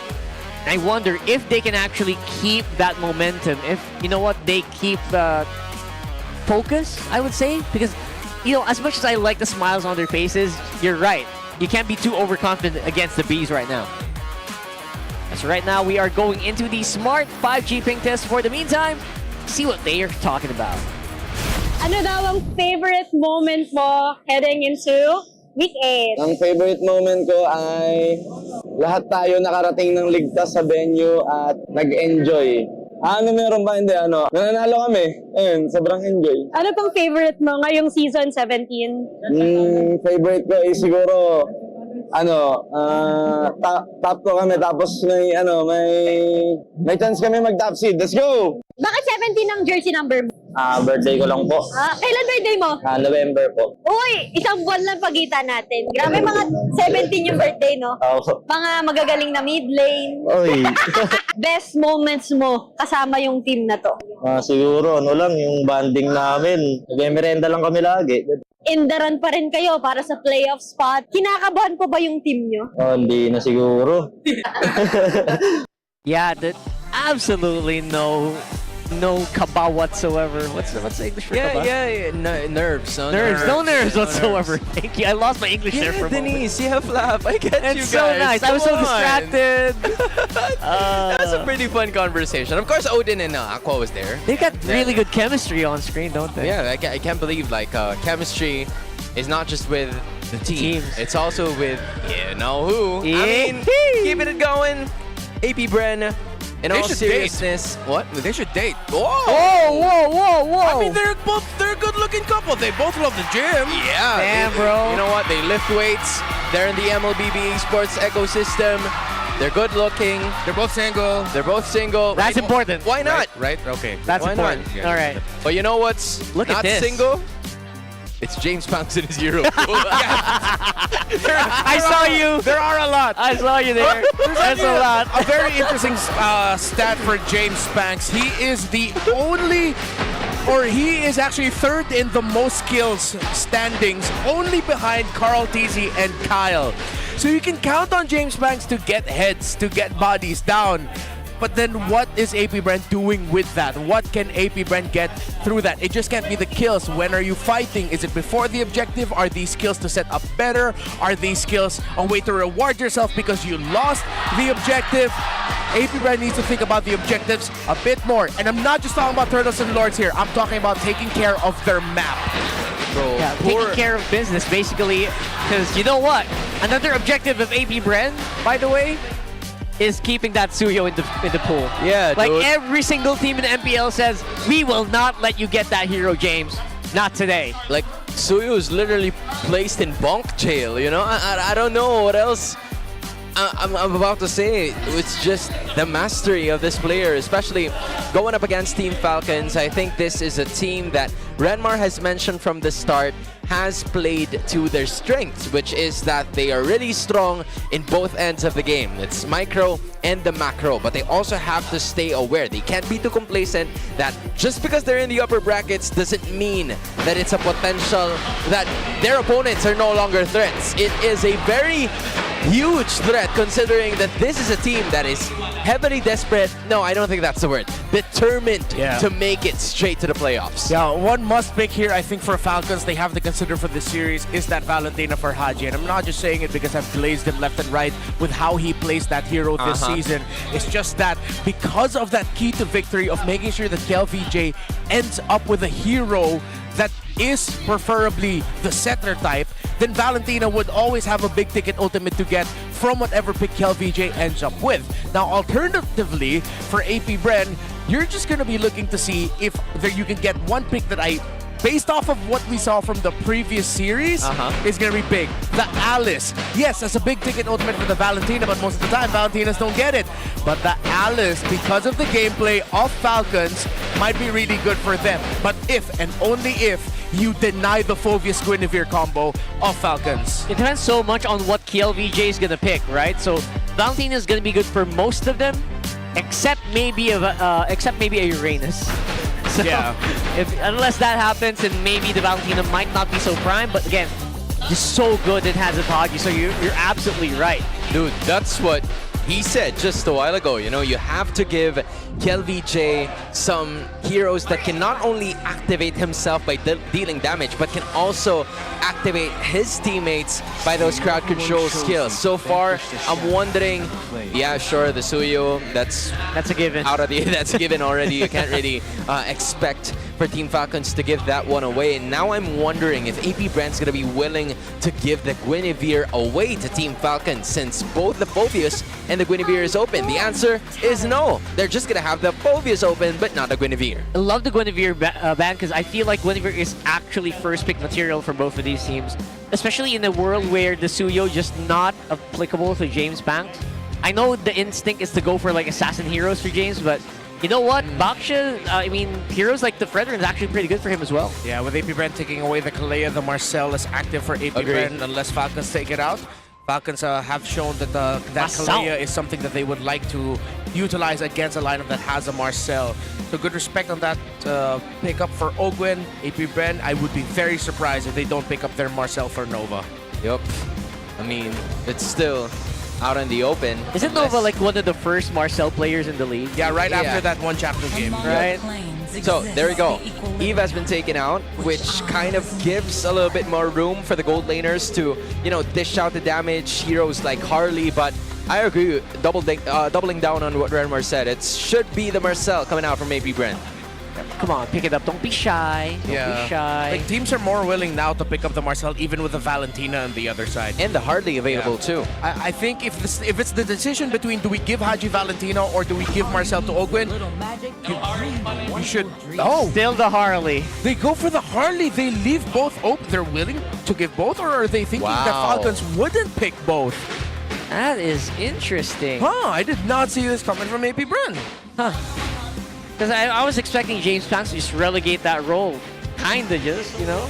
Yeah, I feel like they're thinking that if they pick up a Valentina, at least they would still have a Sora on their side. That's an activation that KLVJ can work with. It's just that the Marcel would be a really big loss for AP Brand since they didn't pick it up Blue 1. All right. So with that open, actually, do you think Ogwen will be willing to pick that up instead? Oh yeah, should consider it. There's a Val. Okay. Obvious. Oh man, I feel I like it better. Yeah, they're still willing to pick it up. And that is all fine because they get to set up if ever they want to pick up a Harith for Super Marco. I think Falcons might be going to the mindset here that whatever Shizo ends up with, if Super Marco ends up with one of those lane bullies, then yeah, he will definitely win that lane. Especially if you pick up like a Moskov. And I know we're not banning out any gold laners right now. Claude's still prime. But when you put heroes like the Moskov on the Super Marco, it's just so oppressive, man. That's why I like seeing it. No, that is true. I now wonder what AP Brand is going to be making in terms of the choice here. They should also have a gold laner on their side. Instead, they went with a Gord Blue 3. It's the new meta. And we should just stop getting surprised by Gord, right? I think after today, Gord is just prime pick. What's a Lilia, right? What's a Valir? Gord is the pick. Dude, and even an Alice. And the Alice, this of course. is gonna activate KLVJ a lot. Yeah, just as I was saying earlier there. I didn't see the Gord though, but good on AP Brand. I think the previous series that we saw today, and even yesterday, set precedents for what to expect. Great pickups by AP Brand, surprising. They're not falling into the trap of picking up the Marcel right away. And I appreciate that they're actually willing to let that go. Now, can they make it work? If ever it does end up in the hands of Falcon at Red 4 if AP Brand doesn't ban it. I remember Super Marco having such a huge win rate on that Claude. It's almost like a sure win for Falcons whenever Super Marco gets that Claude. So I really like that pickup. They could start banning out gold laners here as well. And maybe that Marcel just as a bonus. Although right now for AP Bren, I feel like they will have a lot of use for the Marcel. The problem is they're all magic at this point. Yeah.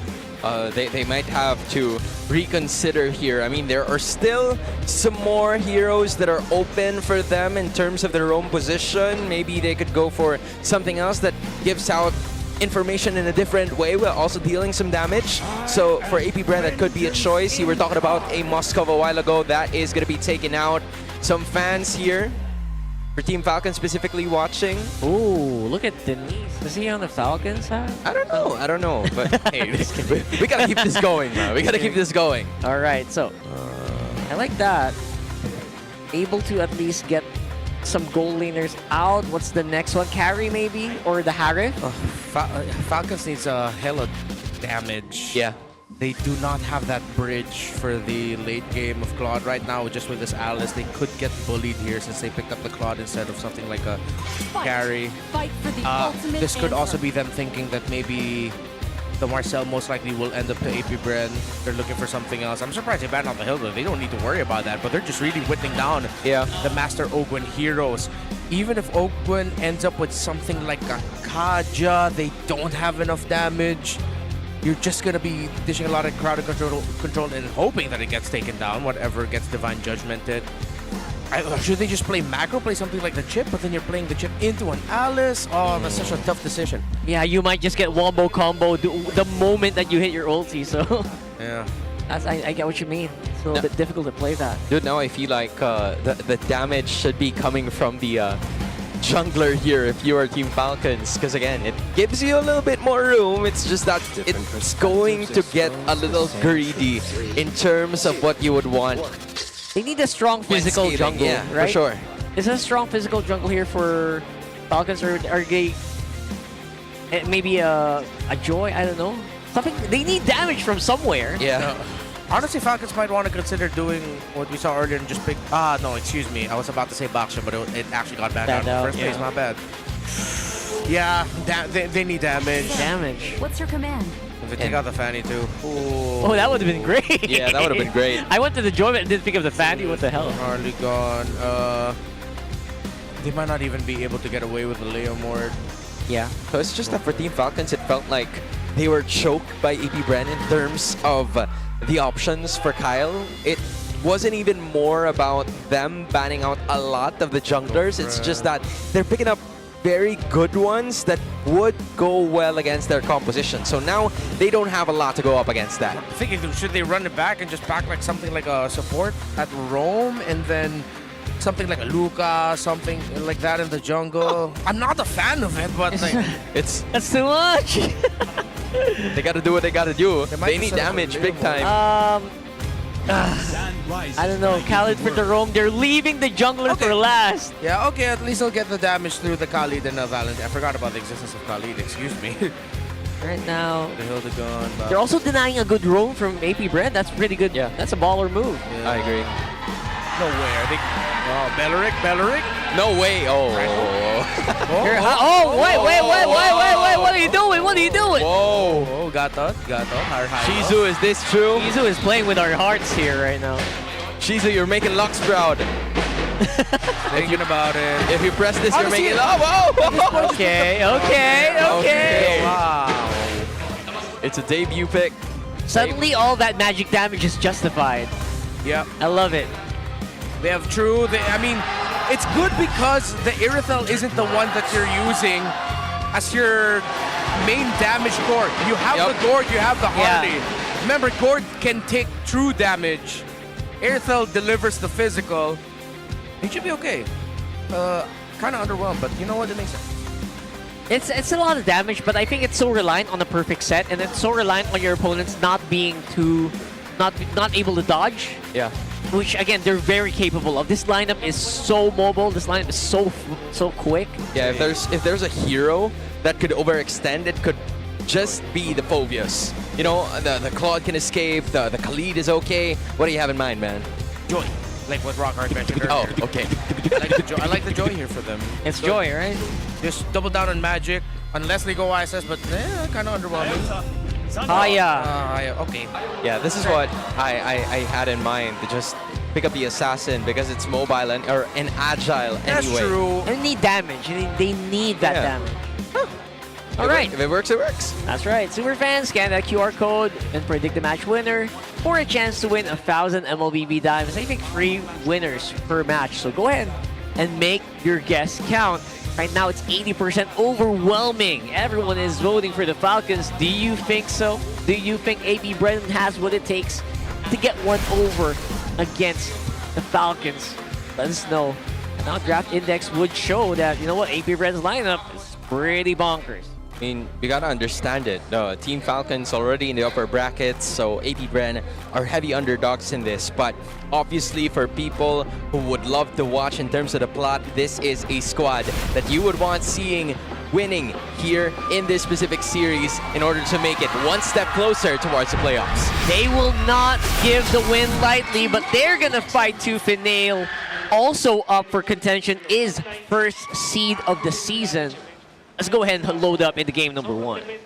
Let's see how Nova and Aqua can fare against this Khalid and Valentina. So Shizo went for the typical build-up on the Irithel. Gets the Assassin Emblem set, Master Assassin, Fatal, to really focus on the crit and the damage. Take a good look at the health bars throughout this phase when we don't get to see the gold lane a lot. All right, so right now, obviously, it's going to be a bit of a hard laning phase here for Shizu. I think one of the reasons why the Airfield just doesn't get picked up as much. But I wonder, is this what Coach G was talking about earlier, that we're going to be so surprised?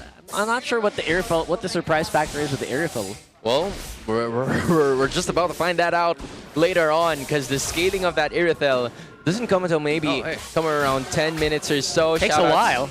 To our streamers who are currently watching this game. That's Chai Gaming for you, one of our local content creators. Shizo, on the other hand, is having quite of a difficult time against Super Marco, but the freeze is going to be helping as well. Okwin dished out in terms of the damage, cut up to half of his health, but James Banks not being able to convert. Yeah, so far good management of the row mid trading here by Nova and Aqua. Able to match the aggression of Ogwin and Haji. Tough boots. First one for the high loss. Similar to Ogwin, so both teams respecting the amounts of crowd control. Okay. Good mobility. Decides not to go for Elegant Gem earlier. That means they just want to have more map control instead of survivability here. Yeah. By the way, Shizo has like 150 BPM right now in his heart rate. Super Marco's just under 100. I guess that's just the pressure, right? That's the pressure. Yeah, that's the early game for you. But then it's going to be Ogwin, who's kind of been dealing with some damage, and that's going to be the first blood. Go with the James Banks. Oogie shadow kill from Kyle is going to be cutting Nova to half. This is a win for APBR. Yeah, with Alice here, plus more! Look at that! Even a glorious pathway to find Aqua at the back, and Flap started going haywire! But then KelVJ is going to be doing the same thing with the Throne of Ruin and killing one of his own. Kyle doing the same. Double kill for the Valentina. Hachi is doing everything he can, but James Banks still able to take it. KelVJ is going to be able to escape, but Falcons are holding on to a 400 gold lead. So, trying to survive, but barely, and there goes that Deadly Magic again. Oakland's gonna have to get used to that. Yeah, lots of kill trades, but APBR walk away with 2. James Banks gets 2 and gets the turtle as well. He's still getting marked by Ogren in the map though, with his rotations. Kyle used his retribution a little bit earlier in the sequence, if I'm not mistaken. It was still on cooldown at some point. Excuse me, that might have been his shadow kill. Oh, wait. All right. He's already used the retribution. I mean, James Banks was going for the kill, but it didn't happen.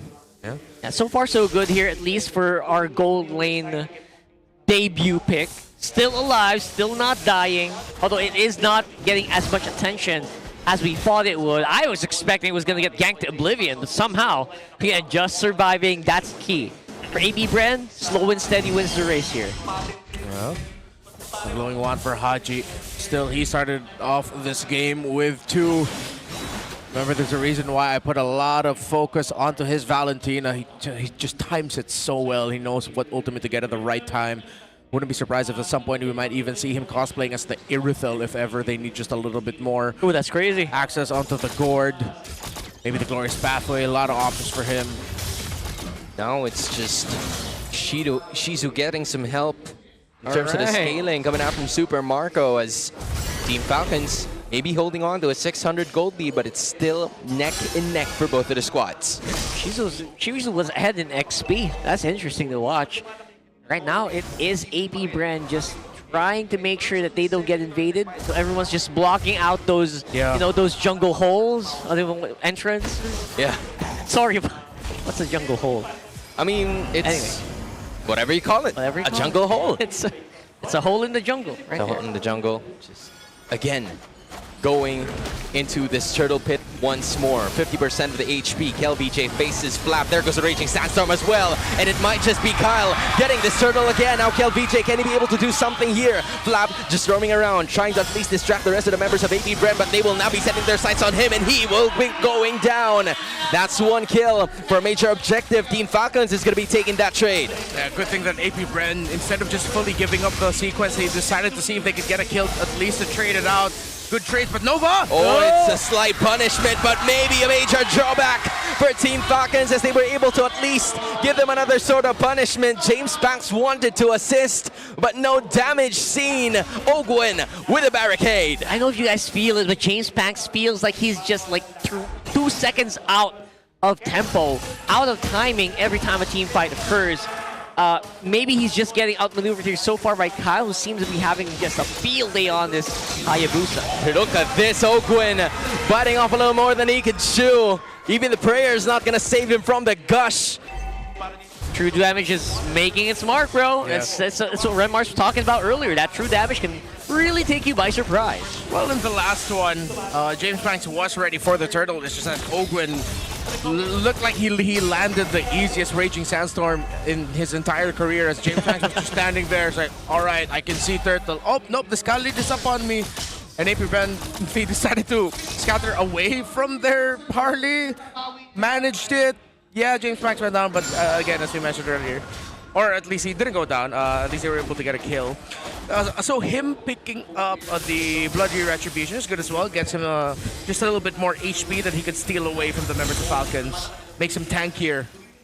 Yeah, I definitely will need that later as well, right? There's just so much fade-away damage as well coming in from like the shadow kill, and if Baji decides to chase after you. Yeah, and this is going to be the Battle Mage Harley. That's going to be a Brute Force Breastplate, it looks like, for the second item. Me likey. We're going to see a lot of presence for James here. Now they're setting up for next turtle. But maybe a lot of damage too coming out from both teams. 60% is the turtle HP. It's going to be Ogwin again, flickering away from that. It's going to be a major turtle reset. But just to half of its health, KelVJ is going to be facing Flap once again. Kyle from the back is going to be Flap still at the front lines. Look at the dish on the damage, and KelVJ is going to be taking the turtle. James Banks is going to be taking the damage the same way. KelVJ is going to be using the flicker to get out of that situation. So with no casualties, AP Brand takes the win. Miraculous. Clean non-fight. Yeah. Wow, AP Brand, you gotta appreciate their patience here. Nova's making the most out of his Revitalize. He didn't even need to use it mid-fight. I believe it was near the tail end of it.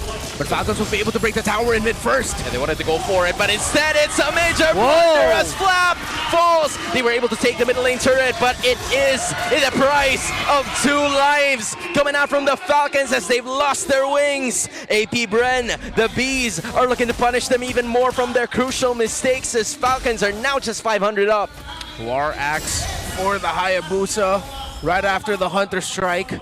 Still, AP Brand are making the most out of their trades as these late entries of Shizo, the usages of the heavy crossbow, having that still late into the fight after Falcons have tossed a good amount of their abilities is what's changing the ties here for AP Brand.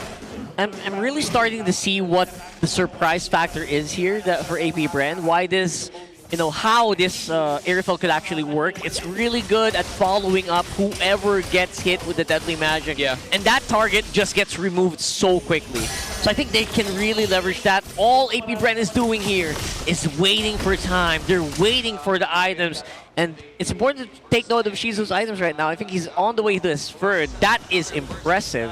If you think about it, free 0-1 on that Eerie. Yeah, like as soon as everyone started running out of gas, that's where Shizu would come in very handy. So again, Team Falcons is going to be transitioning to what they are used to do, working on their macros, fixing some things in order for them to get a little bit of a lead against AP Bren. They were able to take a turret down bottom, so this is going to be helping them towards the Turtle Siege, leading by 400 gold, and seems like Ogwin is going to be the main suspect here. They don't know that Kyle is around. It's going to be Nova again, using that Revitalize to be able to actually help. It's also Shizu using that motorcycle to actually help out. It's still Ogwin dishing, dealing with the damage and using the Freaker to be able to get away. So no casualties, but a lot of battle spells consumed. Yeah, you really see the impact of this Irithel, the zone out, the hesitation of Falcons to fight.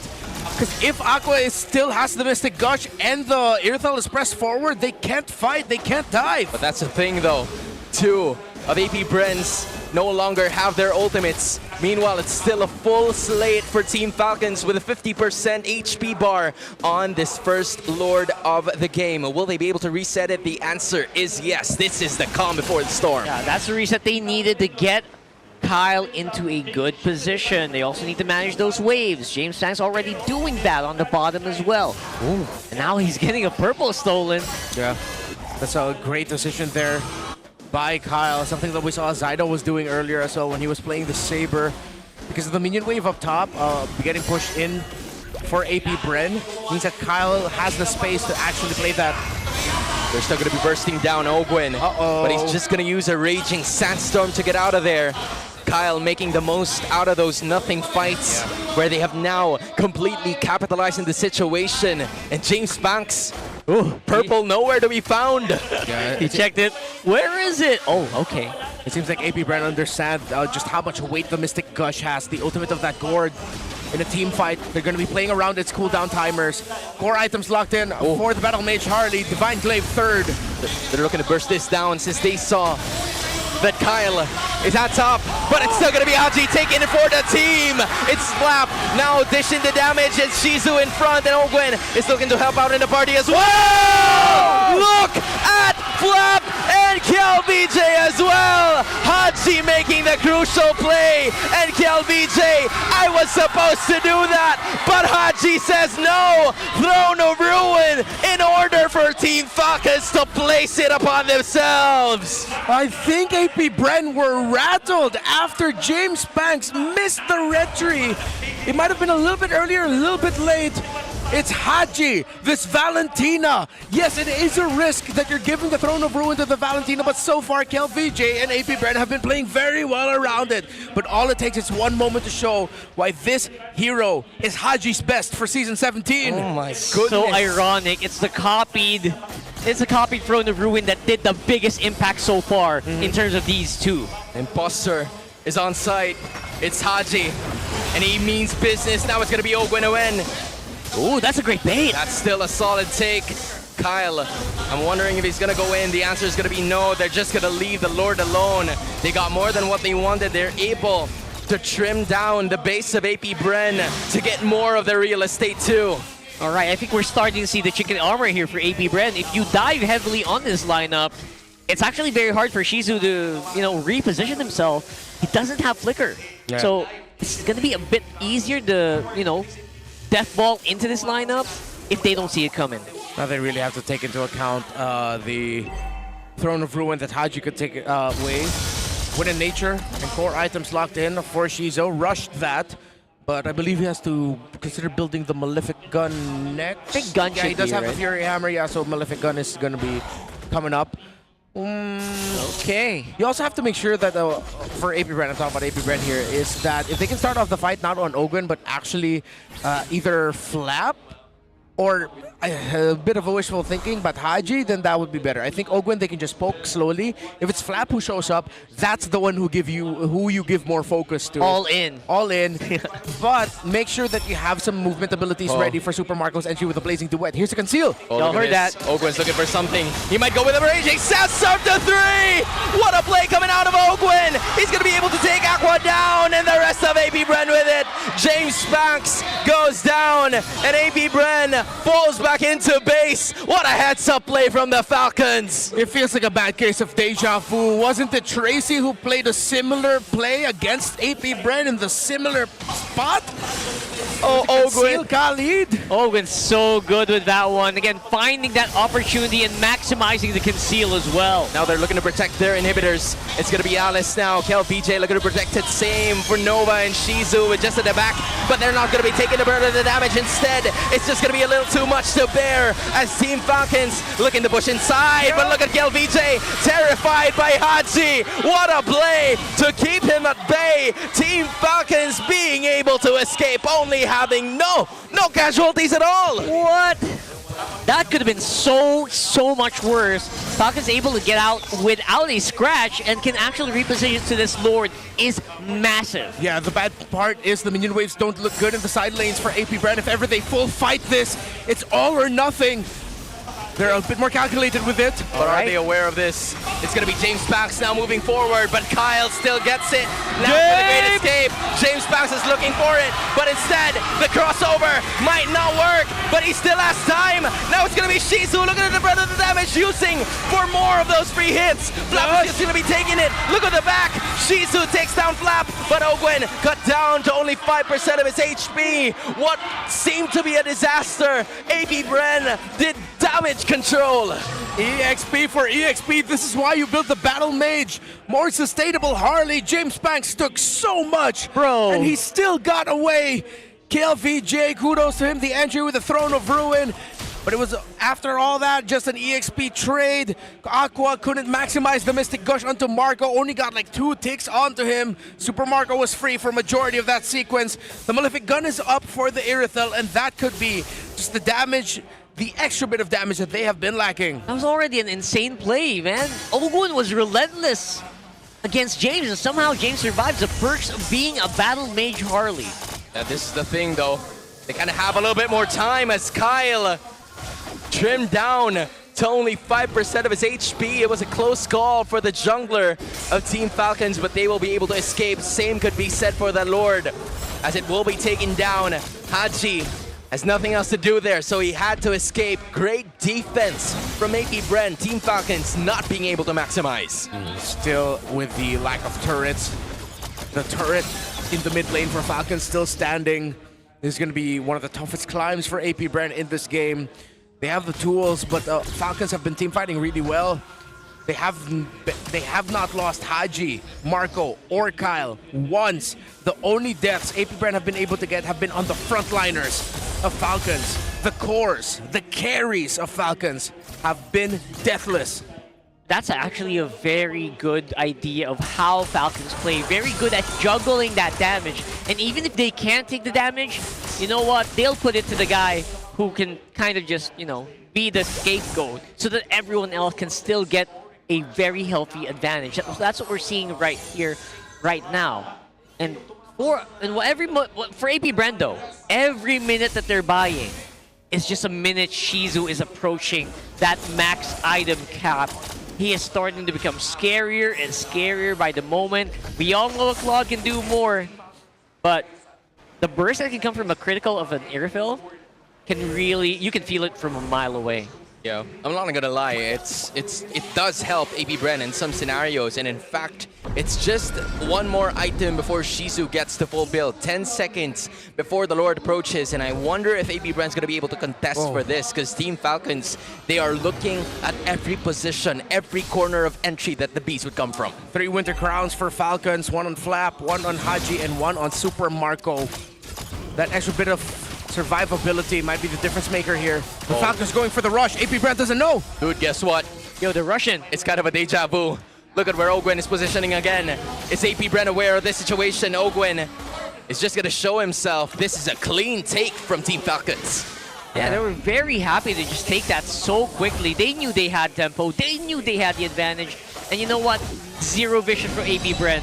I don't know who's gonna do the checking, but Nova's just not it. I don't think Nova can actually sustain that much damage. No, I bet they were able to see the members of Falcons. It's just I think they acknowledged that they couldn't get close enough.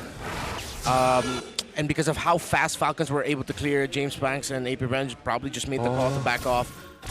GDS locked in for Shizo. Should put some movement speed so that he can get around them. Conceal. Ogwen now inside. He's gonna be the one taking the damage, but still able to escape. Waste of skills coming out from AP Bren, unable to convert on that one. But the siege continues. Team Falcons holding on to an 8K gold lead. This might be Haji now holding on to another Throne of Ruin. We're waiting for the time for him to strike. Instead, it's going to be KLVJ only catching Ogwen. And now they're going to be setting their sights on him. Instead, they go to Flap. Brunting, taking, looking, shooting, and then going to be dealing the damage again. But look at Shizu staying alive in the midst of it all. Flap is going to be jumping using the Infernal Pursuit, but he will go down as well. James Banks, Aqua, now they're on the ones in the chase. Super Marco's gonna be backing away, and in spite of them losing all of their inhibitors, the Bees are still standing. I was wondering why KLVJ didn't use the flicker when he initially brought out that Throne of Ruin that caught Ogwen first, or I believe it was Flap, one of those two. But then Kyle was not visible. I think he was also taking into consideration that if ever he decided to flicker Throne of Ruin forward, James Banks and Aqua might get forced back by the entry of Kyle with a shadow kill. Ogwen getting habit of time. Oh my gosh. Damn. It's just inhibitor siege all over again. Yeah, think about that. That is not a Oracle-laden Khalid. That is just the strength of his second skill. There's no Oracle on him. And that's what you see, right? That's what you get when you get a Khalid so early on. Just slap on a Radiant Armor, and you're pretty much just a regenerating monster. And that's something that's a little hard for most Harleys to deal with. That's why that matchup is so good. But right now, if you're talking about like KLVJ, like why they didn't go for the flicker, maybe it was they just wanted Ogwen, probably, right?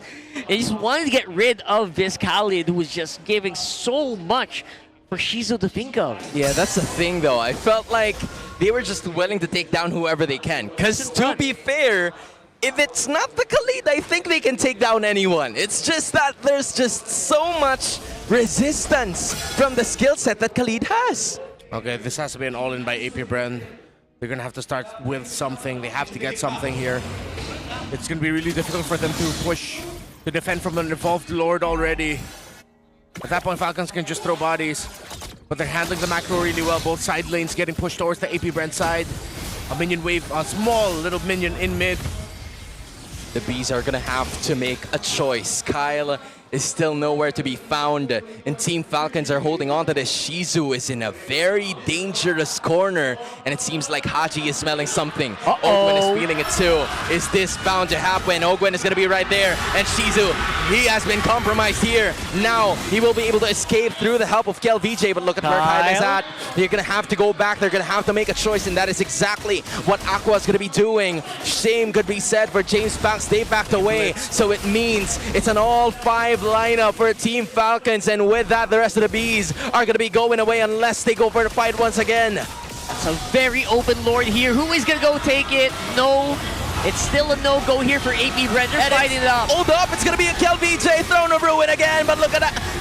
Flap just right behind, using the Winter Crown, evading possible territory, but look at Haji again! Shizu popping off the ultimate and immediately going down. What a setup from Haji, the machine that you are, finishing it off for AP and Team Falcons. Full 4-man strong. Marco doing his best, but James Banks has nowhere to go. This is the inevitable. Falcons flapping their wings for a win in game number 1.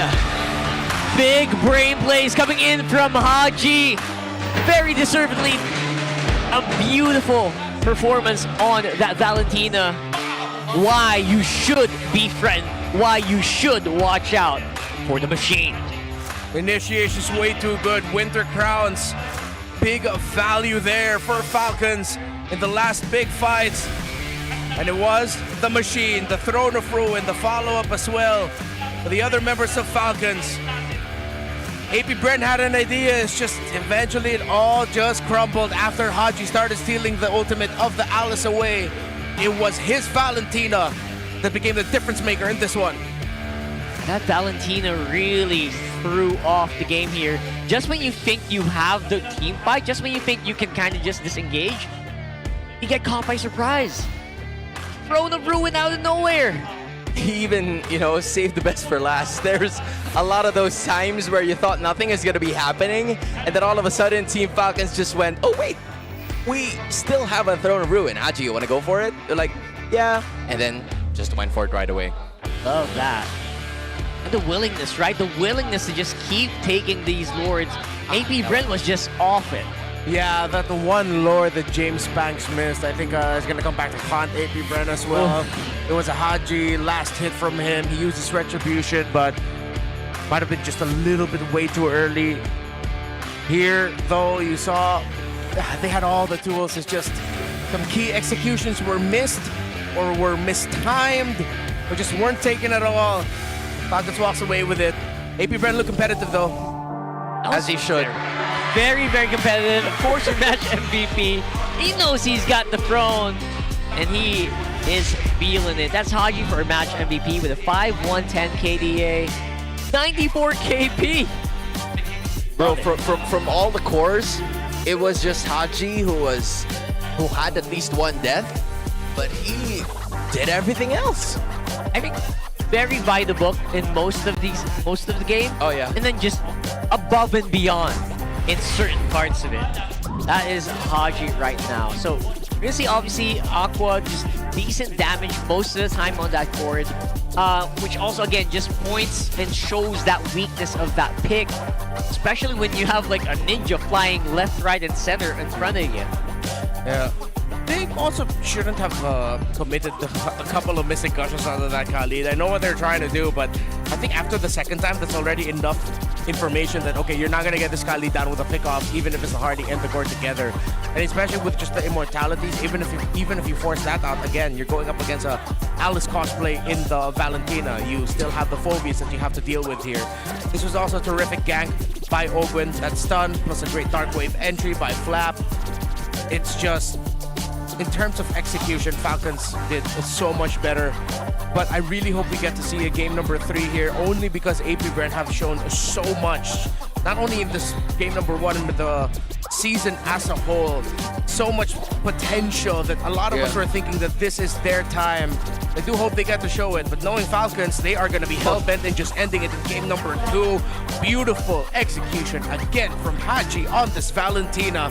The two heroes that I put a lot of focus on in the draft ended up becoming 2 of the biggest X factors. Absolutely, that obviously the Valentina on Haji, and ironically enough, also using the Throne of Ruin from KLVJ's Alice. Just really a monstrous performance. I cannot believe that, again, not to say anything bad about KLVJ, but Haji just did it better. Yeah, I agree. In every single sentiment, Haji just really showed APBR that in spite of them having late game damage through, you know, Shizu, Aqua, they even had great ways to actually deal some crowd control, and they were able to show it in the early portions of this game. It's just that for Team Falcons, every Raging Sandstorm, every Throne of Ruin, even the Demonic Force coming out from Flap, those crowd control skills take techniques to do, and they were able to do it in perfection. Yeah, I think the difficult part also here for KLVJ's Alice is if he ever decides, the moments that he decided to go for the commitment and then forces a play, you can't fault him for the fact that you're just up against so much dive. We ran down all the heroes, but if you look at Falcon's lineup, they can respond to KLVJ's Throne of Ruin by, sure, getting caught and then committing their own dash forwards to fight against APBR. And now KLVJ is wondering, wait, these guys are behind me now. We weren't able to burst them down quick enough. Of course, Super Marco he's pretty much the only guy that's thinking about trying to avoid it. If Kyle gets caught, Shadow Kill. Sad that he had to use it, but Shadow Kill. He gets to deal damage. Super Marco, most of the time, doesn't get caught. He's already just waiting in the side, waiting to entry with the BMI, Blazing Duet, after the Throne of Ruin of the Alice has been committed. Yeah, and overall, I would say, yeah, that's just not the position where you want to be in as an Alice. So I guess maybe they can kind of just make it a draft that can kind of cover that weakness. Maybe later on. But for now, we gotta take a break, guys, because SIP Purified Water is filtered through volcanic rocks for crisp, clean taste that quenches like no other. Quench that first, take a sip. All right, guys. And we'll take a sip. You can go ahead. I'll go ahead and speak. No, you're required to speak. I'm required to speak. Darn it. You see the Max 5D on stage? Those chairs are awesome. That's clever engineering, keeping those teams locked in. Distractions, pure performance, brought to you by TC Racing. We've got your back. I think now is the time for you to drink. And now I can so, take a sip. With that being said, I think it's a really solid way for majority of them to just, continue with how they've managed to start. It's always about the macro for Team Falcons, and they were just able to maximize on it for most of the time. And I think in just a bit, we're gonna see some more people here. Watch out! Yeah. Can I do that? Yeah, sure. Sorry, sa Falcons, nauubusan ng pera bigla eh. Hello, we're back. Hello. Ayan. Hey guys. At total, nung nabanggit ang pera dito sa panel namin, biglang dumating. Itong mga tropa nating yayamanin. Kamusta naman tayo dyan? Tatlong panel host. Ayan. I don't know. I'm just here suddenly. I'm good suited in. Welcome back, by the way, sa ating six-man panel. And gusto natin pag-usapan, of course, yung mga successful na tao dito sa loob ng ating regular season sa upcoming Alamat Awards din natin. Dahil sa ngayon ay nakikita na natin ang ating community sentiments from, again, people posting about the upcoming awards. Agree ba kayo sa mga opinion na nababasa natin dito? Yeah, I think we're finally gonna get to see a regular season MVP award for Carl TZ. I think a lot of people have been already talking about it just halfway through the season already. Yeah. TLPH continued their form and it's looking like he's gonna get it. Yeah, from Edward Gaming, it feels like, Carl Tease is just a god here. How many times has he died in the last 2 weeks? 3 times? 4 times? Mabibilang sa isang kamay. I think twice. Yeah, you I can think so. count it in one hand. So absolutely, what do you call that? What did the kids say now? Very 6, 7? Very based. Very based. You know what? That's true. What I'm interested here is the rookie of the season. I think Mingwin and Teddy are really good candidates for it. I think it's very close. You can't go wrong with either. Oo, parang ito yung kumbaga pag nanood ka ng mga basketball, parang nagtatapat si Con Knuppel, saka si Cooper Flag. Si Cooper Flag. Ganong level kasi, parehas kasi malakas eh. Yes. At masabi ko, itong si Sadford parang unanimous din sa mga XP laners natin. Iba talaga pag inspired. Iba talaga. Inspired. I also just want to say thank you for the people who put nets in their all-star team. Amen. Oh yeah. Deserved. Amen. In this season, we continue a proud tradition of honoring excellence with the MPL Philippines Alamat Awards. And the power is in your hands, superfans. Head over to the official MPL Philippines website starting this May 20th to cast your vote and make your voices heard. Oy, ilang araw na lang pwede nyo lang iboto ang mga napupusuan ninyo. And siguro nga ang ating Rookie of the Season race ang pinakamainit para sa season na to. Three-way tie. Pwede ba yan? Three-way tie? Sino yung pangatlo? Look, for me, I think... Okay, you guys are still on Rookie of the Season, but I just want to say most improved player, I feel like is the toughest debate. Sino yung most improved? Ano yung debate natin? Ako, James. For you, James, I'm thinking, well, because he finally gets a lot of playtime, Perks. James and Perks. I'm saying Haji. The moment Haji stepped in. Well, even Haji you can consider, yeah. Oo, bago tayo mag-away dito, ay magbabay na muna tayo.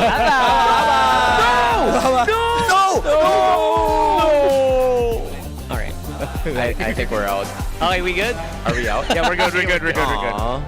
That's excellent. That's an excellent Alamat award. Yeah. And please, guys, vote. Your vote counts. Like the MVP, no question. Team of the season, It's a landslide. Probably no question. But Granmar's right. I think what could be close is the most improved player. I love that this is the picture they did. You know what? This guy could even be a candidate. I feel like Flap could even be a candidate by a long shot, or maybe not even. Pretty close. Most improved. Wait. Maybe, yeah. He could be.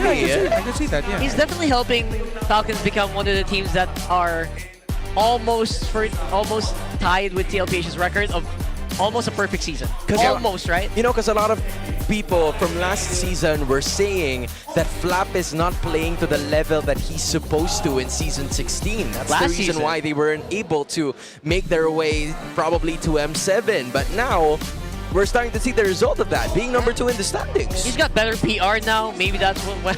To be fair, the Falcons immediately had to go up against Liquid in the elimination first round, so... They were 3-6. Well, okay. well, That's quite But important. no, yeah, definitely. I prefer Flap this season than I did last Yeah, season. for sure. Big difference. And then when Flap executes, you see, right? You see the difference.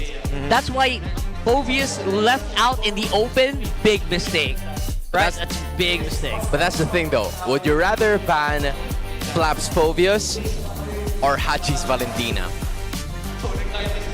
That's a problem. Valentina's more of a problem now. I think so too. Yeah. I would probably leave the... Alright, you guys are going to hate me. I'll probably just leave the Freya open if I can ban out the Phoveus and Val.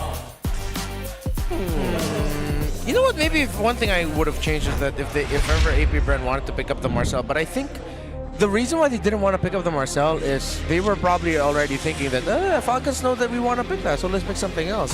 The high loss wasn't bad. The high loss was effective. But then if you look at the bans for APBR, it's tough for them to go away from banning the Baksha, Kalea, or Guinevere. Oh, the Marcel this week has been horrible. It hasn't been winning. I think it hasn't won once. Right? Yeah. I think maybe one game. But yeah, overall it's been really, really bad. I think that's one of the things that APBR are considering. My little point to that, to add to that, would be who was playing the Marcel? Oh! And who were they up against? That's a good point. You know what? That's actually true. That's a big variable. Now that you okay. I have no objections here, Your Honor.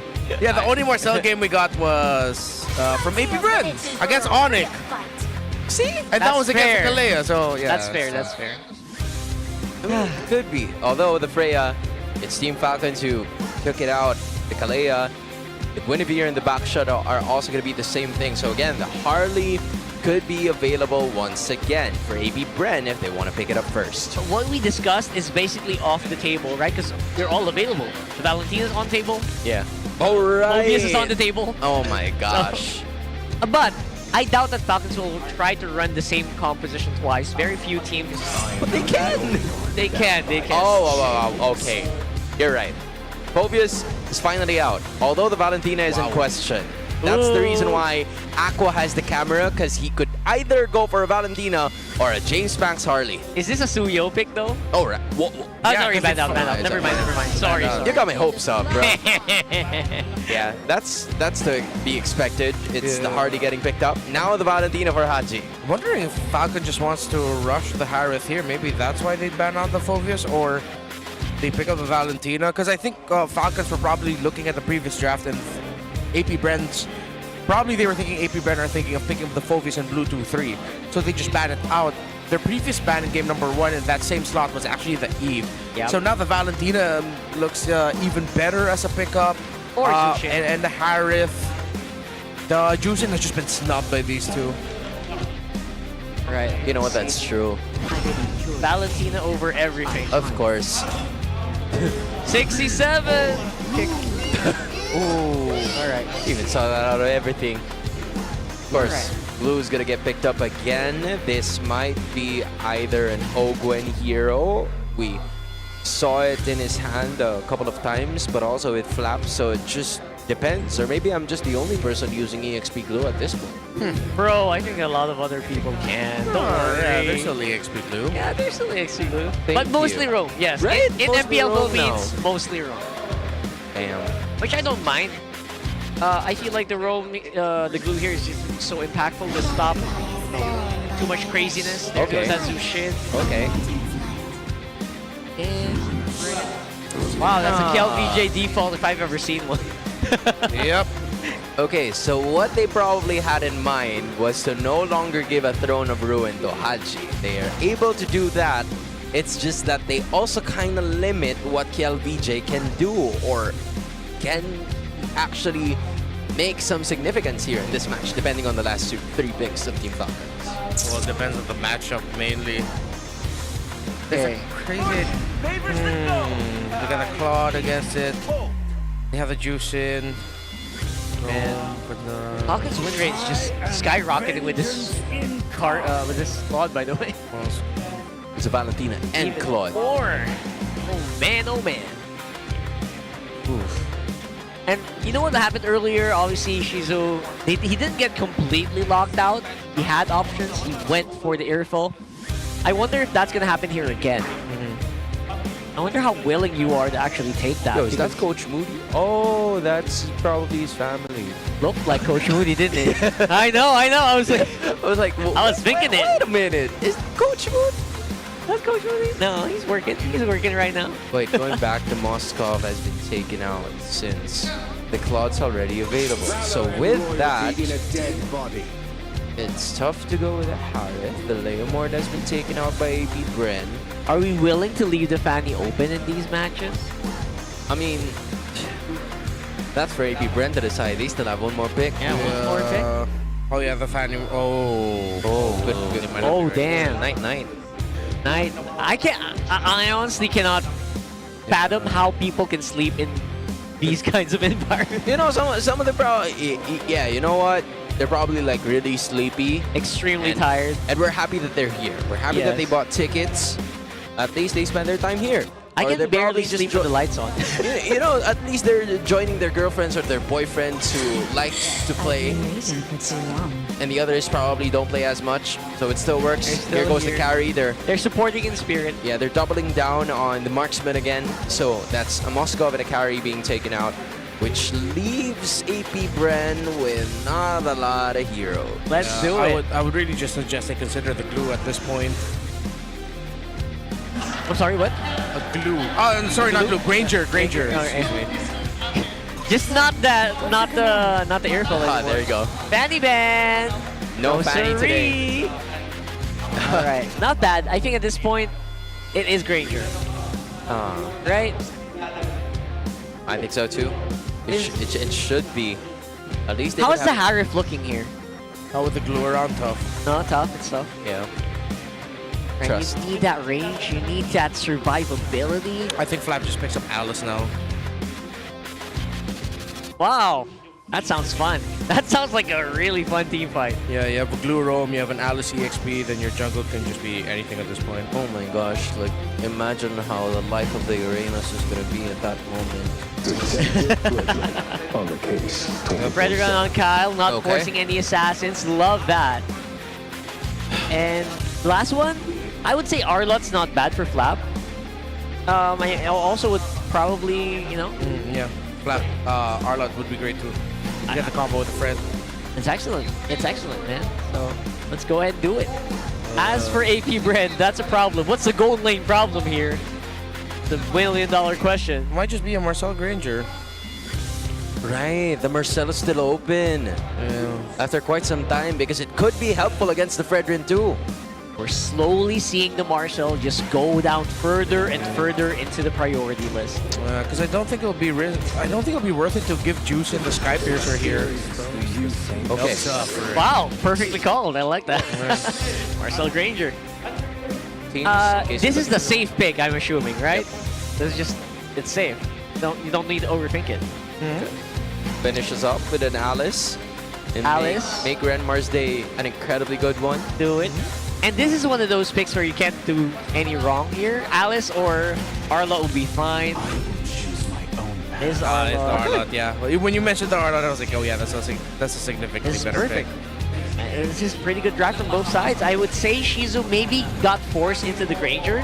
Other than that, pretty balanced. I'm trying to think why they picked up the Uranus so early though. Agree. I thought that they were maybe thinking of doing something really crazy with the Uranus pick, like putting it in the roam against that glue. So it's like an EXP lane matchup, but it's in the center of the map. Or you put it in the jungle, and then you put the Harley elsewhere. I thought that's what we were getting of like the wow factor fighting from Coach G, but no, we just end up with the Uranus. Right. So this is after it's the Uranus that does the same thing. Yeah. After attempting the wow, they defaulted back to the Yeah. Yeah. They went with default. They defaulted basically. Yeah. I'm sorry. I tried to make sense of. I'm sorry. That was very. Saying. That was a. If anything, they should apologize to you. Why? Say sorry to me right now. All right. Game 2 here. Falcons and AP Bren.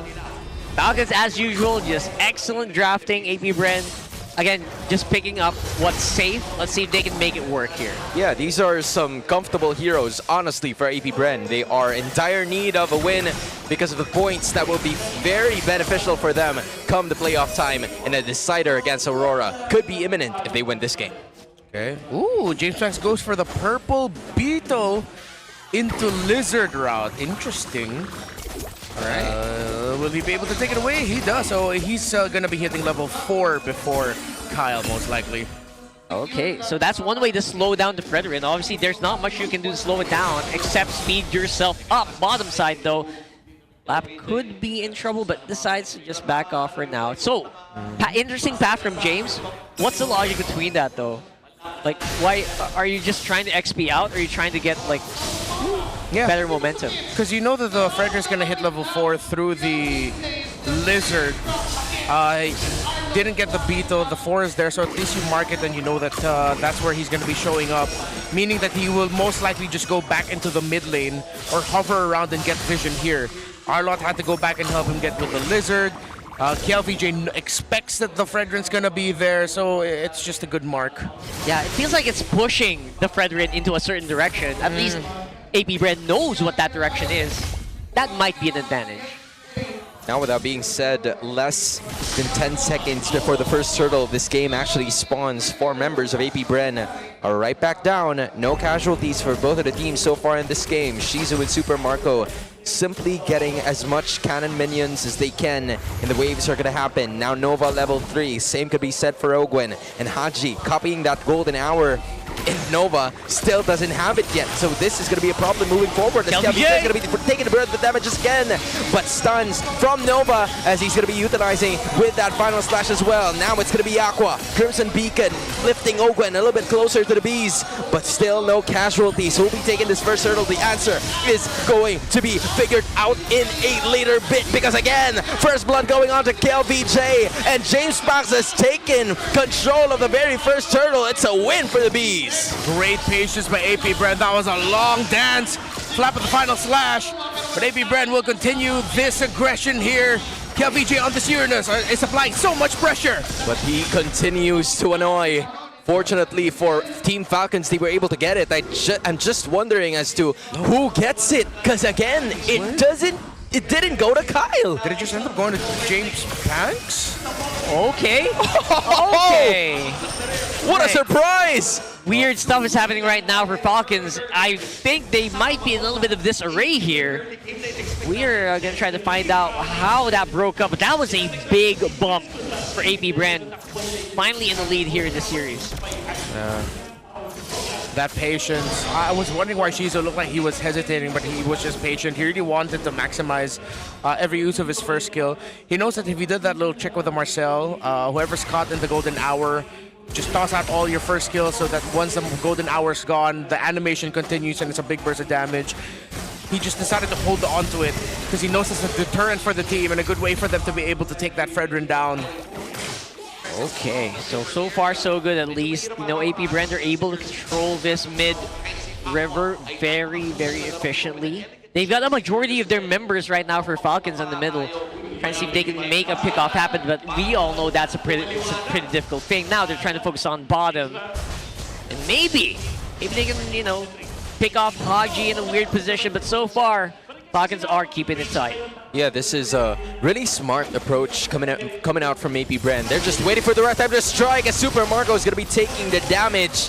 And even those long-range shots coming out from Shizu, but he's still A-okay, using that extra recover for him to be able to stay alive. Now everybody's going to be setting their sights towards that turtle as James Banks and KLVJ, even Aqua is joining the party against Kyle and Flap. Former TZ bros now out of the family. That's going to be a final slash against Kel. Will he be able to stay alive? The answer is going to be yes, but then it's going to be Nova now, stunning them one by one.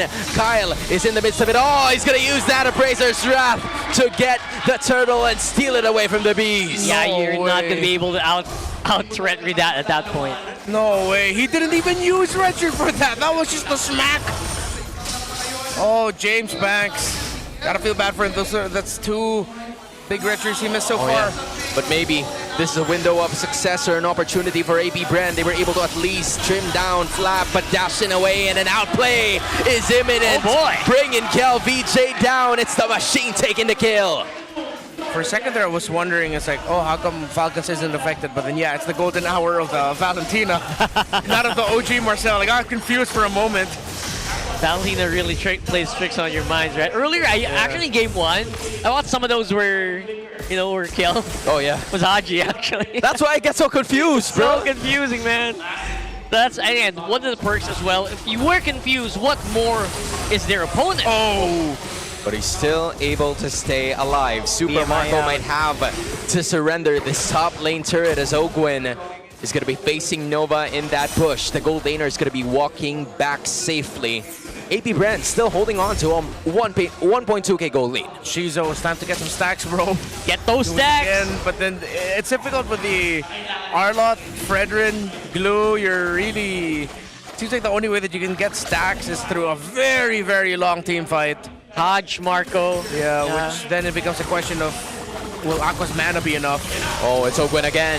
He's going to be the victim towards that golden hour, but it's still not enough. The last Death Sonata didn't get caught. Oh, that's golden hour, unfortunately. It also didn't look like he didn't maximize his Rhapsody there. Right. Oof. Oh well. I guess that's a pressure that you get when you have like all these really crazy set heroes. You can't maximize the golden hour as much as you want to. And that's the thing, that's one big ultimate loss. But here is Kyle again, just using the retribution to be able to take that next turtle away. And now the fight ensues. Ogwin is right at the back, but a Crimson Beacon is going to be tossing him up.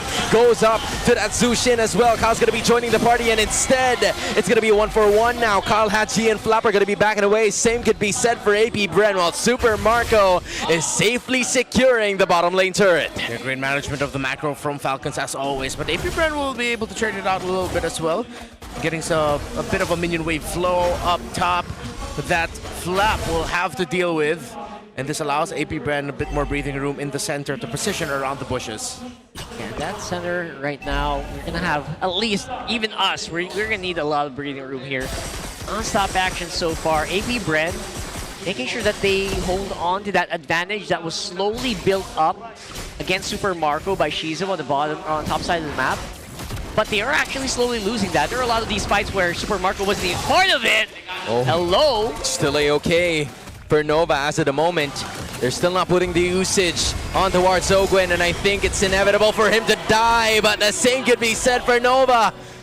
Oh, what a turnaround it was. Rated. Yeah. Still, great call for Ogwin to not let that go. He just decided to commit it, and he still got the trade. Decent at least. I mean, the kill did go over the Aqua, so I'm not sure what the stacks are. Oh, he doesn't have... No. It's one of those non-piercer Zushin. Yeah, it's going to be one of those, suddenly he gets 2, then 3, then 4, then it chains together. And that's wishful thinking at this point.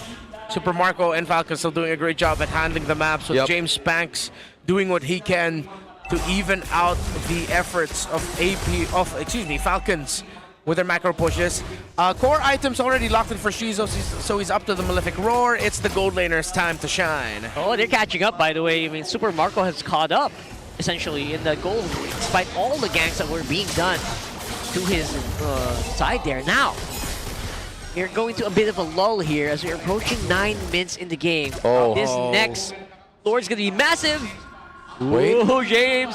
Oh, You're playing a dangerous game here. Dude, he kept the hat there. And Ogwin was like, what is happening? Instead, it's going to be a few more. He missed. Flap. Now Kyle from the back. It knows. Taunts Nova. And thus deals some damage, but it's not going to be enough. So both teams made some moves, but none that provided enough casualty for either side unless a final slash happens. VJ using the consecration to be able to escape, but this is a signal for Team Falcons to push with the Lord. Yeah, it's basically a full-on dive fight here. Golden hour cast in the middle, and it's VJ keeping frozen. You got a grab right now happening, and they have Shizo. He's going to be able to no, not really. Traded once again. That's trigger management coming out from Ogwin. Taking the gold later down. Now Marco wants Kyle, and Pax is going to go down in the hands of the bulletproof Super Marco. Even flickers were utilized, and Super Marco's just, I'm going to get out of here quick. Absolute flicker fest, ladies and gentlemen. Oh, the Falcons are just keeping pressure up. KLBJ, and don't think has enough regen to survive against that Arlott and that Claude. And Falcons will get this Lord. James Banks nowhere close. Kyle and Falcons secure it. Oh, wow. Again, just trigger discipline coming out of Ogwen from the start of that fight. He didn't need to use those skills right away. That's 3 times Ogwen has done this. Not being tricked, forcing a flicker out of your opponent, and then they die anyway. Well, Ogwen is big brain right now on this glue. Oh, now they're gonna go for a conceal again. It's gonna be Ogwen stunning 3. But the plan is just to take down 1 turret at the middle. Team Falcons lifting up their lead to 2.1k now as James Banks will be facing off another jungler as well. James will not be able to take that. It will go to the hands of Falcons as the siege continues. Right, this is going to be a pretty big Lord push here right now. James alongside Kyle. It's a jungle fight, ladies and gentlemen. Or Rumble in the jungle bot side, top side rather. We got Lord pushing in. I don't know what's happening on the bottom side. I'm sure they're just dancing. Probably not going to be able to kill each other. Yeah, if ever, it should be the Fredrin that should be able to kill the Harley. If the Harley messes up and gets taunted, then the Praiser's Wrath will smack him dead. Oh, Nova! Oh, look at Nova using the golden hour, but won't be able to hit anyone actually. And now Super Marco's gonna be joining the party. It's gonna be another one from Ogwen, throwing it back to his teammates. As Nova goes down once more, the siege continues. Coming out from Team Falcons with a 4k gold lead. Aqua doing his very best from the sidelines to actually help his teammates. And with that, Falcons backs away. Yeah, Nova just not having a fun time in these games, man. He is just absorbing a brunt of damage. KLVJ is the primary tank, but somehow Nova getting caught here. Now Falcons have full control once more. They plan on continuing, even taking the purple buff for themselves. It's Team Falcons just starting to go Hunger Games against APBR in this 12th minute of game number 2. Yep, Hunger Games galore here. I wonder where James Banks is going to get the XP he needs. Right now, does get level 15 finally. Oh, that's a Crimson Beacon. What a surprise. I think he was anticipating that there was someone in that bush, but to no avail. That's another ultimate lost. Fortunately, it cools down in time for the Lord to spawn. Part of me feels like that maybe also have been just a little bit of a deterrent from Aqua. He wanted to get into a better spot towards the minion waves and mid so that he can clear it before he gets any closer. Oh, another one. All right. Nova, again, consistently trying to make pickoffs happen on this. Marcel, it's not the target that you want, I think. Oh, I think they were kind of caught off guard. They were only able to find Ogwen, and with that, they retreat as the Lord spawns without a concealed play to actually kick things off with a 4.3k gold lead. APBR, look at the charge, 30%, Lord HP, Nova's gonna be stunned, Ogwen's gonna do it again. KLVJ doing enough damage, but apparently not, as Super Marco now gonna be joining the party. It's a Purify used against Ogwen in order for them to back away, but that's a clean take, and another golden hour. This might be the window that they would want, but to no avail. They were unable to maximize on the golden hour, beaten up by Nova. It's Falcons taking the Lord clean and smooth. That front line is way too tanky. Ogwen and Kyle can literally just stand in front of the Granger and block and eat all hits from the Rhapsody, from the Sonata. It looks like we're gonna go into a sweep, and APBR hoping that Aurora loses their series against Omega later so that they still have a shot at the playoffs. Lots of APBR fans are going to be watching match number 3 for sure.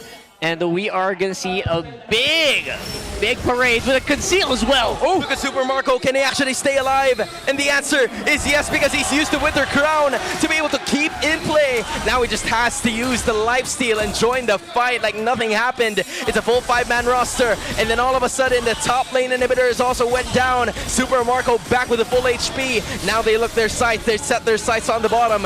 It's going to be another siege coming out from Team Falcons with a 7k gold lead. Still one big big wave down here bottom. Can they use this? Will they go for the finish here? Oh, this is just big brain plays coming out from Team Falcons. 3 out of 3. All inhibitors, all turrets are down. They got more than what they wanted. Let's just get out of here. There's still no Piercer stacks for Shizo, and that's where they need their damage to come from. James Banks has it, yes. Maybe if this game goes on long enough, Aqua will then end up becoming a problem for AP Bren. But you can't itemize outside of this Piercer. You have to keep it in the hands of this Granger. The thing is, they can't get any kills. Oh, they kept on trying to go for Ogwen, and Ogwen says, I'm here. I'm very much willing to go up against you. And Haji copies the Crimson Beacon, and Aqua will slowly fall into his inevitable death. Same can be said for Shizu and the rest of the bees. The sting has fallen. Falcons flap their wings. They are calling 9k gold lead. James Banks has nowhere to go. It's a full 5v2, and with Kel BJ and James, the KJ combo goes down to an inevitable end. It's Team Falcons. They're at the upper brackets for a reason, and they're here to dominate, making it harder for the bees to make their way. Around they go towards the playoffs, styling, wiling on every single AP Bren member. They sweep the series. We were hell-bent on the story of AP Bren and them making it to the playoffs versus Aurora. But there's still one more race you have to look out for. Who gets top 1? Falcons beat AP Bren, meaning they have to hope that Liquid falls to Onyx.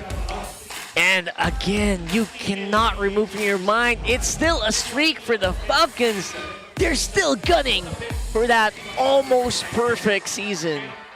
Regular season at least. And for AP Bren, if you're an AP Bren fan, one of the bees, eyes on the prize later. You are hoping, you are praying for match number 3. I mean, we saw some fight coming out from AP Bren. It's just that it was not enough against Team Falcons, who is very much ready for playoff action, for San Juan action. It's been a while, Renmar.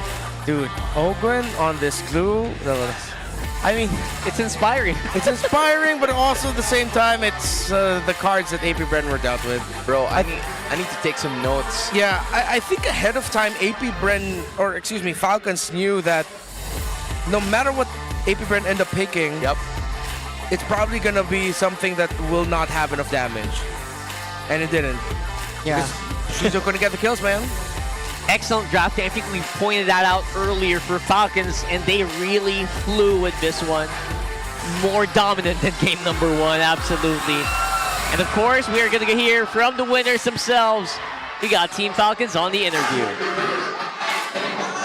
It's the Green Falcons soaring high with a 2-0 sweep. Give it up. Wow.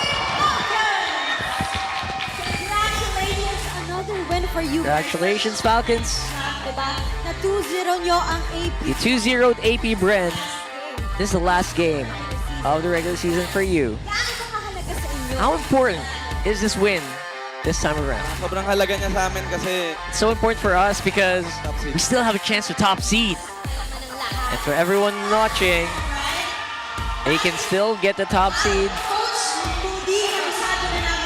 Coach Moody, we already know what's gonna happen. Gosh, Coach Moody, you beat all your players in Aura. Going back, Flap, to our question. Coach Moody flexed on you. Sobrang flex niyan. Such a flex. Katulad na nabanggit mo. Flap, like you mentioned, your chances for first for the tiebreaker has been set up. All they need to do is get swept by Onyx Philippines tomorrow. How big of a chance does that happen? Para sa akin, for me, it's 50-50. Sobrang nakaka-excite kasi it's super exciting. This is the first time that we're gonna see a tiebreaker match. That's why it's so fun. It's very exciting. I'm excited kasi Super Marco excited din to, sure ako. I think Super Marco is excited for sure. Super Marco, prediction-wise, it's Golden Rivalry tomorrow. Who do you think is gonna get ahead between those two? Tingin ko si Pero pag 1v1 Severo, pero pag... Think Severo in 1v1. Sino lumabang pa rin eh. Kasi But sino lumabang sa kampi niya. whoever just gets the advantage, man. They're gonna take the advantage. Tomorrow, So tomorrow, tayo, high stakes match. playoffs, Heading into the playoffs. pinaka... Who, for you, is the guy that you want to fight against? Para malaki. TLPH. So it's going to be a strong opponent right away. Pero ngayon, Very, very exciting. And now, you always have to ask, who does our community think is match MVP? For you, who is match MVP? Flap says it's me. Flap says, I hope it's me. Ogun says, it's me. Flap says, it's him. Ogun. agree ba kayo sa... Do you guys agree? Let's see who our match... Let's see who our match MVP is. Si Coach Moody daw, pero yan... It's Haji. Alam mo, Haji, sobrang pinag-uusapan You know what, Haji? We always talk about your Valentina, especially in Game 1. Why do you think you're so good with Valentina? Siguro ano lang yung gising ko ngayon. Maybe you just woke up on the right side of the bed. Kasama talaga yan sa kanilang mga preps. And with that, ano ba ang mensahe mo? And with that, what's your message to all the Falcons Nest supporting you all the way since week 8? Mag-support mo sa amin lagi. Thank you for supporting us always and for going to the venue. And the shout out to my friends. Today. Coach Moody. Shout out kay Coach Moody. Coach Moody, shout out to you. Coach. Yes po. Okay, parang tinatalo Yes. mo na yung mga players mo sa It's like you're spanking with your players with Inutusan your ko lang tarp. yung mga tropa ko. Thank you. They just ordered around his friends for this tarpaulin. tusan lang pala. Yeah, they just got ordered around to get it. Congratulations to Falcons. You may now bow. And you may now take your walk of victory. It's always a fun time with Team Falcons. That's right. Maganda talaga ang gising ng Team Falcons. They're not giving away any point para sa kalaban. And this makes everything more exciting, lalo na't malapit na tayo sa playoffs. Esters, what do you think? And there you go. Congratulations to Falcons, who are essentially locked in. Not locked in yet. It's a very important condition that for them to get first seed, TLPH must lose tomorrow, which is honestly a pretty difficult task in its own. But that's why we have to watch. Yeah, let's see if Onyx will be able to deliver tomorrow, surprise tomorrow. But for today, we look at this glue. Man, yeah, feel really bad for APBR that at some points it really just felt like they were hopeless in front of this glue. They didn't have the damage profile for it. It makes sense. They were able to control the eventual rise of this glue, of this Valentina. They were keeping this competitive, but without any stacks on the Skypiercer for this Granger, you will have zero answer. Even if James Banks gets to burst someone, he's most likely going to eat a Blazing Duet in the face from Super Marco. Yeah, while I was watching Shizu, sad violin noises were going on in my head. That was an empty Skypiercer until the very end of the game. Yeah, and that's not where you want to be if you're a Granger. And you know, the main target, which could usually be the Granger or Shizu, not only did he have enough, not only did he had a kill, but also the main target, which was Ogwen, kept on showing up. And the reason why I'm saying that he's the main target, it's because he's the only one showing up around the map. You know, there weren't a lot of other options that APBR could work with, and their lack of stacks in the Skypiercer didn't help their case of actually or eventually making their way back into this match. They had a Zushin, they had a Granger. The scaling was supposed to arrive early in the game, but it never did. Yeah, your main options were tanky guy number 1 or tanky guy number 2. And then it's fun. It's like, I need my Skypiercer stacks to kill these guys, but it's these guys that I keep saying all the time, I can't get my Skypiercer stacks. Ogwen's like, no. They were really not given the chance, right? They were not given the chance to actually reach those targets like the Valentina or the Claude. Choose your poison, pick your poison here. Oh yeah. And obviously the glue is the usual victim. Dudes, that's even a funny thing. What? They can't even choose their poison because the poison is being Choosing them. He is choosing them. That's the thing. Like you can't really make a That's choice because AP Bren, they were trying to go for the Lord fights. They were trying to go for something else. But again, I think I'd also have to build on James Panks's lack of retribution takes that would be very crucial in this match. I think that would have helped them a lot. It's just that he was unable to take it. I suddenly remembered it in my head. Yeah, one retry again to change the game. If they were able to get, I believe that was either Turtle 2 or Turtle 3, that it looked sure for AP Bren and James Banks. If they got that, they could have built off of that. But since they lost it, they didn't. It was just a big bonk from a Fredrin Appraiser's Wrath without Kyle having to use his retribution. Yeah, absolutely. That's crazy. And it's crazy when you think about it that way, where you're putting one of the top 3 junglers of the league in that position. Yeah. Top 3, right? In terms of kills. Kills. Like killing actual players. James Banks has a tough time in terms of actually securing objectives. Like, just getting that zone, getting that space, so you can actually hitting the retries. Hitting the retries. It's actually it sounds like I'm dogging on him, but statistically that's been one of his problems this season. Yeah.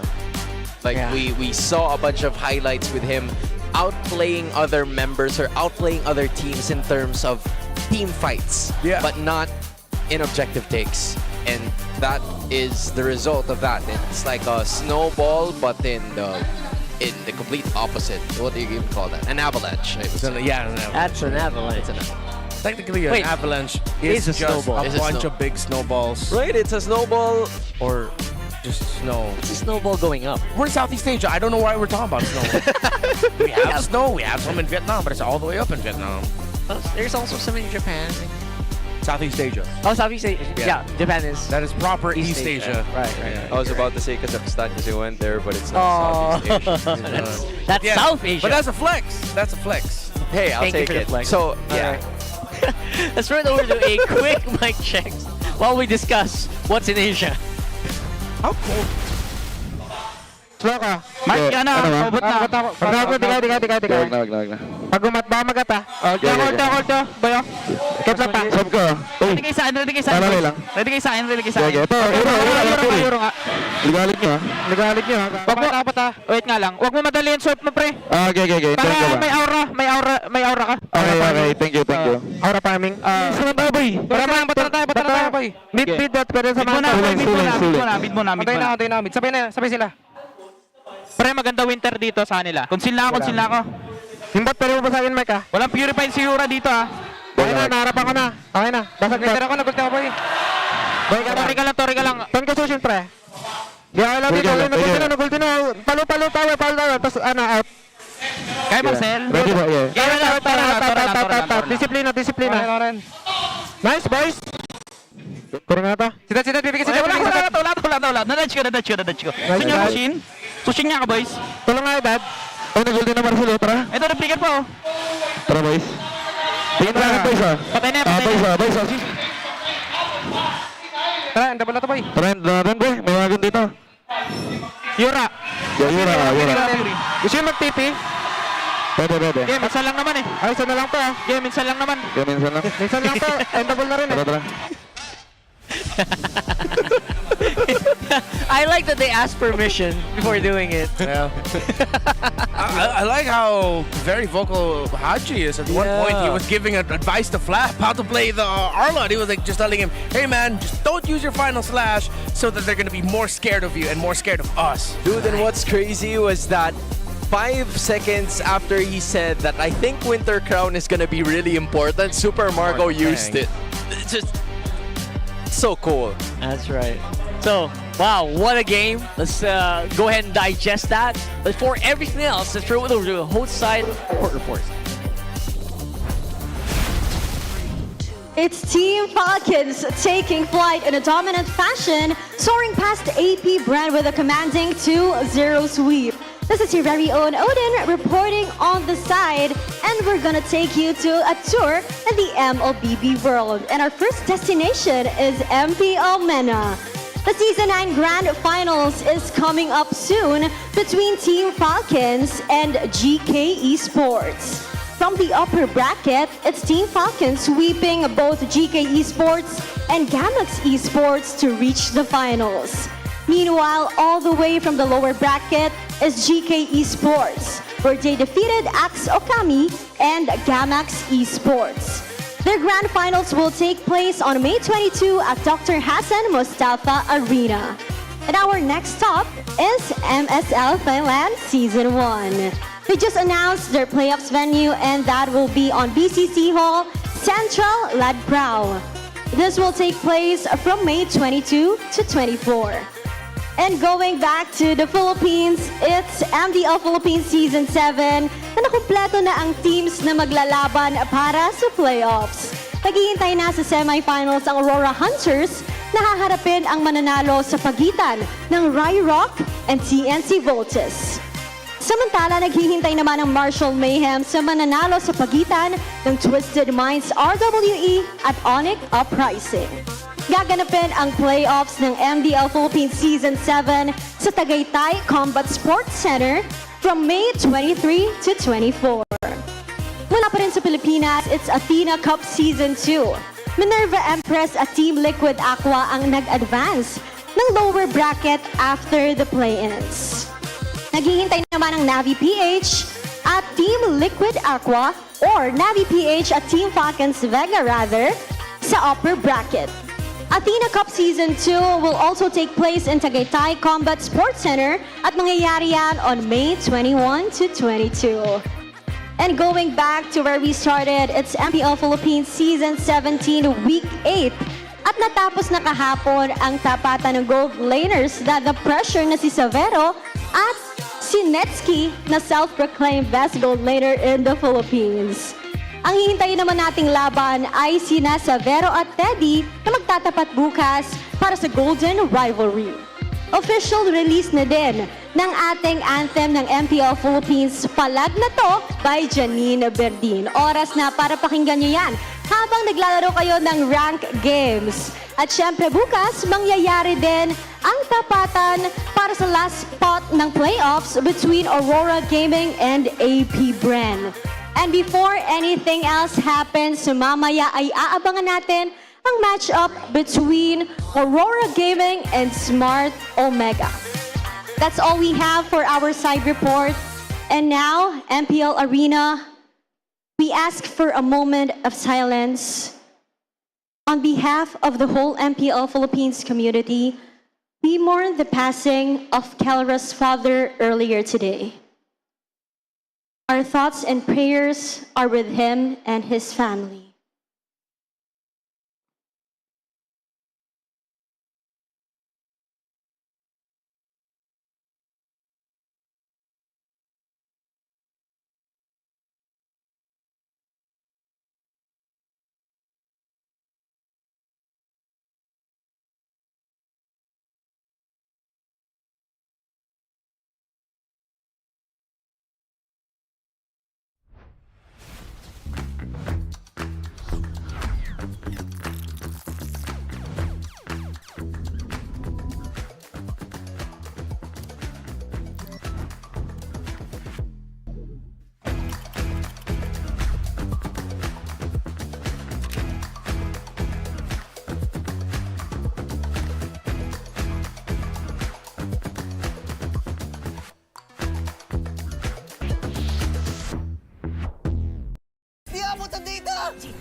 GG bro! Don't worry! The Only with Smart Power All 99. Hindi bitin with 10 gig data to power your games plus only Facebook or only TikTok. Load now! Foul! You know your scalp can get up to 5 times more dandruff? Get triple anti-dandruff power. Supercharged with Clear. Hey, you! Did you know men have 1.4 times weaker scalp? Get a shampoo that's 100% made for men. Supercharged with Clear. Enemy alert. Your scalp gets 1.5 times greasier, causing dandruff. Get triple anti-dandruff power. Supercharged with Clear. Stop and pull over. Your scalp gets 1.5 times sweatier. For cooling power. Supercharged with Clear. Different shades, different moods. But somehow, we just click. We all move through life differently. chasing dreams, finding calm, and growing in our own ways. For some, their energy burns brightest when they play. For others, calm is where their focus finds its rhythm. And for a few, growth simply happens when the mind is at ease. But even in our differences, we're all connected by the things that hold us steady or have our backs. No matter the hue, there's a color that feels like you. So let me ask you this. What's your color?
Kaya ako nag-i-stay pa rin dito kasi syempre unang-una as a player, isa pa lang yung achievement ko tapos wala pa talaga akong parang nakukuhang champion like MPL, trophy, gano'n. So, parang hanggat hindi ko talaga siya nakukuha, hindi pa rin ako titigil. Kasi parang marami rin akong sinakripisyo sa sarili ko para dito. So, parang kung susuko ako, parang sayang naman yung mga sinakripisyo ko. Message ko sa past self ko, huwag kang mag-doubt sa napili mong desisyon yan. Kumbaga, although hindi mo nakukuha pa rin hanggang ngayon, huwag kang sumuko kasi lahat naman ng kung nasan ka ngayon is ibig sabihin, dinala ka para doon. So, huwag kang sumuko, huwag mong bitawan. Hindi ka naman mapupunta sa sitwasyon na to kung hindi yun yung will ni Lord para sa'yo. Siguro po, kung ba't nag-i-stay pa rin ako yung sa passion ko po sa paglalaro. Kasi po, parang marami po akong gustong patunayan, ganun. And yung dream ko po na makuha yung, yung makapag-world champ, ayun po. Kaya siguro po yun yung reason kung ba't nag-i-stay ko po ako. Siguro po siya ako nung dati, nag-aaral lang po ako nung dati. Tapos, nakita ko lang po yung ML sa ate ko. Tapos, ayun po, parang tinry ko po siya laruin. Then, naging kasama ko po yung kuya ko. Tapos, ayun po, nag-try lang po kami na, maging libangan. Tapos, grind lang po.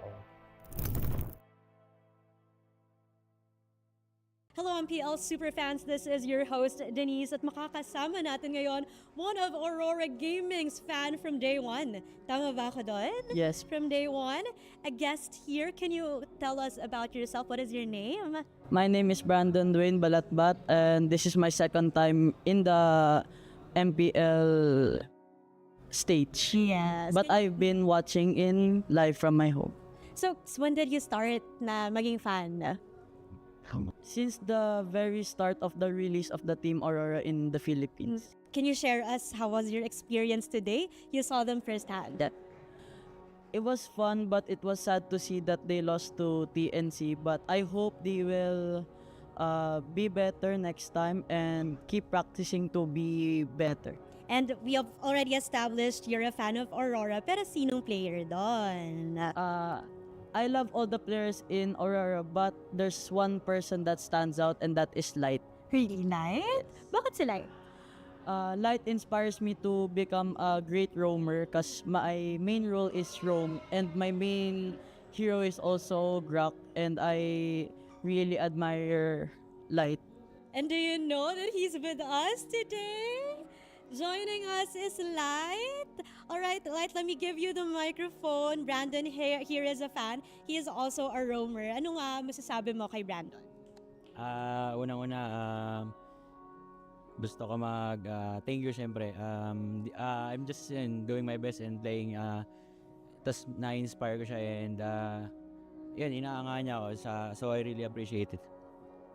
Thank you so much, Light. And Brandon, what do you want to say to Kuya Light here? Kuya Light, it's really nice to meet you for the first time.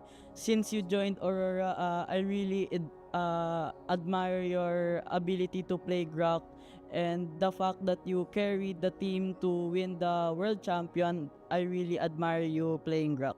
Okay, what a heartwarming moment here for Brandon and for Light. But for the meantime, no, balik muna namin sa inyo.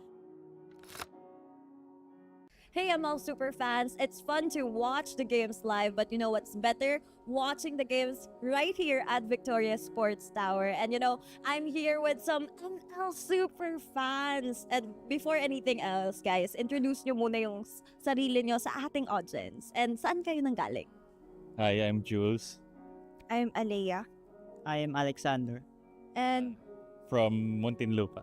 Muntinlupa. So, ML Superfans na family, right? Kayo po yung tatay nitong dalawa. And meron po kami narinig kasi mostly sa ML, yung mga anak, sila yung naglalaro tapos ipapatry nila sa magulang. But this time, it's different. Narinig ko po na kayo po yung unang naglalaro ng ML tapos parang inudyukan niyo yung mga anak niyo na maglaro. Yes, so fan na po talaga ako ng ML, ng MPL since season 1. Season 1, grabe. Yeah, so mga 17. 8er pa and...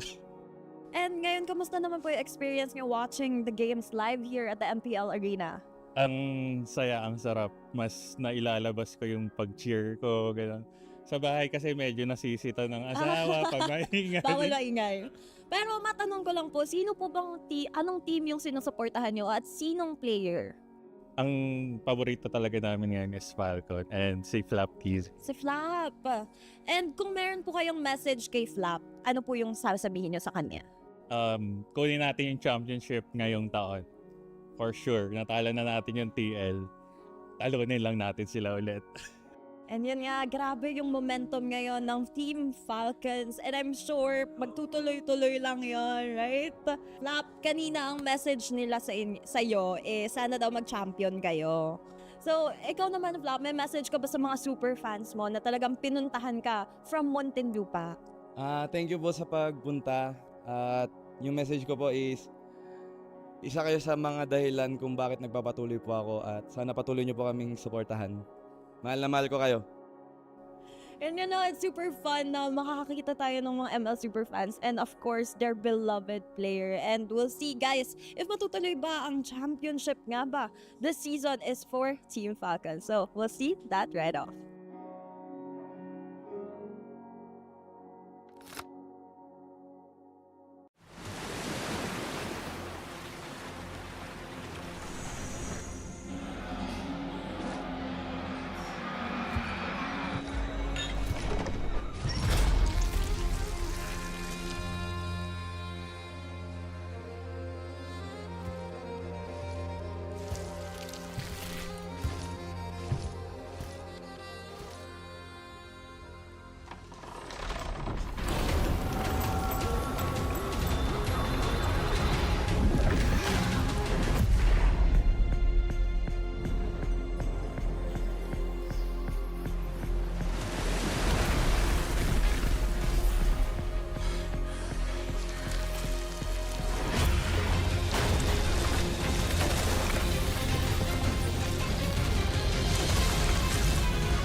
MPL Philippines Season 17, and this is Basa ng Masa. We've got a few questions for our viewers. Let's see kung anong basa nila. Okay, so I'm here with... Hi, I'm Jenna. Alright, Jenna, sino tingin mo sa TNC, RORA, and APBR ang makapasok sa MPL Philippines Season 17 playoffs? I guess RORA pa rin kasi for sure mas gigil sila ngayon makabawi, and of course, syempre sila yung last champion ng M7. So for sure, mas pipilitin nila na makapasok sa playoffs, and syempre hindi pa sila nakakapag MPL champion. So most probably talaga na pipilitin nilang makapasok sa playoffs. This is it. Alright, puso ng kampiyon. Kasama ko naman dito si... Jorine. Alright, sino tingin mong papasok ng MPL Philippines Season 17 playoffs sa tatlong natitirang team? For me then, Aurora, kasi sila din po yung unang na-root ko po talaga. Then, sa ranking medyo, mahigpit din yung laban. Pero alam ko po, kaya pa po nila bumawi. Ano yung nakita mo sa Aurora kaya tingin mo sila yung makakaangat sa APBR na TNC? Ang ganda po ng play din po nila, especially nung M7 na game po nila. Kaya sobrang nakita ko po yung potential na kaya pa po nila bumawi po. Then, Nakita mo yung puso nila dun sa M7? Opo. Kaya rooting for Aurora. Valid. Alright, thank you. Dito tayo kasama ni Kuya. CJ po. Okay, CJ, sino tingin mo yung papasok sa playoffs sa tatlong natitirang team ngayong week 8? Sa tingin ko po makakapasok Aurora. Bakit? Kasi sa out of 3 choices, sila po yung may pinaka-chance para sa akin na makapasok. Ano yung nakita mo sa Aurora na parang kayang-kaya nito yung TNC tsaka APBR? Feeling ko gigil sila makahabol ngayong sa standing ngayong week 8 na po ngayon. Feeling ko sila yung deserving na makapasok kung sakali sa playoffs. Okay, we have Sofia! Hello po! Alright, sino tingin mo yung last team na papasok ng MPL Philippines Season 17 playoffs? Rooting pa rin po ako sa Aurora. Bakit Aurora? Kasi lalo na ngayon na medyo mahigpit yung laban, ang feeling ko dun sila lalabas talaga. Magpapakita na angas. So tingin mo mauulit yung yung M7? Pwede. Aurora na yan eh. tingnan natin. Patricia! Hello po.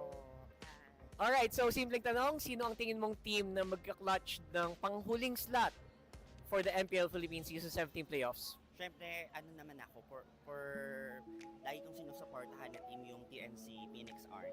Alright, and tingin mo bakit TNC ang possible na kumuha ng last slot na to? Kasi may unfinished business pa kami last season eh. That's why. Kaya kailangan bumawi ng mga Phoenix Army boys. At alam ko naman kaya namin makapasok pa ngayong playoffs, ngayong season. Tunay na tiwala lang. Kailan kapitan ito, Mac, no? Malupit. Court. Dito ang kasama ni... Rudel! Alright, Rudel. Sino tingin mo sa tatlong teams matitira ang papasok sa playoffs at bakit? Me personally, I think it's gonna be Aurora Gaming Philippines kasi mataas yung tendency na makapasok sila.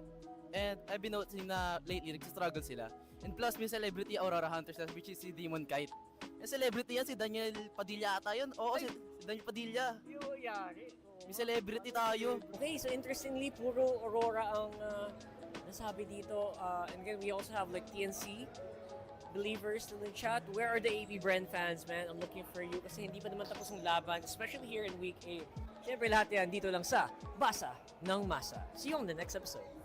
Siguro, best memories ko lang na my learnings is yung naging sub ako ulit kasi nasa backstage lang ako. Tapos parang hinambol ako ni Lord na wag maging complacent, ganon. Kasi di ba nga last season wala naman akong kapalitan. So ayun, parang na-reset yung utak ko para bumawi ulit. Isa sa favorite moment ko yung yung first win namin kasi nangyari yun pa lang week 2 pa lang. Tapos malakas pa yung kalaban namin yung Onyx. Kaso, malungkot yung nangyari sa pagkatapos, nagka-lose streak kami. Pero kahit na ganun, favorite moment ko pa rin yun, syempre. Bili na kayo ng ticket for playoffs, guys, para kapanood nyo kami. May makikita ko yung pogi.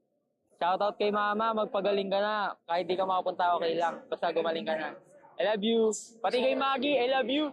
Shoutout din pala kila Tita Camille. Mag-ingat kayo dyan. Kahit di nyo kami papanoorin, sasaktan din ako. Message ko sa Twisted, sana last game na namin, paisayin nyo kami. Tapos good luck sa kanila sa playoffs. Lalo sa idol ko si Tracy. Ano daw ang favorite moment mo heading into week 8? Ang favorite moment ko ay lahat tayo nakarating ng ligtas sa venue at nag-enjoy. Meron ba? Hindi, nananalo kami. Ayun, sobrang enjoy. Ano pang favorite mo ngayong season 17? Favorite ko is siguro, top 2 kami. Tapos may chance kami mag-top seed. Let's go! Bakit 17 ang jersey number mo? Birthday ko lang po. Kailan birthday mo? November po. Uy, isang buwan lang pagitan natin. Grabe mga 17 yung birthday, no? Oo. Mga magagaling na mid lane. Oy. Best moments mo kasama yung team na to? Siguro, yung banding namin. Nagme-merenda lang kami lagi. In the run pa rin kayo para sa playoff spot. Kinakabahan po ba yung team nyo? Hindi na siguro.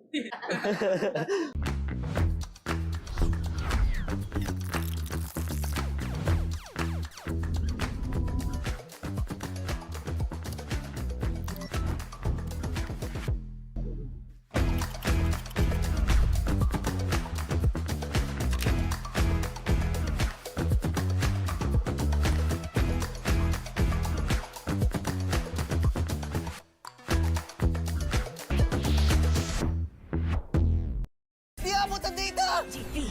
GG bro! Don't worry! The Unli with Smart Power All 99.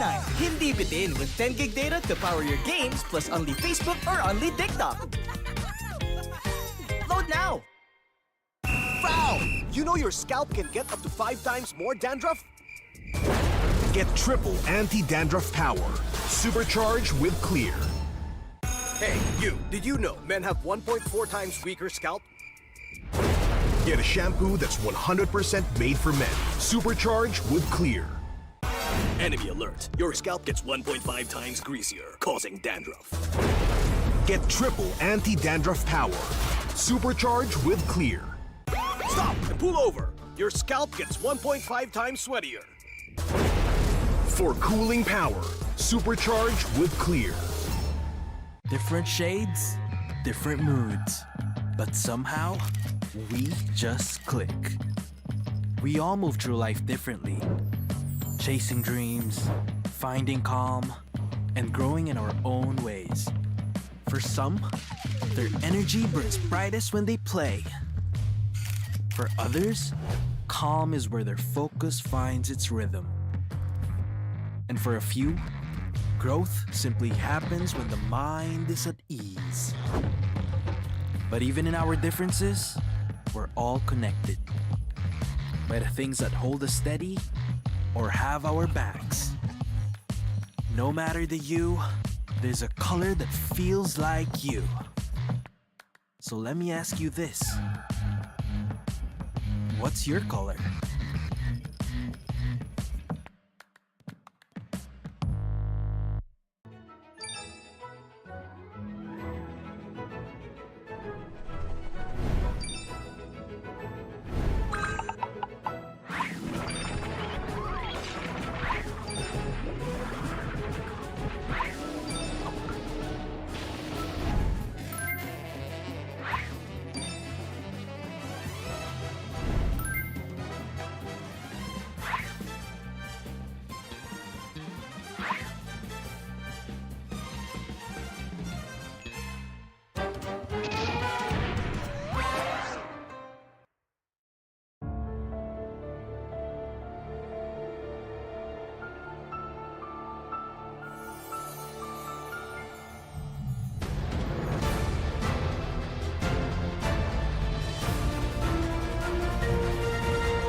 Kaya ako nag-stay pa rin dito kasi syempre unang-una as a player, isa pa lang yung achievement ko. Tapos wala pa talaga akong parang nakukuhang champion like MPL, trophy, gano'n. So, parang hanggat hindi ko talaga siya nakukuha, hindi pa rin ako titigil. Kasi parang marami rin akong sinakripisyo sa sarili ko para dito. So, parang kung susuko ako, parang sayang naman yung mga sinakripisyo ko. Message ko sa past self ko, huwag kang mag-doubt sa napili mong desisyon yan. Kumbaga, although hindi mo nakukuha pa rin hanggang ngayon, huwag kang sumuko kasi lahat naman ng kung nasan ka ngayon is ibig sabihin, dinala ka para doon. So, huwag kang sumuko, huwag mong bitawan. Hindi ka naman mapupunta sa sitwasyon na to kung hindi yun yung will ni Lord para sa'yo. Siguro po, kung ba't nag-i-stay pa rin ako yung sa passion ko po sa paglalaro. Kasi po, parang marami po akong gustong patunayan, ganun. And yung dream ko po na makuha yung, yung makapag-world champ, ayun po. Kaya siguro po yun yung reason kung ba't nag-i-stay ko po ako. Siguro po siya ako nung dati, nag-aaral lang po ako nung dati. Tapos nakita ko lang po yung ML sa ate ko. Tapos ayun po, parang tinry ko po siya laruin. Then naging kasama ko po yung kuya ko. Tapos ayun po, nag-try lang po kami na maging libangan. Tapos grind lang po. Hello MPL superfans, this is your host Denise at makakasama natin ngayon one of Aurora Gaming's fan from day one. Tama ba ako doon? Yes. From day one, a guest here. Can you tell us about yourself? What is your name? My name is Brandon Dwayne Balatbat, and this is my second time in the MPL stage. Yes. But I've been watching in live from my home. So, when did you start na maging fan? Since the very start of the release of the Team Aurora in the Philippines. Can you share us how was your experience today? You saw them firsthand. It was fun, but it was sad to see that they lost to TNC. But I hope they will be better next time and keep practicing to be better. And we have already established you're a fan of Aurora, pero sinong player doon? I love all the players in Aurora, but there's one person that stands out, and that is Light. Really, Light? Bakit si Light? Light inspires me to become a great roamer because my main role is roam, and my main hero is also Grok, and I really admire Light. And do you know that he's with us today?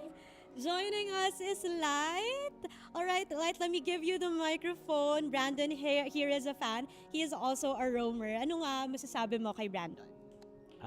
Unang-una, gusto ko thank you syempre. I'm just doing my best and playing.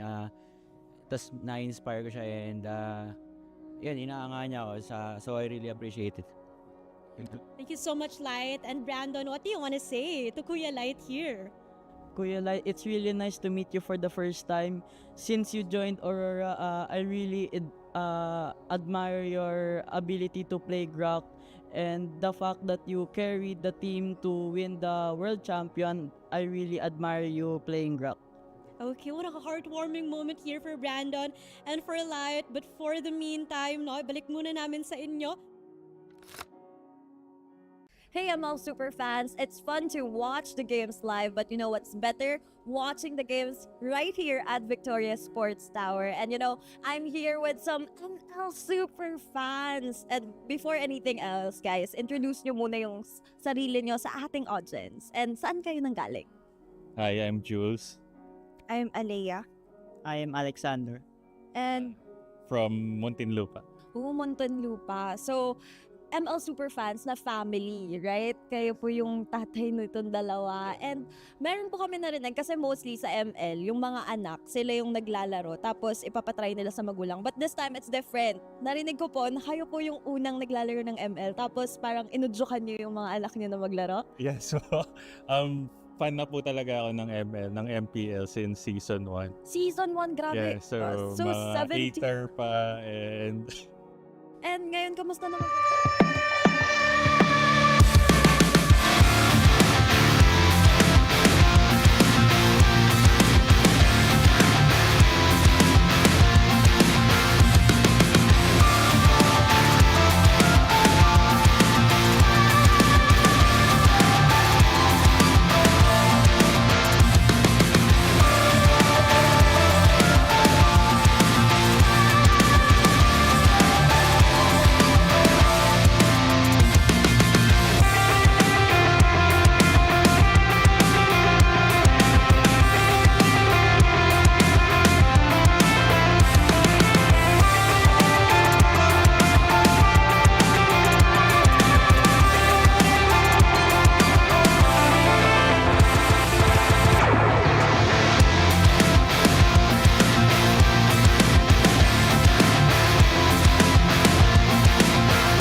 Nagpapatuloy ang Super Fan Saturday ng week number 8. Live pa rin sa Victoria Sports Tower matapos makuha ng Team Falcons ang pagkapanalo kontra APBR, denying them that 1 point na nagbibigay daan sa Aurora Gaming Philippines na makapasok ng playoffs kung manalo sila sa laban kontra Smart Omega. Ito ang pinakahuling serye ng ating Super Fan Saturday of this regular season. At panigurado, nakahanda ang buong Pilipinas sa magiging resulta nito. Kami ang inyong makakasama, Womi, with Joshi Cakes and Wolf. And over sa ating English panel, kasama natin sila Rockhart. That's right, it's me, Rockhart, alongside Hans Galleria and Renmar Santa Cruz. We're gonna be joining you for this broadcast. Ibang klase yung mga nakitang plays natin mula sa Team Falcons, pero ang pinaka-interesting bit doon ay nabigyan nila ng tsansa ang Aurora Gaming na ma-secure ang playoffs tonight. You know what, sobrang halaga ng laban na to for Aurora dahil upon winning this series, might get them the last lot for the playoffs. Actually, because of the 0-2 loss ng APBR kanina, hindi na might. They will secure yung kanilang playoffs spot kung sakaling manalo sila dito, be it a 2-0 or a 2-1. That's right, and it's so it feels like fate because I feel like the win of Omega really started when they were facing off against RORA way back then. So it's it's interesting to think about. Nandito tayo sa putong ito. At ngayon, kailangan namang i-break ng Aurora yung nasimulan din nitong Smart Omega for them to have a ticket at makumpleto na ang ating Savage 6. Because again, if you're looking at Aurora, this is a squad that's ready to compete. Yeah, and this is why this is our headline, the turning point. The last time they faced off, we said it earlier, Omega started to go on that run. They've only lost 2 matches since they surprised Aurora and surprised the world with that victory, and they are now comfortable in the number 4 spot in the standings. While for Aurora, again, they can secure playoff slot here. They don't have to go through the incredibly high heart rate final match of the season against APBR tomorrow if they win it. Wow, and the question is if mananalo sila kontra Smart Omega ng huling beses na pagkikita ng Omega at Aurora Gaming, para ba nagbago ang tadhana para sa parehas sa kupunan na ito? The turning point, ika nga, na para bang Freaky Friday yung itsura nila, yung trajectory ng Omega mula baba ay tumungong pataas, and meanwhile for Aurora mula taas ay tumungong pababa. Parang literal na nagka-flip turn of events dahil sa nangyari na yon. For Smart Omega, it started their win streak. For Aurora naman, unti-unting napunta ng lose streak until this point na ang nahihirapan pa rin silang kunin yung playoff spot na ninanais nila. If 4 weeks ago, ito yung turning point para sa Aurora, paano nga ba sila gagawa ng isang malapit na U-turn papunta sa tamang direksyon?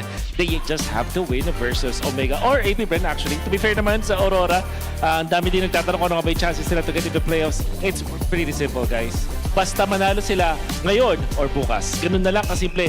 Any win for Aurora from here on out secures in the playoffs. If you're looking for like a literal highest percentage chance of getting into the playoffs, Aurora has that in spades. Yeah. This is either a blessing or a parting shot. I feel like from start, it feels like pwede nilang makuha yung panalo ngayon. It makes it easier for them tomorrow, or else it adds on to the pressure of them having to face APBR, the same team that is also looking for the last playoff spot. Parang pumunta ka sa confession, tapos tinanong mo, ano kailangan ko gawin para ibahin yung buhay ko? Ano po? Putihin mo lang. Galingan mo lang. Ano kailangan namin gawin para umabot ng playoffs? Manalo kayo. Manalo ka. Tama naman. As easy as that. At ito na ang sagot. Kailangan nating bisitahin ang ating Infinix Keys to Victory, Wolf and Renmar. Ano ba ang kailangan gawin ng parehas sa kupunan? Let's start with Omega. Para mapigilan nila ang playoffs security ng Aurora ngayong gabi at least, they have to build strong 4-man drafts. Ang ibig sabihin nito, yung mga tipong 4 lang sila pero ang lakas nilang tumiffight. Ang daming beses natin ito nakita na ginagawa ng mga teams up against Aurora. That's why they win the first turtle fights and they win yung mga gandang mga isolation based na macro play because of this. And then, if they force Light into peel or supporting roamers, ang ibig sabihin nito is kailangan na maging damage type ni Edward, whereas si Light naman parang taga-sustain lang. Doon nagugulo para sa akin yung formation ng Aurora. This is something that they can do. Mga high-loss gatot, yun siguro yung pupets nila kay Light. Yeah, and that's why for Aurora, they have to respect and deny the Omega split type strategy one hero to rule them all, it's the Fanny. But you also cannot turn off the potential of Omega suddenly showing up and feeling like they want to play chip for Prexiva today. Or you get a Loyi, the center of the map for Captain Menguin as well. So deny the heroes that allow them to open the map, or just be ready to deal with it. You even have to think about the Claude of Nesky for that. Positive trading in skirmishes is key versus Omega. Omega, they are not afraid to hunt for that win. They will dig and crawl through a team fight for a win. If ever it gets to the point where the Omega team fight is a little bit too overwhelming, just see if you can get at least 1 or 2 positive trades. If you can get a kill on the gold laner, if you can get a kill on the jungler, that's it. If it's too dangerous to continue the fight, then back off. Oh, I love how majority of this Infinix keys to victory ay just preparing from what happened the last time na nakita itong dalawang to. I'd like to think na na-expose yung strategy ng Aurora with a split push na ginawa ng Omega before. Tapos again, it's like pinanganak naman yung strategy ng Omega na only split push. Sobrang yun yung perfect na description sa nangyari. Kaya siya talaga turning point. Kasi parang naisip bigla ng Omega, kaya pala natin to. So lagi nilang ginagawa at effective siya. Biglang kahit yung teams like Onyx, napapatumba nila with that kind of playstyle. Falcons, natatalo nila with that. And then Aurora, exposed din yung mga weaknesses nila. The moment na tinalo sila ng Omega ng ganun, yung mga teams na diretsong nakatapat ng Aurora, ganun din yung ginagawa sa Aurora.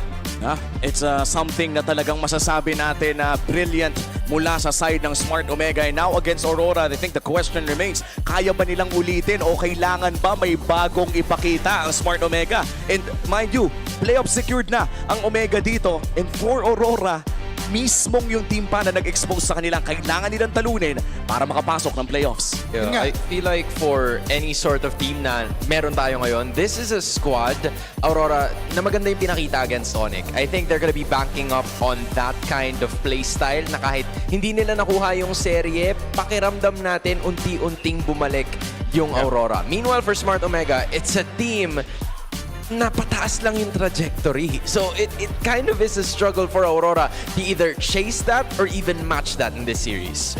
I think one of the themes for today, though, has been the importance of a surprising EXP pick and a surprising Roam pick. And of course, who gets the Valentina. I think that trend will continue, especially for this one. And it's with the series against Onyx yesterday where we saw that unfortunate matchup of it was Prexiva and Hylos against the Cho of Light, not Light, of Brusco, that really made it feel like Omega could not play their tempo. So we know Light can play the Cho. You have to watch out for that.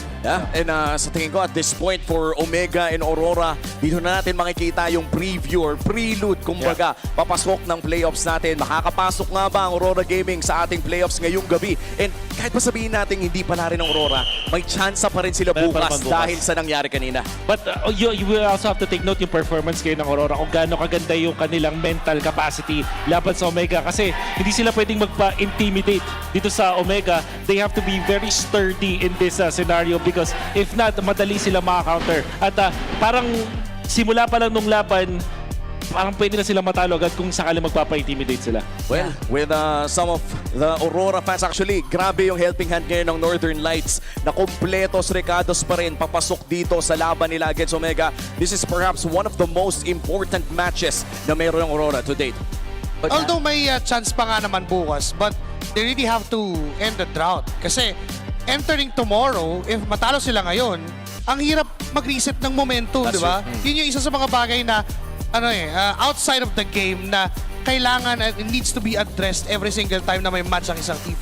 Unless Omega is a prankster na nanloloko lang pala, may mga kunwari pang ginagawa. Tsaka meron na ring mga tanod ang Omega ngayon. Hindi lang ang Northern Lights ang may suporta. Even the barangay is out here to play as well. Well, malalaman na natin kung ano nga ba ang magiging kwento. Maraming salamat ulit sa ating English broadcast. Mag-uusap ulit tayo mamaya. This is one of the most important matches. Kaya welcome na natin ang mga players. Our marshals for this match, Luis, Chico, JD, and Joshua G. Kahit anong liwanag ang iharap, di sila mabubulag. Subok na sa bakbakan ang puwersang hindi matitinag. Sino sila? Sila ang Smart Omega!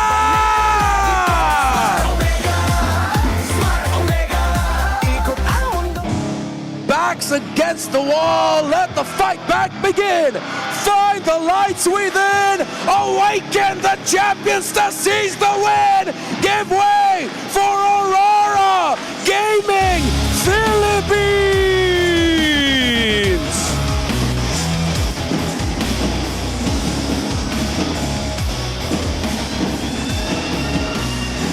Our chop master and head referee is sent with the coaches, Coach RORA and Coach Master the Basics. It's a fight for momentum versus a fight for survival. MPL Superfans, ito na ang huling laban sa inyong Superfan Saturday Magingay! What an entrance! That was Zemexi. Look at Omega right now, full of confidence and good vibes. For the idea of Smart Omega, it's to stick to their winning culture. The flip turn happened when they won against Aurora. Since then, Netski has crossed the bridge, Perks has become an incredible player, and Mingwin is now a Rookie of the Season candidate. The same could be said for Ryzen and James. Further improvements, but against an Aurora team, I wonder what's gonna happen. Their problems have been glaring. Their issues, the topic of many comment threads online. It's time for you to nut up and shut up and just play the damn game and remind us who you are. You cannot belittle Omega. They have beaten you once and they can pull out some BS out of their back pocket. Aurora need to lock TF in. That's right. Moments like this, I wish I had Renmar as my drill sergeant back in ROTC. But yeah, He's like my anger translator, bro. But yes, absolutely. They gotta really lock in because even though the stats really kind of just lean towards Aurora most of the time, they're just not translating into wins. I kind of wonder why though. Dude, this is surprising. You know, to think that Omega is 4th and Aurora is 6th. The pie is that close. Oh, it's actually, most of it is actually in favor of Omega. Huh. Oh, this is fun. It just goes to show how much of a better team Omega has been recently. With all of their victories, yes, it hasn't been a perfect run. They went through a good streak. But the fact that they beat one of the 3 top teams of the season so far. They got that victory over Falcons, that 2-1 win. They fell to Onyx, but it was a 2-1 result. So Omega really strong. Yeah, let's go ahead and throw it over to a smart 5G pink test. See if their head is in the game. Balitaan mo na mukhang maraming galit sa'yo na message mo sa kanila. Ano, huwag kayo magalit sa akin kasi yung mga nakikita nyo hindi totoo. Pero ikaw yata ang best rage baiter ngayon eh, no? Sim. Share mo naman, anong best moment ngayong season 17 bukod sa engengan? Yung nanalo kami nung Falcons. Kasi ayun yung namin eh. Napasok kami ng playoffs kasi sobrang ganda ng namin yun eh. Ng laro namin para kami yung pinakamalakas sa buong mundo. Anong favorite memory mo ngayon? O isa lang. M7. M7. Aurora, let's go. Ano yung favorite moment mo with the team? Dikit namin sa Falcon. Bakit? Bakit ito? Wala. Kahit po talo kami, maganda po yung laban. Message mo ngayon sa kalaban nyo? Sa Omega, message ko lang, good luck po, pabawi po kami. Anong message mo ngayon sa mga kalaban nyo since feeling mo ikaw ang pinakamalakas sa buong mundo? Lipitan nyo kasi sobrang gigil din namin na hindi kayo mapasok sa playoff. Damn! Nesky straight up said it. Denise asked him, what's your message for them? I didn't hear the first part, but the second part was clear. You guys are not going to make it to the playoffs. Oh Where's my your mic? goodness. Where's your mic? Bro, Yeah, the rage baiting has never been more rage baiting. The raging. The rage. Oh, whoa. Hey, yo. That's perfect, but I don't know if we can use that. I guess the raging bait. The raging bait. The raging bait. Oh damn, bro. Gosh, Netski, bro. Omega gonna be picking up expanding rivers here for game number 1, just enabling a lot more of that skirmishy style they've got. Get to the objectives faster and get to your opponents quicker. Yeah, I think the same could be said for Aurora. This is a squad that has tend to thrive in the early portions of the game. It's just that when they get into the later stages, it feels like they lose control. They kind of crumble, and hopefully with some of the things that they had to do over the recent weeks, it would help them for their next 2 matches. Because if they don't secure it today, again, we would like to reiterate, they would still have an extra chance for tomorrow against APBR, the same team that they have to go up against in order for them to complete the San Juan 6. I don't know who I'm more excited to see here in the matchup, Edward versus James or Dominkite versus Netsky, because James has gotten even better ever since the last time him Agree. and Edward faced off in week 4. We came up with a name for it. What was it again? It wasn't Go With James anymore. It was Big Game James. Big Game James! The man knows how to play a big game. While for Edward, we've seen him get a few big games, but then Aurora would win a game and then suddenly just lose the whole series. We need to see the Mr. Consistent that we knew back. On the other side, y'all already know why we should be excited for Netsky versus Dominkite, so I will not list it down. It's literally pride and names at stake. Exactly. It's not even just about, you know, the playoff hopes. It's a lot more than that, as Netsky and Smart Omega have already claimed their place towards the playoffs. It's just that for Aurora, they are at the complete opposite, and they would want to play at the maximum capacity possible in order for them to get there. Let's go ahead and talk about that more here in the draft for game number 1. We're already seeing the Fanny banned out immediately, and there was a very good reason why. Love that Phobius control as well coming in from Aurora. So Aurora trying to bait out some reactions here, because right now with the Phobius ban early, one thing that could happen is Omega could surprise rush pick the Valentina, despite there being the Harley Suyo trade active if ever it continues to be active. And Aurora might just lock in a Harith as one of their first 2 picks. If it's not going to be the Harith, then if he's feeling confident, then maybe he'll look to play the Claude.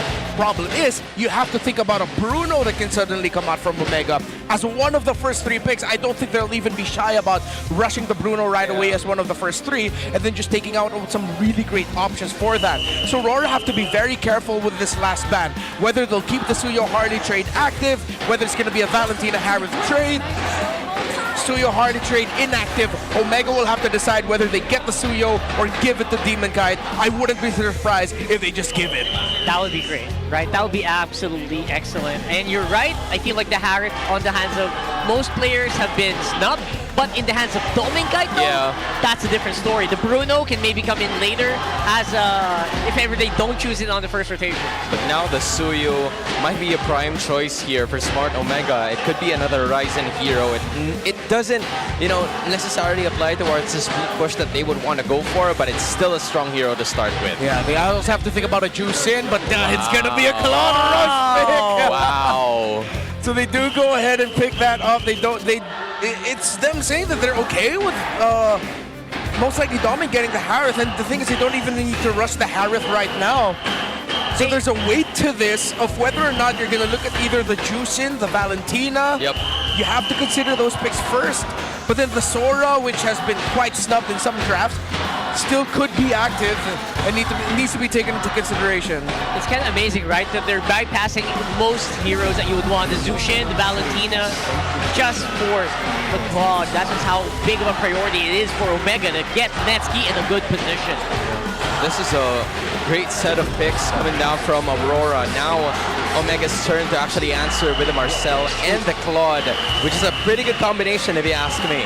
I know Valentina's great, Kimmy's alright too, but I would want them to consider a Zetian early, unless they just want to play already for the EXP lane. Oh, and yeah, in just a bit we might be hearing some of our very familiar friends at the Talent Academy to share their piece in the draft. Oh, that's right. Pretty cool. Request backup, as they say. Yeah. Yeah. But that's just in the Do loop. you use that in like the game? In the game? Yeah, I use that one. You always go for request backup. That's what I spam to people who decide not to join the team fight. Whoa! Whoa! I'm chill. Penguin! All right. I'm chill. Renmar, I'm chill. bigger picture. Yeah, bigger picture. I just don't see it. I'm kidding. I'm kidding. Not yet. Yeah, we were disproven in match 1, so we're gonna give it the benefit of the doubt today. Is this them trying to stop Light from getting into those weird, crazy angles with things like maybe the Cho or something like the Grok? Maybe the chip. I don't know. That's just crazy. It really preempts a lot of those heroes that really love to go for those ganks. Grok is a great one that was actually preempted by this, right? Yeah. Phew. Now the Aurora final pick. Are they gonna go for a gold laner here, or did they just prioritize a light hero?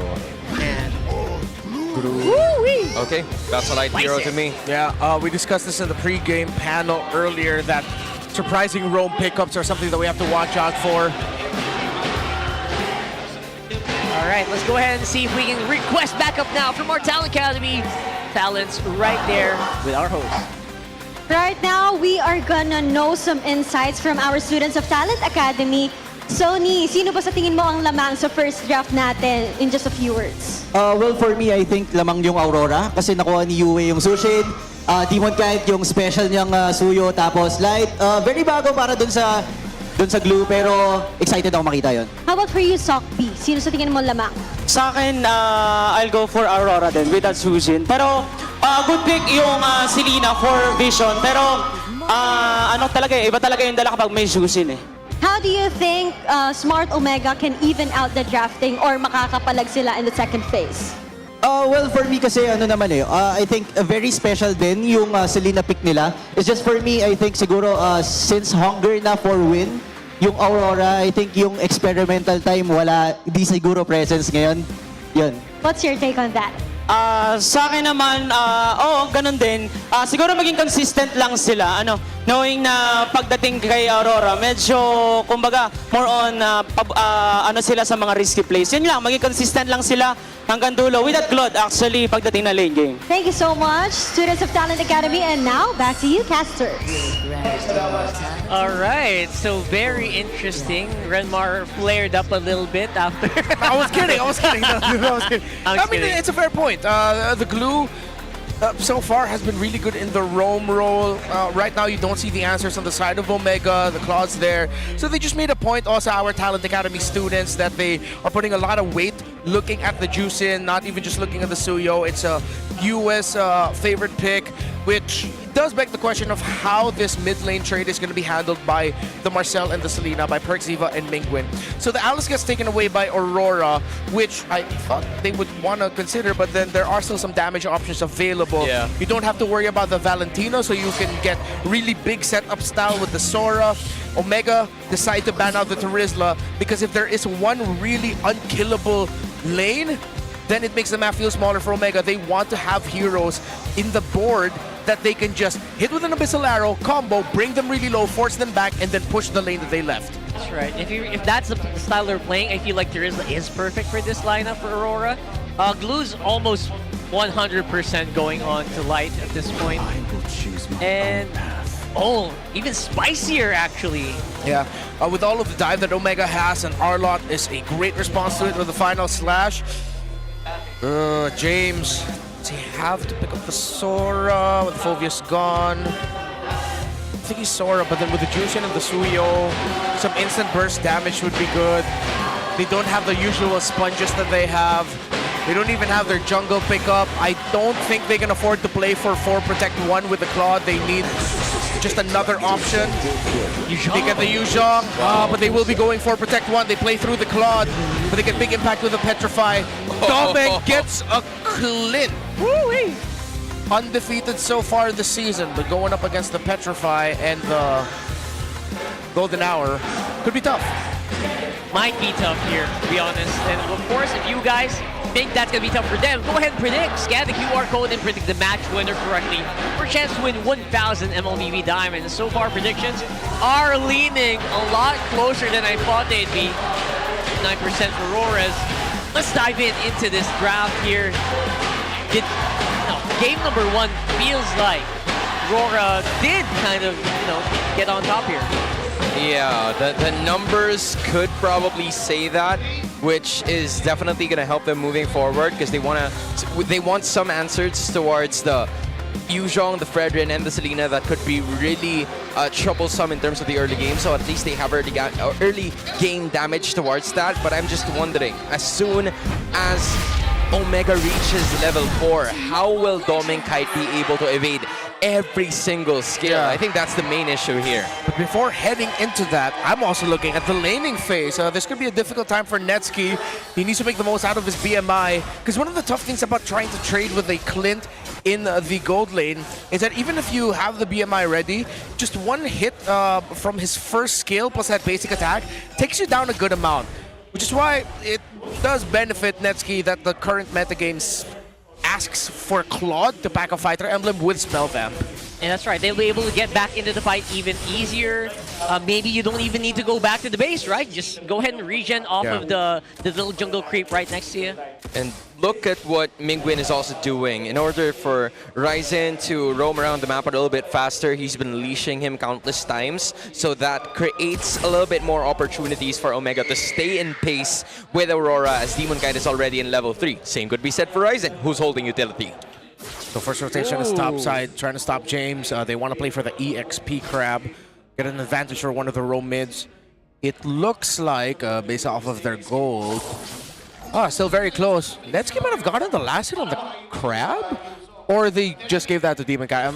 Forgive me, I missed that take. But the last thing that we saw is that Demon Kite is playing the lane around his own gold Crab. Bringing it low, dragging it back out, and then clearing minion waves as well. Yeah, just look at James simply denying Edward of what could potentially be an avenue for him to get to level 4. That's not going to happen just yet. Omega gets the tides of the gold. Even if it's 100, it's going to be coming a bit for them. This is what Renmar was talking about. The laning stage is going to be a problem for that Claude entering this first hurdle. But hold on, Light got down to half HP. Now it's going to be Ryzen holding on to that major objective. The Black Dragon form is going to be here as well, as Yue just continues to put the pressure on the others. Light's going to be doing the same. But there goes the cape, and Ryzen is going to be easily taking that first hurdle of this game. The fight ensues. It's going to be James stuck. And that is first blood going to the hands of the Northern Lights. James brought back and stopped. He was able to use the Petri. Make a walk away with the turn of Aurora. One more kill. Look at that. They're now setting their sights on Perks. But quick thinking, just making sure to use that flicker to be able to get away. That's really exhausting all of these battle spells here for Omega, and of course exerting more pressure down bottom. Even though they did get that hurdle, the fight looks an arrow connected. Coming out from the super rookie, Mingwin makes it happen. And with that, Aurora's gonna have to protect the purple buff, because now it's Omega that's raining on their parade slowly but surely as Perks. It feels like the Northern Lights won't do anything about it, or they can't even do anything about it. SpongeBob, we're getting our purple. Oh, that was close. But Common Kite is stuck, and this might clinch the end. Netsky, through the help of two friends, living it up for the barangay. Omega are so good, man. They're quick on the react. Because what Aurora did after that turtle made so much sense. They pressured down the bottom side. Domikai thought that he'd be able to stop Netsky from getting some farm, but Netsky's handling the lanes well. That even with the minion waves pushed in and a threat of Aurora tower dive on him, he still had 2 carts that he could last hit safely under turret. Now, after that, you see Perxiva and Mingwin playing around the river bottom side. They land the Abyssal Arrow, then they continue that play as Dominkite's overstretched, while Netsky came down from the river with a BMI Blazing Duet. The chef's kiss, Omega. I think that right there is key, like landing the Abyssal Arrow first, and then just following up, not really doing anything crazy here. Oh, they're gonna have to be really careful here. And I'm talking about Netsky because he's been shoved out of the base. Light was waiting for him on the other side. Nowhere else to go. Using that flicker to be able to get away, saved it up until the end. Now it's gonna be Light having to run back to his teammates, but Mingwin for 3 lands it on for a 3-1 kill score. What seemed to be an initiation for the Northern Lights turned out to be better for Omega. It's like this day is trying to teach me how to be more patient towards Selena. And I think we have to accept now that when we play our ranked games, Burrito's just never gonna let go of his signature hero. Oh, and this... It's hitting, man. Man, in addition, this was the same set of heroes, if I remember correctly, that this Omega squad has used in the Cebu National Qualifier, so they are very familiar with how the mechanics of this Selena works, and Mingwin is putting it into good use. This is true. Again, Mingwin, despite being a rookie, technically, just hitting everything, and it kind of makes you forget. No way! Wait! This is James now on the chain. There goes another arrow! But the thorns surrounding James places him back to his place. So good. That's so good, man. As the kids say, it's very giving. Oh, there's going to be another taunt and another arrow coming out from Mingwin. You should call him Mingwin Curry at this point. Landing arrow after arrow against Aurora. Bang after bang. 2-0-2, but the impact of the Abyssal Arrows have almost always led to kills. It flew to the purple. That's not going to get the last of the purple buff, but that would have been crazy if it did. It's just these rotations by Aurora. They're getting outpaced right now by Mingwin.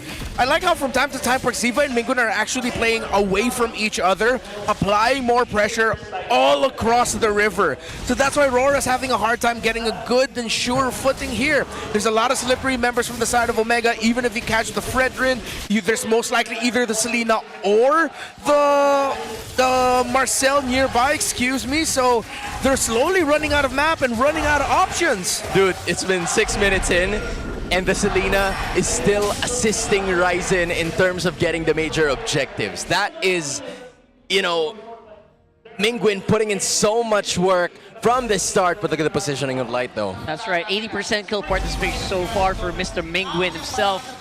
Failing to miss so far. Only misses like 1 or 2 arrows. Light covered in darkness. Now he's going to be pushing forward. Same could be said for James, but look at the conceal. There's someone from behind. Mingwin evades that. Omega takes the turtle and another kill. Now they're going to be diving inside, but this is biting him off more than they can chew. Rice is going to be able to stay alive, but not for long, because he will not be taken down just yet until Aurora deals the clap back that was necessary. And Yue comes up next. It's going to be James. The dragon falls, and Aurora lands the fight back that was needed for them to stay place in this game. One of the keys to victory we had, Aurora needed to be ready to trade against a very aggressive Omega. They dived a little bit too deep. Yue held on to his Crimson Beacon for the perfect moment, and it all worked out. Aurora gets the first tower break in the center of the map. And that is huge, right? Because earlier, it's been over and over again, Omega, who are the ones who are trying to invade this jungle, and maybe because of that tower break, we'll be able to see Aurora finally giving them back, you know, returning the favor to them. And right now, Demon Guy, despite all the downsides, despite all the slips and grips, he's still actually pretty close to Ryzen in level. They're actually dead even. Yeah, he's even on the lead in terms of the gold. And that is probably the reason why, you know, Mingwin has been assisting him so many times in order for him to stay in pace in terms of the scaling against Demon Kite, who now is 2-2-1. Right, so now we're looking for another moment here. Edward was caught by a huge energy eruption earlier. Let's see if he can pull that off again. If they can catch Mr. Consistent a second time around and stop him from doing that engage, maybe Omega can get another team fight win. But so far, it's avoiding arrows there for Aurora. The tough thing right now for Netsky and timing his entry is that he didn't pack a Purify. I know he needed to pack the Flicker because you need to be able to avoid Yue going in with the Crimson Beacon and sidestep him. But now you definitely have to ask Nets to be a little bit more patient with the use of his Blazing Duet. Maybe not until after you've seen Yue use the Crimson Beacon. Yep. So just basic attack. Just when Rora thinks that they have a clean team fight for them, go in with the Blazing Duet to see if they can turn things around. Here's the team fight you were talking about. 60% HP for the first Lord of this game. Light is going to be tanking that arrow like a boss, and Yue is just going to be looking out for Perxiva, and the same could be said for everything else. Ryzen holding on to this Lord. Not much is happening, it's just that Rora is clearing waves in mid. Yeah, I think they kind of know that these traps are everywhere, so they need to clear them first before they go for a fight. That's what they're trying to do. Core items locked in for the Clint. Meanwhile, top side, there's minion waves of Omega pushing in. If Demon Kai shows himself, Omega might go ahead and pull the trigger. Yeah, they're gonna plan to blitz this as soon as Demon Kite shows himself smiling in top lane. And there it goes. This might be the trigger for Omega to start to pull it right away, and that's exactly what they're gonna do. Perxiva's giving out the information, zoning too, using the golden hour, and then Light Yue. Nothing to do, and then it's an immediate retreat for Smart Omega, and even with a conceal, that's just clean coming out of the barangay. And on the other hand, it's actually pretty dirty. Clean golden hour. He literally just ran up to the two heroes that they need to watch out for, and stopped them and said, hey, but Aurora clap back, and they find the final slash onto Perxiva. And that was very much necessary in order for them to stay in pace. That's what Aurora has been doing. In spite of Omega making all of these moves, they were able to also counter them with some of their own to stay in the game, only separated by almost 1,000 of a gold lead. These traps are really keeping them a lot of info, giving them so much to work with, knowing where Aurora is and not being caught by surprise too much with the final slash. And they just keep going though. Oh my it's god! Penguin against 3! He might be able to escape, but not for long, as Edward is gonna take him home. But with his life on the line, what a play coming out of Mingwin. And with that, I think they'll be able to push the bottom lane turret. The captain takes one for the Barangay. They get the kill. They're not going to be able to pop the holy defense in the bottom lane, but we are getting closer to 12 minutes anyway. Demon Kite is going to be able to secure his orange buff, not stolen away by Ryzen. So, for Aurora, clearly, one of the most surprising things about the lineup of Omega is just an Abyssal Arrow hitting you, and don't be surprised if Mingwin just shows up. So that might call for a little bit of a recalibration, wherein if you see an Abyssal Arrow coming in, collapse together as a team, watch out for any potential answers alongside the Selena, and then you go ahead and re-engage. Because if you just think that you're going to hit by an arrow and then think, I can probably just walk it off. No, Mingwin's going to chase after you. So another bit of itemization that I appreciate here is actually through James.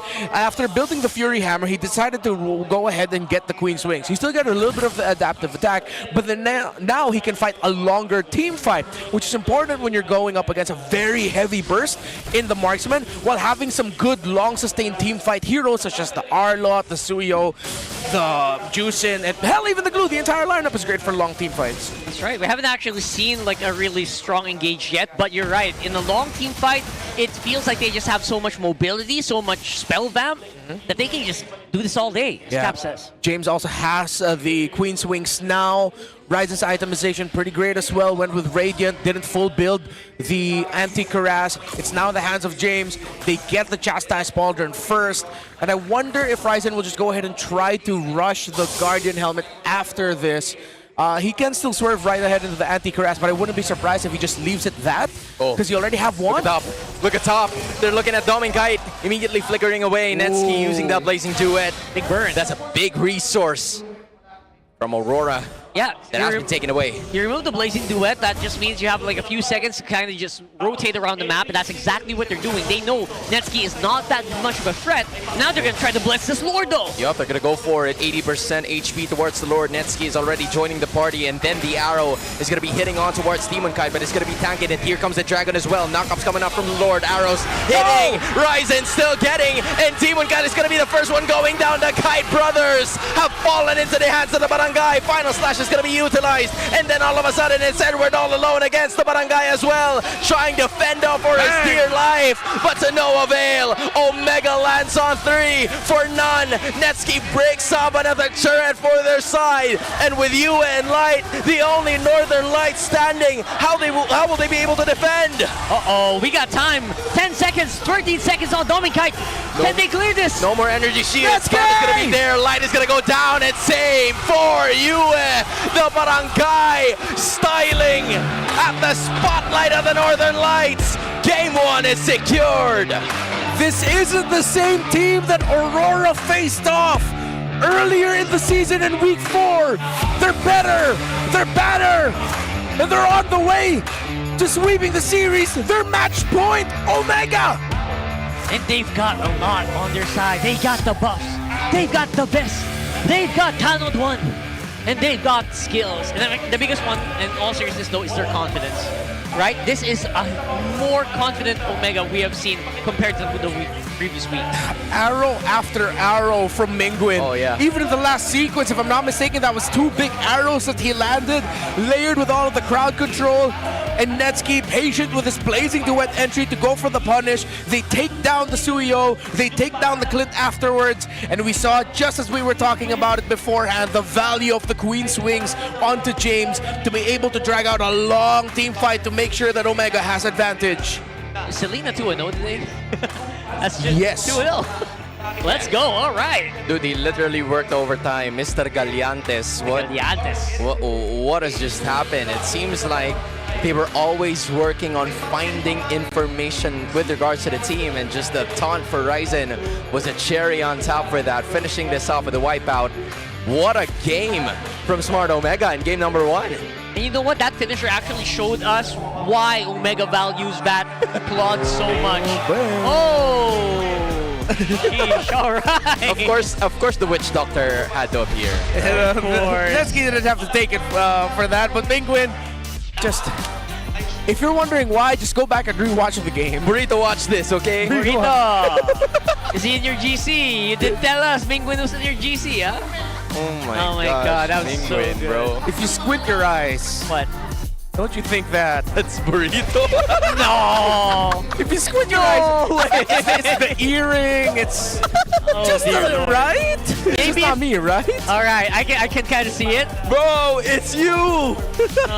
Burrito, it's you! Little bit.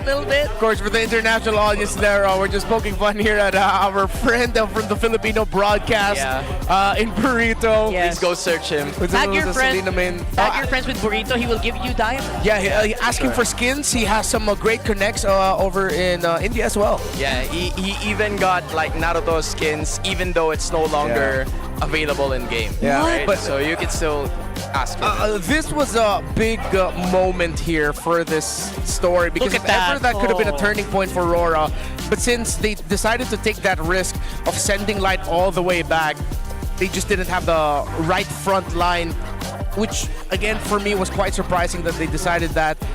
Arrow on point, Petrify, bang. Oh my gosh. These arrows are so consequential that you just can't ignore it. They do so much with it. Perfect toss by Penguin. That didn't need to be as devastating as a loss. It could have even been a win for Aurora, but it was one big arrow. And then Netsky, who throughout this game, we know Netsky to be a certain personality, but man, his timing for this one has been so good with this Blazing Duet. Yeah, and in addition, Netsky is used to having a lot of these highlight plays, because he talks the talk, but he also walks the walk at the same time. But I think the spotlight really went on 3, or maybe even a lot of them, with Netsky getting minimal spotlight except for team fights that really mattered, because Mingwin was able to set up Ryzen, and Ryzen was able to set up Perxiva, and you know, it's just all of them colliding together for the greater good of the barangay, and it just felt so smooth with how they handled Aurora and how they countered a bunch of their initiations. Especially with how Netsky handled that last team fight. It feels like he's already at all chat. He's already typing 1 Eng. 1 Eng. We're at the Eng broadcast. We're already at the Eng broadcast, right? But we're not Eng. He has a ways to go before he can type the next Eng. Yeah, and to add to the lore of Netsky in this game, those multiple attempts by Aurora to try and take him down in his own tower, I believe that was 2 or 3 sequences, where they realized, man, we cannot catch this guy. Let's just give this up. Slick. That's just how Netsky plays. Why the Clint though? Yeah, I really That was an thought insta-lock as well. that the Clint would be, you know, a decent hero to help them in the early portions of the game. And it did. It did. I'm not gonna lie, it did. But in the long run, you're looking at a Claude. You're looking at Perxiva that's gonna piss you off by taking photos you don't want. You're looking at James. A bunch of initiators that's gonna get in your face, and you have nowhere else to go. Yeah, even just looking at the Yu Zhong, you're thinking, oh, is Clint gonna be good here? Not really, but sure. Yes, if you look at it from the perspective of laning wise, it was RORA who was able to break down the tower in the bottom lane first. It was Domikai that just had a little bit of a lead, but then no, as long as it's not like a massive one, you don't really care about that. Just look at their average BPMs and Clash BPMs. None even reached 100. They knew they had this in the bag. It's amazing, right? I mean, they're just so confident, I guess. They have just so much trust in each other that they don't need to be afraid. They don't need to be worried. That's what that shows. I mean, that's MPL Burrito for you, right? Like, that's all you got to bring up. But for game number 1, it's just a really solid way to start off the series with Mr. Gallantes just showing us that the Selena does work. It does 2-0 today. Damn. All right. We'll see if we can make it free. But before that, calling all super fans. Stay updated on all things MPLPH and connect with the most passionate community in esports. Join the MPL Philippines official Facebook group, the Superfan channel, and the MLBB official Discord. Because you can get your all-access pass to exclusive content, the latest news, and community discussions. Lead the conversation and have a chance to be featured as our Super Fan of the Month. Be part of the MPLPH cult family. Sorry, scan the QR code on your screen now and join the conversation. See you there. Scan the QR code on your screen. Scan it, all right? Don't mind what he said. That was nothing. Don't worry about it. My bad. Happy 500K to our MPL group. Good job. Think you have what it takes to run the show, though? With 8 Project Esports for everyone, we're giving you the power to bring the MPL and your own local communities. That's right, because participants get exclusive access to tournament modes, free in-game items, and even diamonds. Just head over to ph-mpl.com/e-project to start your application. Turn that passion into action. Visit our website for more info. If it's been a while, you can get action with us. Hey, all right. So, a very good and clean game, and honestly very quick, by the way. 14 minutes. Yeah. 14 minutes on that game. Did not expect to go that far. Yeah, I feel like with so many things happening with the constant rotating of that Selena and that Marcel, that game felt longer, honestly. I thought we would be closer to like the 20-minute, 22-minute mark, but no, it was just sub 15. It was so exciting. They were just non-stop fights. Yeah. Which, again, might be the direction that Omega wants this game to go. Oh, definitely it should be. That's where they're so good at, right? Yeah, because if it's been proven that if you want to play against Aurora's game, you don't let them set up. You play fast. You do not slow down. And Omega still understood the homework from the last time they saw each other. And to think that Aurora thrives in those early game skirmishes, for them to get bulldozed like this, damn. We'll see, though, if that can change here in game number 2. Before that, we have a BTR for you. Hello, MPL Superfans. This is Zenise, and joining us today are 2 very special guests. Pakilala niyo naman po ang inyong sarili. Maricar from Zambales. Michael de Maluot from Zambales. Ma'am Maricar and Althea, kumusta naman? I've heard that this is your first time dito. How was the experience, bebe? Ano po, masaya po na nakita si Kuya James. Si James! Kayo rin ba, mommy, ay fan ng MPL? Dahil kay James din. Dahil kay James, anong kwento nito? Bakit si James yung sinusuportahan? Si mommy ni James ay ka-ano-ano ma? Office mate at saka friend lang. Office mate. So, nasubaybayan nyo? Opo. Si James, mula pagkabata. Opo. Kamusta ba si James nung nakikita nyo siya growing up, ma'am? Mahiyain din. Mahiyain. Ikaw naman, bebe, bakit si Kuya James ang iniidolo, sinusuportahan mo? Magaling po siya. Magaling po siya. If meron kang gustong iparating kay Kuya James, ano yon? Good luck sa laban mo, Kuya James. Good luck sa laban mo. Sa susunod na laban na po. Sa susunod na laban? Nakikita mo ba ang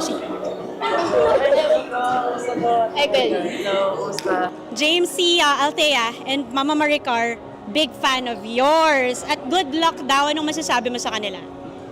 Thank you so much po sa effort ng pagpunta. Tsaka yun, ingat lagi. What a moment for our super fans. And sabay-sabay tayong tatlo. Ibalik natin sa kanila. Sabihin natin, palag na to. Okay? In 3, 2, 1. Palag na to! Always so nice, right? Always. No, you gotta keep talking. I gotta keep the background music. Yeah. All right. That was so nice. As usual, a small perk, a hidden perk of going here to the venue. Yeah. Just get to hang out with your favorite players Oh, yeah. randomly. Yeah, like they suddenly pass by and say, hola. Yeah, you could just be in the toilet, suddenly you get a knock on the stall, like, knock. Who's there? Hey, you want to meet your favorite player? Sure. Yeah. And then you gotta give him perfect dap. Yeah. Of course, the perfect dap should. After washing your hands. Of course. Properly. No, Or even- go in this one and look at that. What is this? These are the... What are they called? Are these cards? Did they make cards of just these? some highlights of them. We got Yeah. Zendable, blocked by James. May napindot. He pressed something, Perxiva, The Barangay, Netsky, and Tanod number 1 dances. Yeah, the barangay is like our witch doctor. So Netsky, you witch. I love this. You could make this a card and print it out. Yeah. And give it I hope away. they do. I hope they do. This is honestly a really good, very simmered down summary of what Omega season has Right. been. W whoever did that, bro. Good job, man. Oh man, and it's also really really nice. It's like there's so good vibes in all their matches right after that RORA win they did, and now It's like a movie poster for the boys, bro. I know, I know. Same visuals and everything. I know. Your season's That's ending, cool. by the way. But hey, we gotta bring this up in a serious note. Aurora might be on the verge of fighting till the death. Not really till the death, but like tournament death, you know. Against APBR tomorrow. And Dominkite has to step up big time. Yeah, Dominkite, the big question in that last game was, why the Okay, I think What now was it? you can crash out if you Can want. we dig deeper into that? What were the options that were available? I feel like there were so many others that could have actually gone better in that slot. Let me see. Did I note down anything? No, I was too busy yapping the broadcast. Maybe I don't even remember a Harris getting banned out. Let me revisit and look for the draft. You know again. what? That's right. We got Give you. me a sec. We got you. We got you. 'Cause I really feel like the Clint ain't it, fam. Yeah, that was also Simply the last pick. Huh? That was the last pick That was too. the last pick. Right? They again.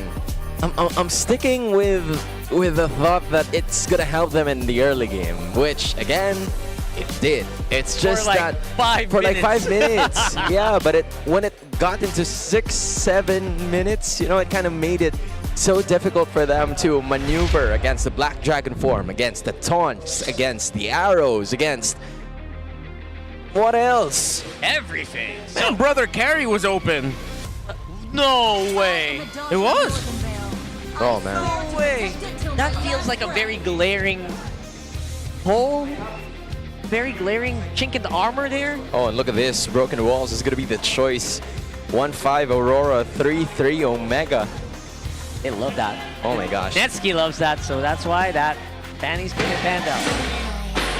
Oh, sorry, Ryzen does. And now, with all that's said and done, we are not really getting any gold lane bans. That's been the trend since game 1, right? Yep. So these gold lanes are usually very wide open.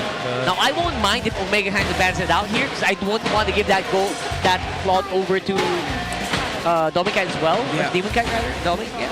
So instead of banning out the Harley, which right now it seems like that's going to be the pick for Aurora, Omega still go ahead and respect the Guinevere. Don't have to worry about that now. The Harley does show up. Harley Suyo trade active. They get the Claude for Neske. He's feeling it. While James gets the focus. Ooh, I like some this. really great drafting right now. Aurora cannot go ahead and pick up something like a Valentina. I think they should double down on one of the strats that's been working and consider picking up a Gord right now. You don't have to worry about a Sora. But a good pairing with a Gord in the center of the map with Light and Yue should be a good start for the Northern Lights.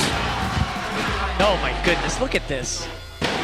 I don't even know what I'm gonna do for like XP here at this point. What's a good XP against this? Maybe an Arlon would Against kind of go Phobius? toe-to-toe. I Yeah. know it's really bad, but you need that set, right? Yeah. Where's it gonna come from? It's not gonna come from your jungle. Maybe a Cho on the roam can work somewhere here. Oh, there you go. That's better. Yep, as expected, it's going to be Gord plus something. They get the Kalea. Some good healing trading might be difficult here early on. I would suggest that Omega doesn't end up picking the high loss that they picked yesterday. Right. If ever, I think I'd rather suggest that they go ahead and pick up a Gata Kacha or something. Ah! On the dot. Let's go. Yeah. But whenever they go into this mode, it's a little bit more, despite the Gatot Gacha being a very hard engaged hero, it feels like they're more passive if they go on the Gatot route. You're kind of just waiting and you're hoping for, wow, it's really loud in here. Sorry, guys. Yeah, I gotta just say it's bonkers here. I had Really to bonkers. double down on holding onto my headset There you go. just so I can hear you guys. But hey, Turisla's gonna be kicking things off in terms of the bans today.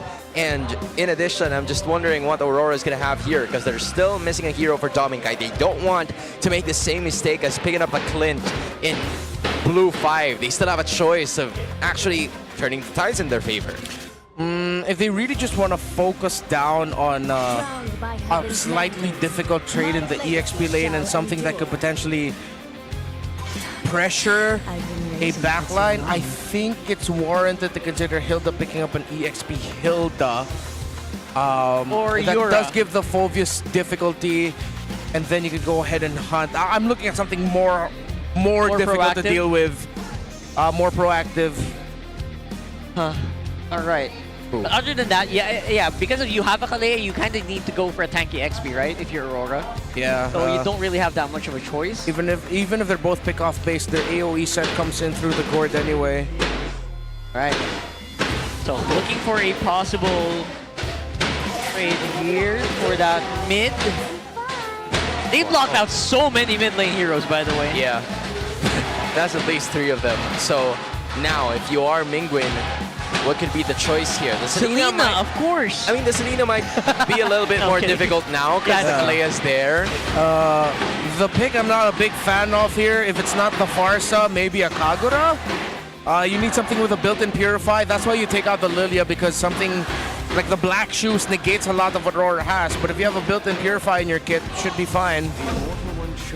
Okay, Suyo and Ryzen, they're leaving the mid for last, which is a very valid way to go. But you're right, mid lane options right now are pretty slim. Safe pick is a Kagura. Although again, mastery is my thing there. Like, is he gonna have the mastery to pull it off? And the Glint comes back again! Dude, they're running it back. But the Hilda's there now. What does this change? Man, I'm not sure, bro. It makes the Mingwin pick so much harder. Just go ahead and pick up a Valier, man. Valier is pretty good. You might be discouraged from picking out an Eve here in this slot just because of the gourd.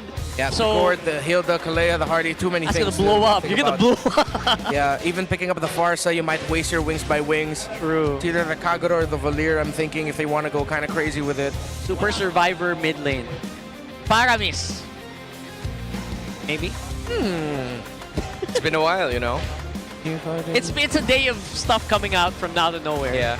So maybe. Might as well go for it, right? But It's of still course. Selena, what? You know what? What? Okay. You know what? If you're running the Clint back, might as well run the Selena too. You're right, you're right. If they can do it, we can do it too.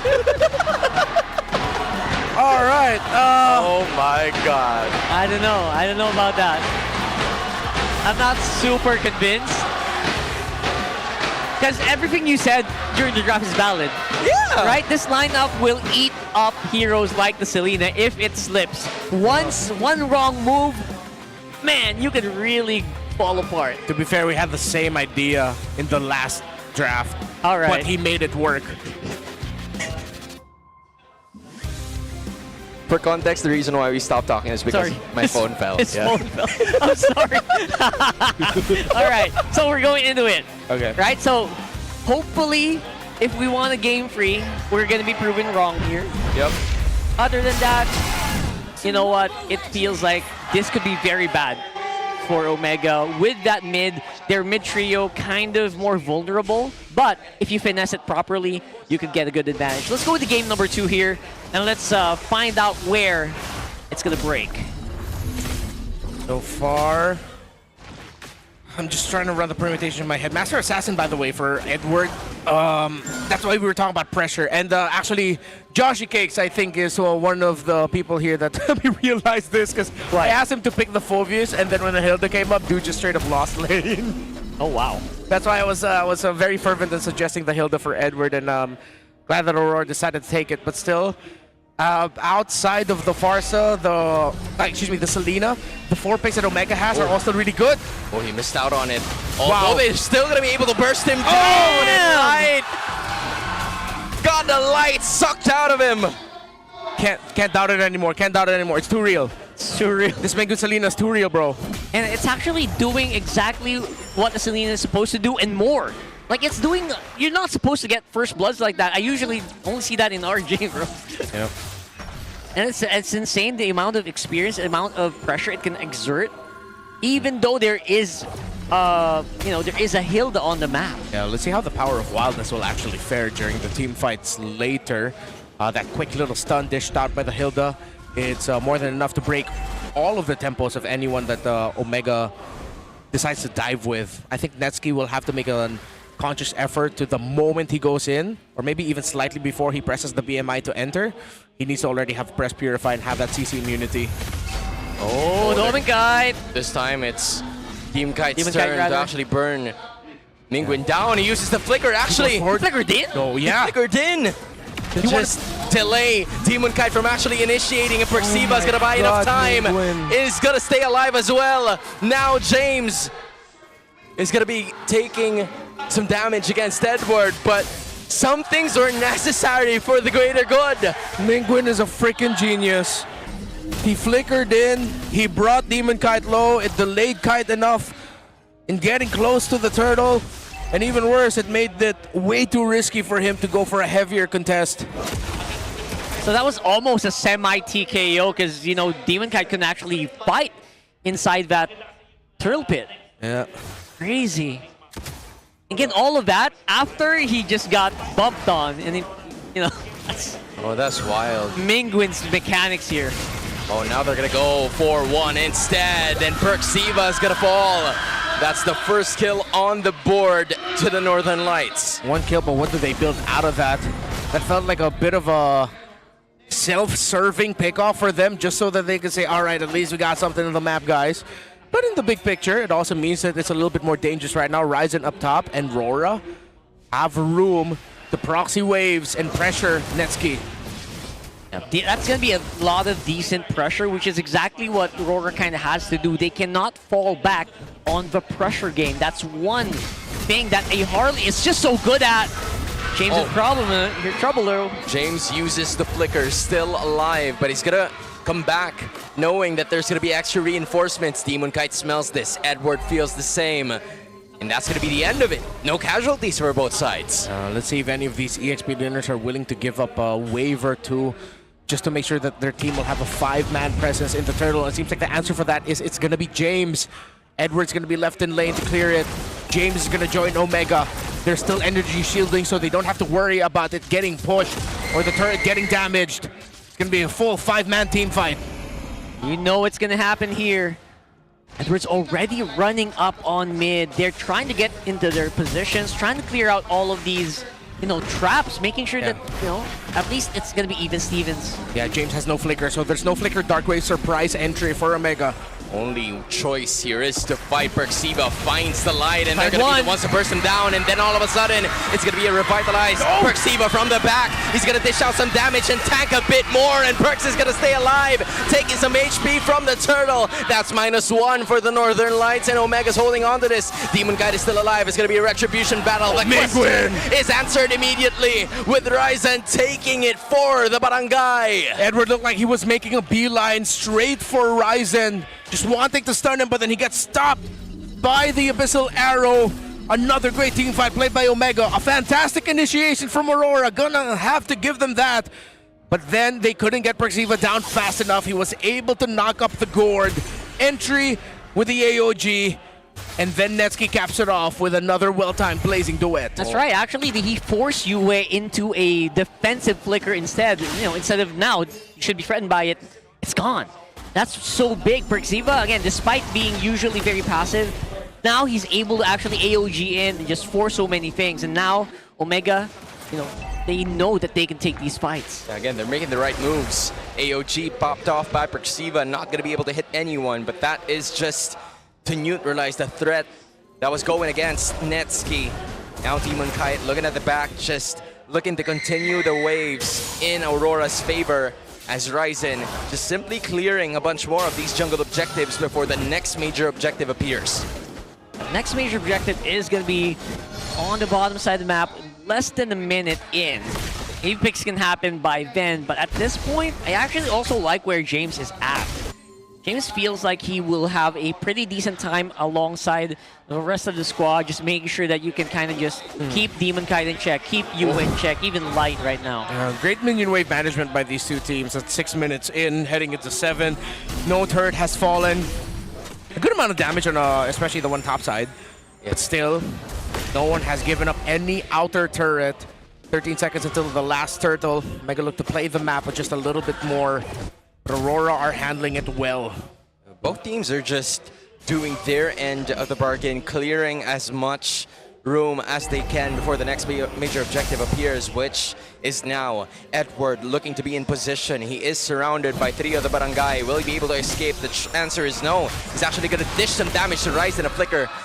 It's going to get him to escape. Full 5-man coming out from Smart Omega. Light's going to be getting into the air. Dishing damage, assisting the rest. And James is going to go down. No initiation as Mingwin takes it anyway. So it's a life in place for a major objective. Just one yet again. Praxiva, the revitalized, being able to keep himself alive long enough. James falls, but the turtle, all objectives go to Omega. RORA will push down bottom, while Omega will go push up top. They just go for cross-map trades. Yeah, and maybe that's the point of RORA, right? That's the point. They're trying to get Demon Kite into that form, or Dominkite into that form where you're going to be so hard to touch because you're just so buffed up on items. The more that you're splitting this up, the better it is for Domi. Oh no, they're setting their sights on Ryzen. Although the arrow's going to be there, Ryzen's going to be able to escape.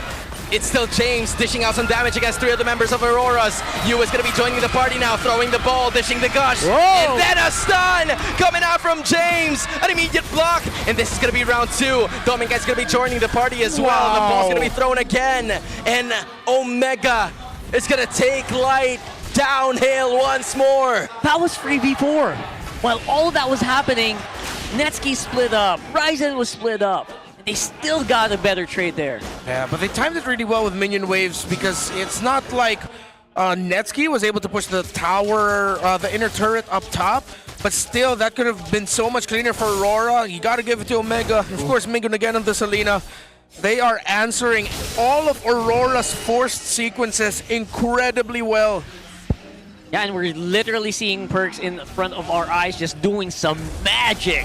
Absolute magic in this game. Oh, JB's probably so proud of him right now with the development that this kid has grown, not even having playing time at all when he was still with Team Liquid Philippines to now leading the charge for Omega, neutralizing the situation with every single attack approach that Aurora's going for. Now, they're setting their sights on the Lord that's going to be appearing near the bot lane 5 seconds from now. Oh, with so much rotations that he had to do, it took 9 minutes for Edward to get his first. Oh, this is going to be another Mystic Gosh, and that lands well. James might be part of the party as well, and then Netsuki's going to be using that Blazing Duet accidentally. -2. Aurora finding the right targets as they work their way towards the Lord. Yeah, -2 is big. This is going to be such a difficult Lord to push back here. Mingwin can only watch while the rest of his team is just struggling to maybe get the consolation prize on the other side of the map. They're not even gonna fight for it anymore. It's the first major objective that they have gotten, but now Netsuki's gonna have to fight Edward. Ryzen is gonna be joining them in just a bit, but look at the damage coming out from Agent Zero, using that flicker to be able to get away. Leaning towards the bush for the extra HP. A-OK for Aurora. Conceal comes up next. They're looking for something, but Omega is nowhere to be found. What a turnaround from the Northern Lights. Yeah, with the last attempt of the pickoffs that Aurora had, the egg would have cracked eventually. They would have eventually gotten 2 big kills. For majority of it, it's been James and Praxiva. Only one of them falls and the other survives. But when both fall, it's a difficult team fight for Omega. So keep looking at Light and Yue. Be non-stop, just looking at picking off those two when they can, however they can. Oh, look at the angles coming out of Mingwin, trying to find a little bit more, but the passive of Light is going to be helping him in certain instances. Omega looking for damage control. They're going to be able to do it as full 5 men are just going to take down that Lord quite easily, but Demon Kite and the rest of the Auroras are looking for more in terms of that real estate. No major casualties in terms of the objectives just yet, as Praxiva stays alive, and this continues. And now it's Omega on the defensive. Now it's Omega trying to buy more time for Netsuki to be on a better position. Just the Tsunami Slam is slamming every single frontliner from Omega. Light is showing the way for Aurora to go. Yeah, that's a fleeting time, Kalea. That's why they can keep getting it over and over again. And of course, with, I believe, the battle spells going down relatively quickly, he might have also packed. Oh, Praxiva starts! He's going to be able to use the AOG to actually escape. But please, continue with what you're saying. Yeah, he might have pack pulled yourself together because he gets his flicker, sub 100 seconds. You can only get that with a lot of assists through PYT. I don't think Omega were expecting just a fleeting time rush for this Kalea. Instead of building utility, they wanted to go a faster pace. Speed was what we were talking about earlier. You're going up against Aurora, you want to play faster than them. This time, Aurora found picks, found heroes that could eventually match them once they get their pickoffs rolling, once they have that fleeting time with that Kalea. That's true. And with that Kalea, they can just keep going all day. And Aurora, they're actually navigating very, very well along all of this chaos that's being introduced to them by OMG. Right now, it does feel like they just gotta make that move at this point, right? They're the ones who are now pressured to make a play. Yeah, because James can't even make a play. And same could be said for Perxiva, because as soon as they see Light is just going to use a Tsunami Slam on them and then trim them down. But look at the positioning coming out of two of the members of Omega. They're simply slowing it all down, looking for one misstep from the Northern Lights. But Nets has already showcased himself. Yeah. Or should I say Ryzen even? Omega needs to go back and handle the minion waves. They do have a slow push up top, but they will not be able to get close enough to this Lord. Oh, here's going to be another push, and it's James again.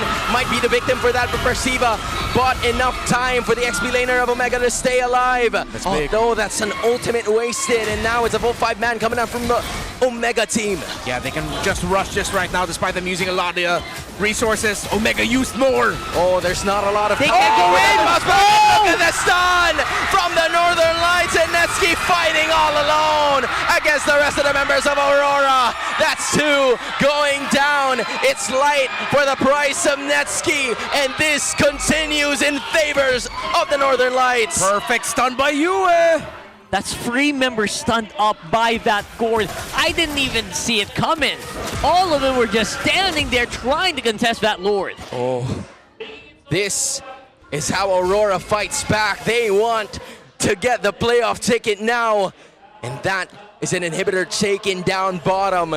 So this means more problems for Smart Omega as Aurora continues the siege right here at the middle. It's going to be Perxiva using a bit more skills to actually defend, but delay the inevitable is what's going to be the case as they will be able to take this Lord down. It's just that. Right. How much more can Omega take in this one as Perks? He's no longer gonna stay alive, even at the helm of the base. Now it's James, the main front line. 5-man going for the side of Aurora with a 6k gold lead as well. They want to go for the end, the lock. Where is Yue? Where are the others? James is going to force the issue, but to no avail. He goes down as well. Now it's going to be Ryzen popping off the Wind of Nature. Netsky's doing the same, and with full 5 men, the lights continue. We're going to a game number 3. And it's just like that, we are pushed to the limit.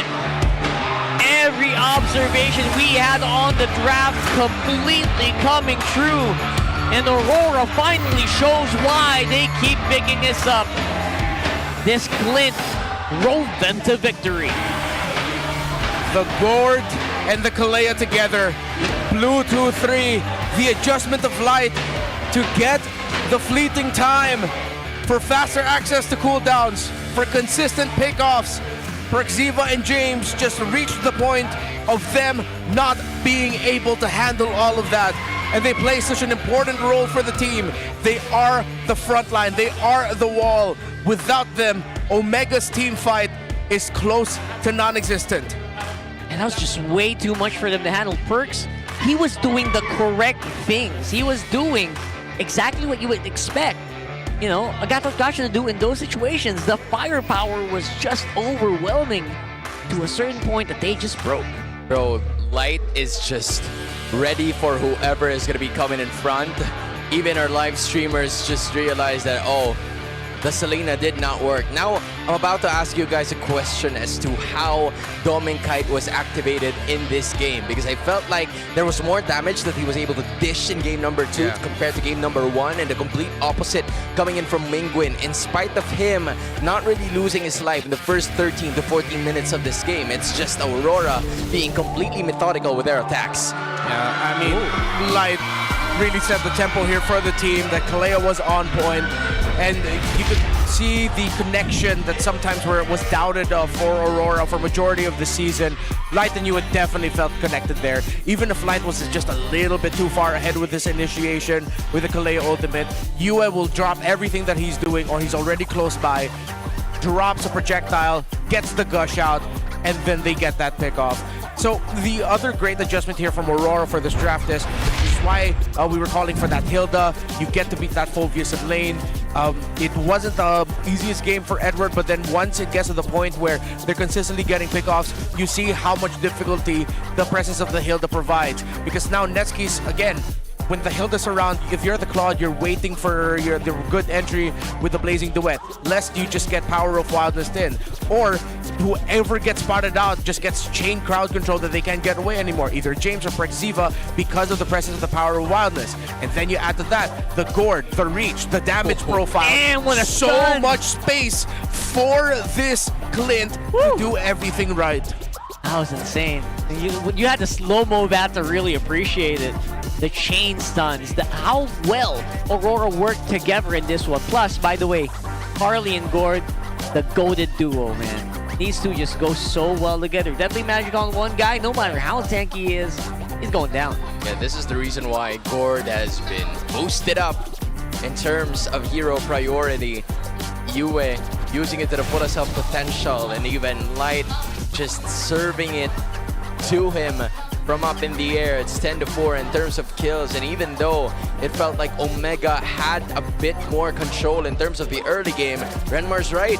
Edward just showing out vision, looking for at least some sort of way for Light to be activated, and there he goes. Tsunami Slam, one after another. Yeah, and if he's not the main first contact guy, he's the peel guy. He is helping you and Domikai survive. Of course, a difference maker of just having the Surge of Life around. Prexiva did pack the Revitalize, and it did help him and James in the early pickoffs, but then you just reach that point where it's too much. You won't be able to handle it anymore unless you really get that Gord down first, which, credit to Yue, made it difficult for him to target him, and because Light was also getting to position much quicker. Yeah, against a lineup like this, there is that critical mass that you just reach where the damage threshold, when you were hit with the magic, you can't get away from it. You cannot survive from it anymore, because sometimes that amount of damage the Deadly Magic will bring in one pop is more than your HP altogether. Yeah. So I think we just reached that here in this game so often, like even against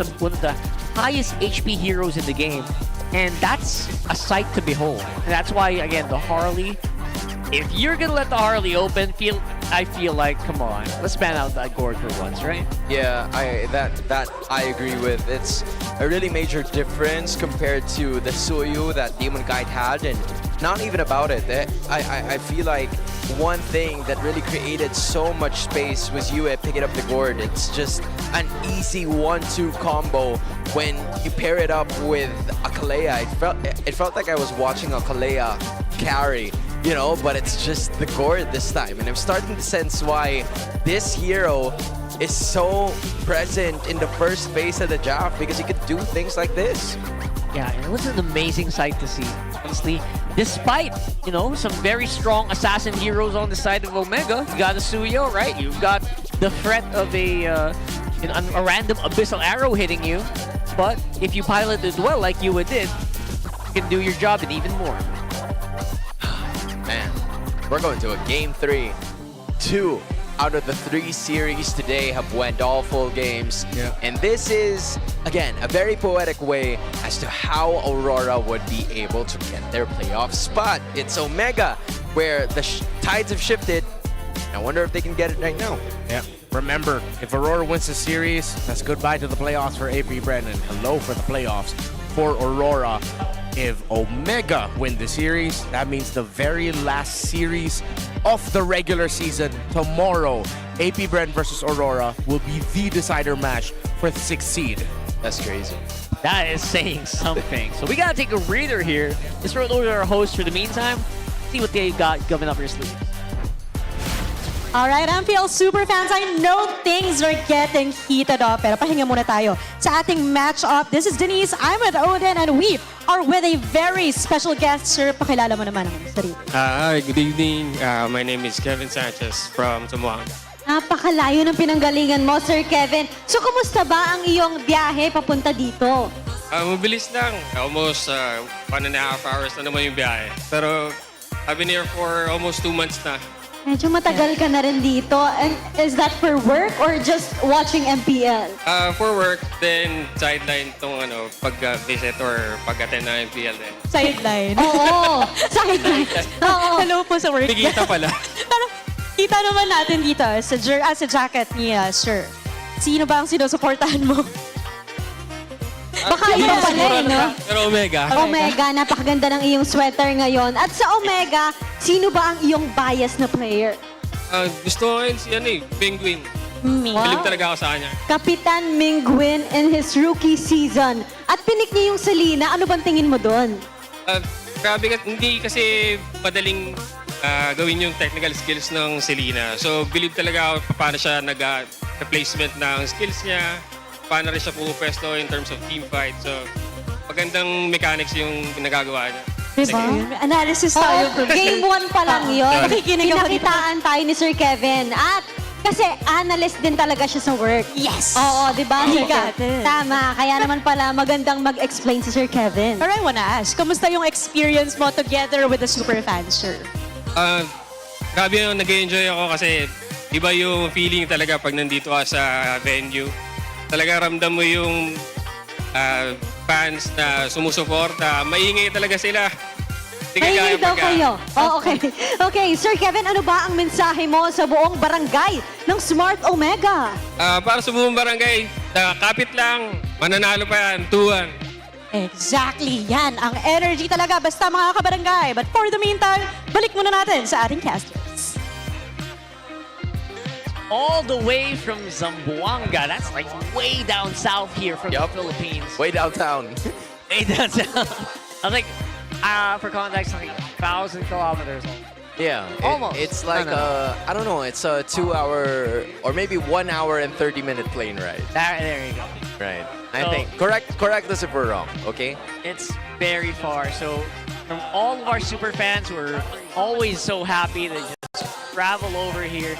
Join us. We appreciate each and every one of you and everyone watching on stream. By the Yeah, way. for sure. We love each and every one of you guys. But hopefully we get to see more from different parts of the country or maybe even different parts of the world go here at San Juan. You know, all together, we're just gonna have lots of fun. You're gonna cheer for your favorite teams. You're gonna tease against your opposing sides, and you know, and maybe wear that Omega jacket, that vest. Wear that Omega jacket or your Aurora jersey if they make it to San Juan. Right, you never know. You never know. And you gotta get those. Do the RORA still have that light stick thing going? I think they still do. They should still have, do, right? They should have. Especially in the playoffs. Come on. Yeah, Sir Rada, I'd like to let you know, please have those light sticks ready. I think it's just balloons now. It's just Is it balloons right now? Yeah. Maybe they're reserving it for the playoffs. Yeah, maybe they're ready for it next Yeah. time, you know? And again, if you're talking about playoff chances, it is still Aurora with the highest chances among the the two remaining teams, right? Against APBR, who seem to be very clutch. They're waiting in the very last game, and they're hoping that things go their way every match. Oh, random map, dangerous grass. Oh, this doesn't bode well for Aurora. I feel like this is a little bit more of an Omega thing to work with. Oh, I agree. Those are the games I really want to contest for the Hilda. Games I really want to contest for Chose, by the way. Chose, very underrated. We have a head-to-head here, of course, Ryzen versus Demon Kite. And these are the unique heroes. Ryzen, I think that's going to get stuck in 3-1. You're probably not going to be able to play it for the rest of the season. And Balmond of Demon Kite is, I think, going to be stuck at 0-1. You know, they tried it from the We start. saw that. Yeah. Right? We tried it from the start. It's just that it did not work. But one thing that's really glaring to me is that the Baksha pick. It's 0-3 for Ryzen and 5-0 for Demon Kite. So that should be on the chopping block here in this next one. And it always has been. Always will be. Always has been, always will be. Oh, man.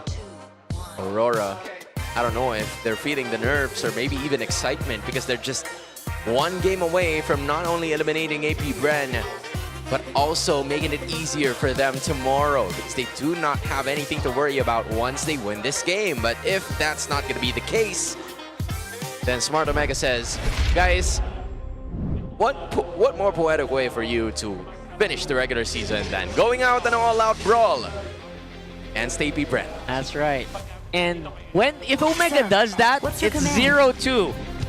Omega versus RORA. So Yep, for the season. and that's when, you know what, Aurora's gonna say, we'll try to fight the playoff just to look for you and just hunt you down. And you know, for Aurora and AP Bren, of course, they're going to do their best to make their way towards the playoffs, but I think who they're going to go up against is Onyx, first of all. The 3 and the 6 seed. So, tough. This is a really tough sequence for both Aurora and AP Bren. AP Bren just lost 0-2 from the last match, and Aurora, they're kind of one up right now. They want to keep the momentum going after that Game 2 win. Yeah, and momentum is something that, you know, Aurora really kind of feeds off of. Omega, they don't mind coming from behind though, right? Like, that's just Omega for you. They want to play scrappy, they want to play as close to the ground as possible. That's where they strike. I wonder if Aurora are going to consider going for the Clint yet again. They got the Harley. Most likely the Suyo will end up in Aurora. I don't think Omega should go ahead and rush that. Yeah. I agree. Could be a Khalid Suyo or a Millionaire na Suyo as one of the first 2 picks. Huh. Claude's not getting banned out here. Yeah. Maybe Neski wants to pick that up again. First pick. Maybe a reconsideration and just save the gold lane later. But it looks like it really just might be the Claude. But now they get the juice in. Oh, good start. Wow, a safe mid laner for Minguin. Who would have thought? I would have played free games of Selena after that. Dude. What? I would. You know what? If you would, He's on fire. Burrito probably would also. And for Aurora, they have a chance to go for Claude here if they want to, and even pick up the Suyo on their side. That's if Claude gets picked up by Aurora here, or the Harith, one of those two, I think you got to get the carry right away if you're Omega. You get the carry now because there's a risk that there might be another glue pickup for Aurora. Glue Red 4, Glue Red 3 has been a big surprising pick so far today, and they're going to need to get their meltdown damage ASAP. Yeah, I'm pretty glad they're not forcing that lane for a third time, because to be honest, it was a little difficult to get launched. Like, you know, the moment it launches, it's fine. Yeah. But, you know, getting it off the launch pad is very difficult. Yeah, and it might be even tough to rush the Bruno right now. I know that was something I suggested in the first series, or in the first game of this series, excuse me, but it might be too early to show up Bruno and just be safe and pick up the carry. Interestingly enough, they did not saving go it for later. All right, I don't mind this. The Leomord here has not really been showing up today as much as I thought it would. Yeah. Guys, you did mention the Bruno to still be available. Is that part of the consideration for now? A little bit worse, but maybe it depends if you see the mid laner. I think Sora needs to be in consideration here for Aurora. It really messes up the attempts of Leomord for wanting to secure objectives. Do these picks kind of just discourage Valentina for UA? Yeah, because there's a Phoebus on the other side. Yeah. It's workable, it's doable, it's not impossible, but it's discouraged. Right. Wow. Excellent, excellent. Yeah, and that's why I was looking for the carry right away, because they need to already have damage for that glue. But if Aurora might not even ban out the carry because he can just pick up an even red 4 if it's open for them. And then even more so, the Netski's gonna have a really difficult time, then he'll have to play something else. Oh boy. All right, so gold lane is still up in the air for Omega. That's probably the primary concern here of RORA. And as for RORA, they're just leaving the mid lane up for grabs here. Are they trying to reverse? Does that reverse mean something? Yeah, they wanted to reverse sweep this series. I think that's what they're trying to pull out, but now it's a Gord taken out. I think finally, you know, it's a Gord.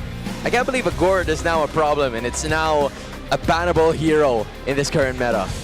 Yeah, they have to ban out the Gord. They have to consider banning out the Eve, but then the Zetyan would be open. Even a Kimmy for the alongside the glue would be all right. You force Perciva to rush into a Radiant Armor. potentially negating the damage of the Suyo. Zetyan definitely super underrated in this whole day, to be honest. Not even just in this series. So, they ban it out. Bruno's out. They saw it coming. Right. So now the carry is still available. Now, if you're forcing your opponent into a carry, what does that mean for you, right? Like, what are you looking for? You play the Eve. What's that? They picked their poison. They knew that the Zetyan with the glue is worse. Eve, maybe even the gimme, but then I don't think they show it here now. I think they just make the most of showing whether the Roam EXP is going to get locked in. That's focus, bro. Focus. Okay. We mentioned the Sora earlier also, so... No, he says his heroes. Yeah. It could be anything he doesn't like. But he doesn't have zero yet. Yeah, that's what he said. He can be anything. So that's why he doesn't mind. Yeah, if it's a static mid laner, he ends up with something like a Moskov. Moskov is like perfect, to be honest, for Netsky. Yeah, he gets to open the map, but... And he's that guy who just loves doing outplays, right? So Moskov is a perfect hero for that. Oh, this might also be a Lilia. Lilia should also be okay with a glue. There, Kimmy has it. Oh, wow. Yeah, spicy! Yeah. Glue Kimmy, which the good thing is now, you got the Bruno, carry should still be fine.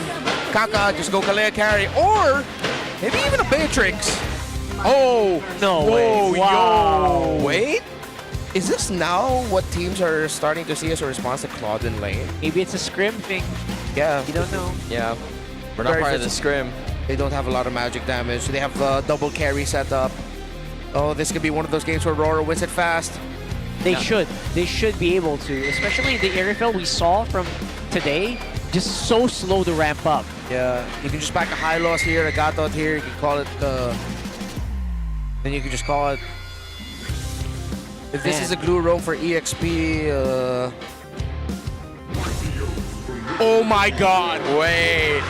Insane! Wait. I finally get my wish. Oh boy! I'm so happy. Oh boy, Belleric! Only because I'm seeing it. And because with the buff to him. His taunt coming out quicker is a big deal. Oh my gosh. Against the Irithyll. RORA saved the best for last. Insane pickup. Let's see if they'll be able to make it work. I kind of just... I can imagine the comms of what's going on in RORA in that side. Say, you know what? Hey, look at that Irithyll. You know what would go well against that? What about someone who can taunt him non-stop and absorb those hits? It's a Belleric revitalized too, but it's not the Flicker, so he's just going to be waiting for the members of Omega to come in. Right, that's right. So this should be a very, very interesting match to watch. Belleric mains are rejoicing. It took 8 weeks, but he got it in Season 17. Ratha Dryad coming up from light as Aurora is looking for a way to make the final ticket at the San Juan Arena theirs a few weeks from now. Omega looks to continue what they've started. This is where they got their winning streak. This was the team that they beat to do it. Can they repeat history? Man, theoretically, disgusting pickups. And disgusting in a great way. Let's see if he'll be able to make it work. More HP, more defense, faster taunt. Oh boy. You want to go for it right away. I love that. Oh. Big knock up on the light. Yeah, just not much else. And that's the beauty of the Belleric, right? You can just absorb so much, especially now. And you have the emergency button of the Revitalize. And once the glue finally falls, you still have that extra layer of protection and lights. Belleric, he can just easily pop off his ultimate, and Ryzen's attempts to try to dive Yue and Dominkite. Maybe even Netsky might get caught in by the ultimate of the Belleric as well. The only difficult thing for RORA for me is just they might take a long time for some of these heroes to actually reach critical mass and get to their power spikes, but it should be relatively easy for them to do that since they have so much kill potential from their roam as well as their jungle. Which makes the first turtle ever more essential for Smart Omega in order for them to get at least first blood gold. Wrath of Dryad pops up, maybe level 4, maybe even later towards that Turtle Siege. It's not going to be as important in the first 2 minutes of this game, but once Light has it, it's really going to be an issue for Omega. Look at how fast they clear with this combo as well. Love it. So now, big 4-man collapse here on bottom. They're gonna have to try to pick off someone first before they go for a fight. That was already a pulse utilized. 75% HP. Light is going to be taken again, and that is going to be a Tsunami Slam. And no, Triad means first blood. Now they set their sights on Yue. Edward's going to be using the rest of his Patricklets to be able to get away out of the situation, but James is going to be activated now. Mingwin's just shining the light of the lantern against the others, and Smart Omega is going to be able to take the first turtle and more. That was just misplayed by Aurora. Oh, Mingwin with a Crimson Beacon too. They probably want to go for more. Instead, it's going to be Ryzen. Stolen. Easily taking that. Smart Omega making the right moves under 3 minutes. That was misplayed. It only makes sense for Light wanting to go right in front. Oh, wait! And they try to make up for it right away. Perk's very close by. You gotta remember, you're not as tanky as a roamer as you think you are. You're Kalea. Yeah, as I was saying, in that last turtle fight, it should be Edward getting in front of first and then Light's just providing to peel. It only makes sense to do that once he has his ultimate. Netsky is surrounded. He's gonna be able to escape that. Fortunately for Smart Omega's gold laner, now he's gonna be dishing some damage and still taking the cannon minion. Yeah. Okay. Yeah, these are one of these days that I kind of have to remember. Wait, you said this earlier. A pick lost, but who was using it? Netsky on the Irifel is actually an OG pick. Before we got into this whole thing with just Claude and Gary. Oh yeah. You remember, Irifel and Granger, they were like really big picks. Yeah. Netsky almost played the Irifel exclusively back in MY, I think. Yeah, it was during that time leading up to the M6 World Championship where Irithel was just one of the top picks. It was like a trade between Irithel, Granger, Harith, things like that. Yeah. So yeah. And that was the time that Claude was not picked right as much. So let's see if maybe some old flame can be revived here by Netsky. Didn't work earlier in the day, but day's not done.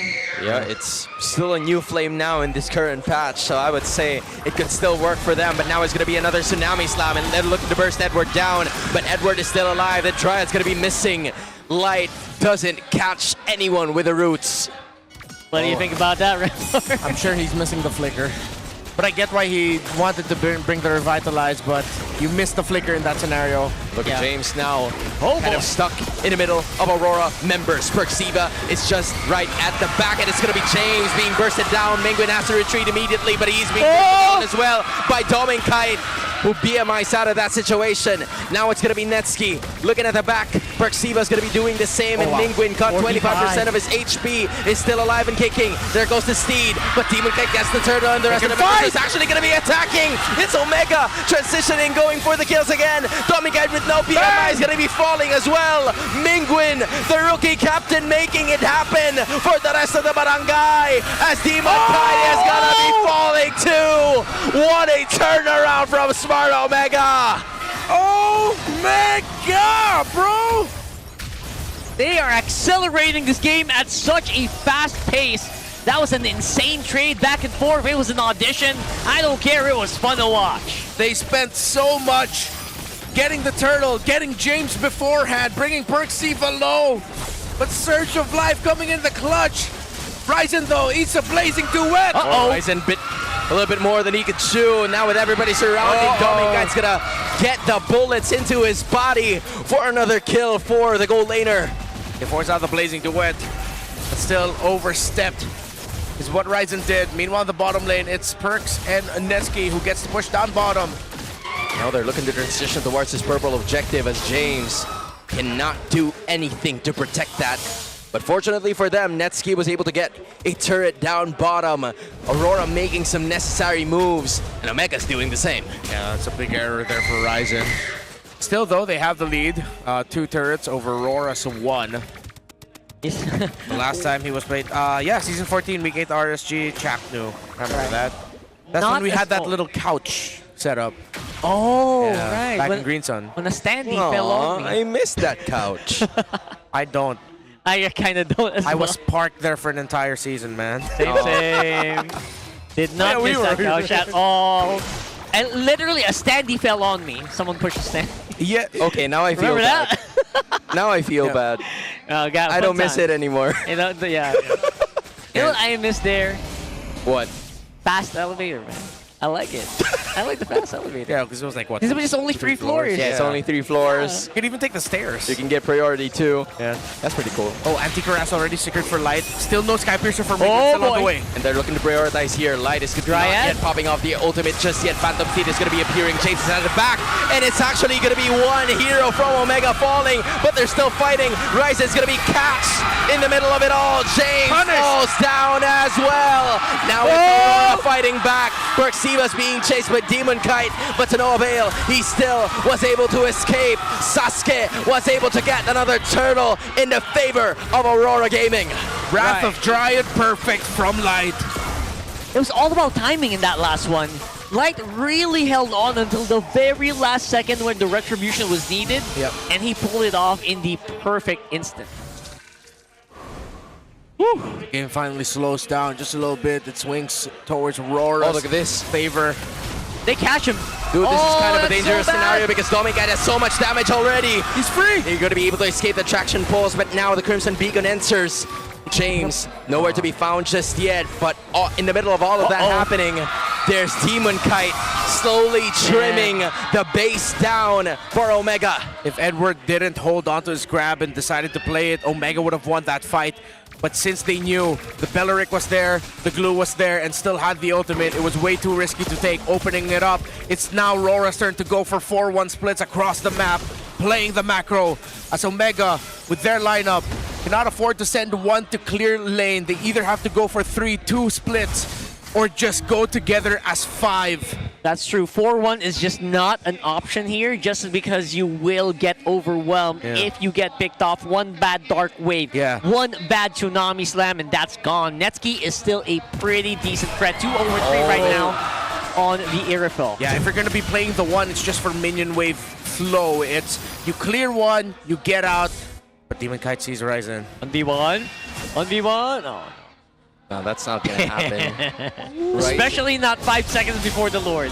Ryzen is kind of forced to pull off a Fanny cosplay with a Slayomord. Yeah. Because that is kind of the nature of what they do. It's just that it's not the heroes that you do it with. Yeah, you got fast move speed, but just not the not cable fast. Yeah, Omega lives or dies by the fight here. And they finally get the Sky Piercer and Mingwin. Whoever wins this Lord should take a massive lead. Whether it's Omega, whether it's Aurora, it's only the first one, but this will be decisive. The bottom lane minion wave for Aurora looks good for them, while Omega have 3 lanes to try and deal with as they haven't broken the tower up top just yet. Feels like this is the actual turning point of this game. We're probably going to see it in the next few seconds. Oh, they want to burst down Ryzen. It's a perfect target. Taken down by Aurora Gaming Philippines. I was about to say Smart Omega. Those guys went back. The Northern Lights are up top, and they've taken the Lord. Clean initiation, and the Northern Lights are starting to feel it.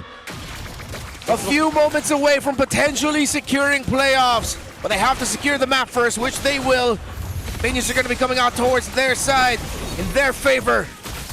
That was just such a massive catch onto Ryzen, the perfect guy you want to find, and they just randomly bump into him like he's bumping into him in a mall.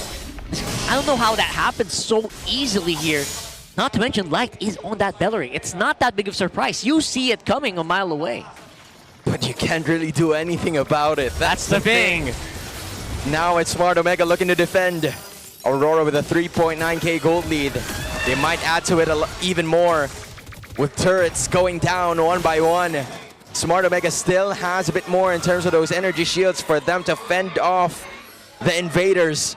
Aurora holding on to a 4.8k gold lead. Now they set their sights on the Lord, looking to protect the energy shields while also protecting their base at the same time. The Lord bumps, but the traction pulse connects. That is going to be the end of the clash in terms of the top and the middle. Now they go to the top again. It seems like Aurora's not letting them breathe. The fight ensues, and Light is going to be using the Dryad again.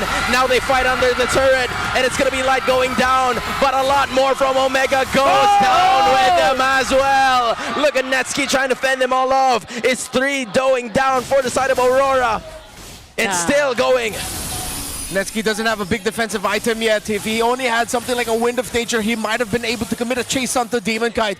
But he's only up to 3. He has Berserker's Fury, Haas Claws, and the Malefic Gun. He still can't get the Wind of Nature. He needs just a little bit more damage. Yo, knowing Netsky, he would have just trampled all over them in that moment if only he had that Wind of Nature. Imagine just like one item making such a big difference in that fight. Dude, and that's the thing. That's Netsky too. You would realize that you're right, but even he had the trigger discipline to like, you know what, I'm gonna back away. It's not my place to just dish out the damage because I don't have the defensive items to go ahead and tank it all to myself. So it's just dangerous waters that he's treading here. That's right, and you can't even say that, you know, a late game game is going to be able to give Netsky the advantage. No, you've got 2 marksmen on Aurora. They're going to hit twice as hard. They're going to get so much DPS. So honestly, at 20 minutes, you might be at a disadvantage here if you're Omega. Already up to a Malefic Roar for Demon Kite. So the damage is going to get even harder for the front line to hold. James is only up to a Blade Armor, Radiant Armor, and a Dreadnought. While for Perk Ziva, it's Radiant and Chastise.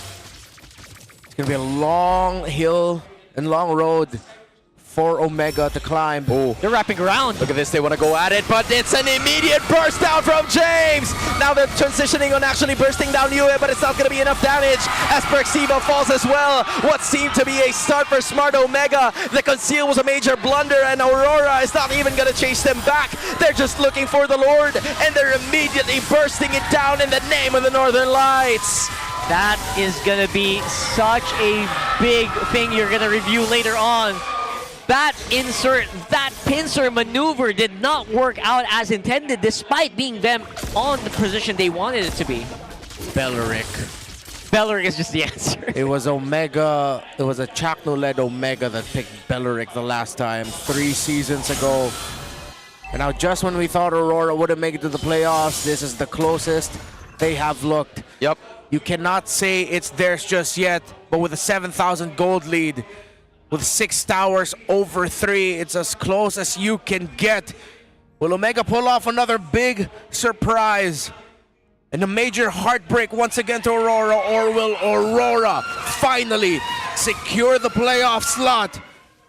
No matter how many more criticisms they've got, the critics are now looking.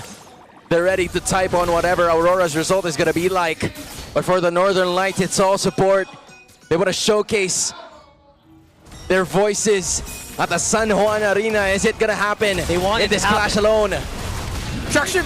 Oh, they forced the Oh, focus. okay, but look at another Tsunami Slam. It's going to be like going down, but they were able to take it. And Edward with a flicker again. Now it's going to be Netsky actually bouncing away, but he was able to get Netsky. In the end, it's Tommy Geiger again.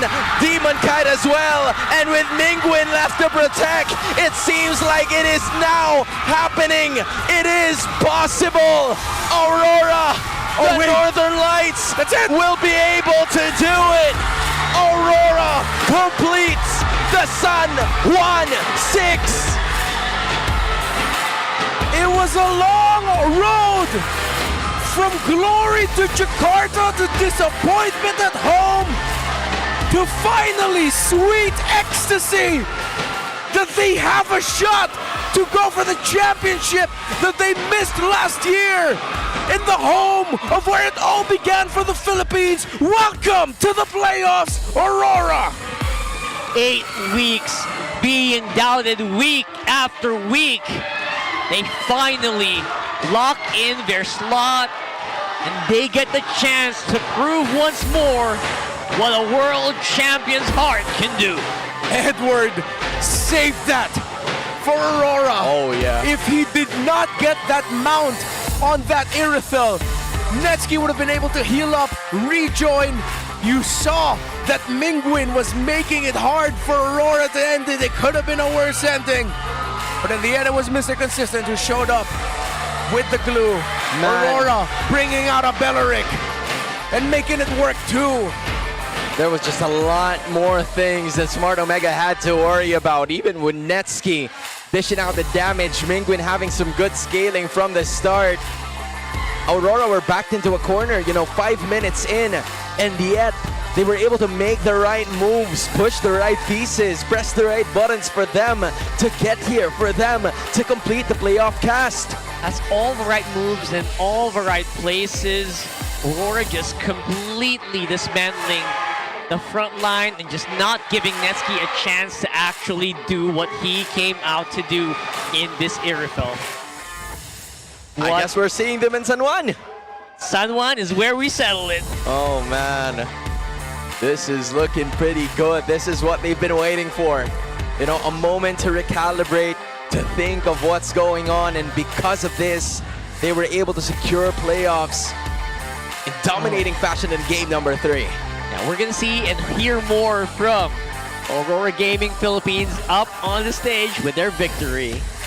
Everybody, the reigning world champions is now playoff secure. The reigning world champions are playoff secured.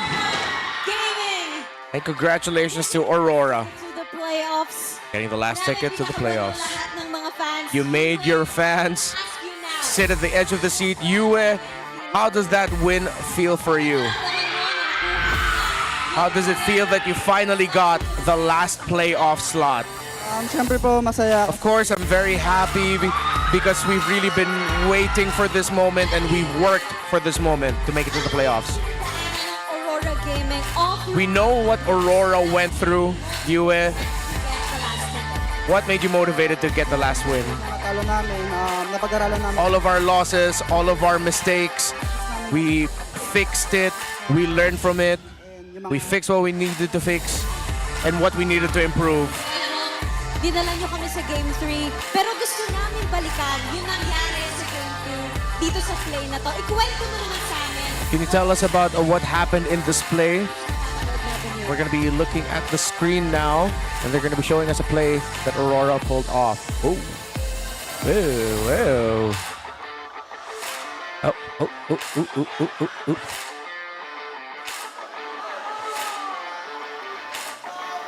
What was happening during those moments? Ano yung pinag-uusapan nyo? Ano yung nagiging call ng team?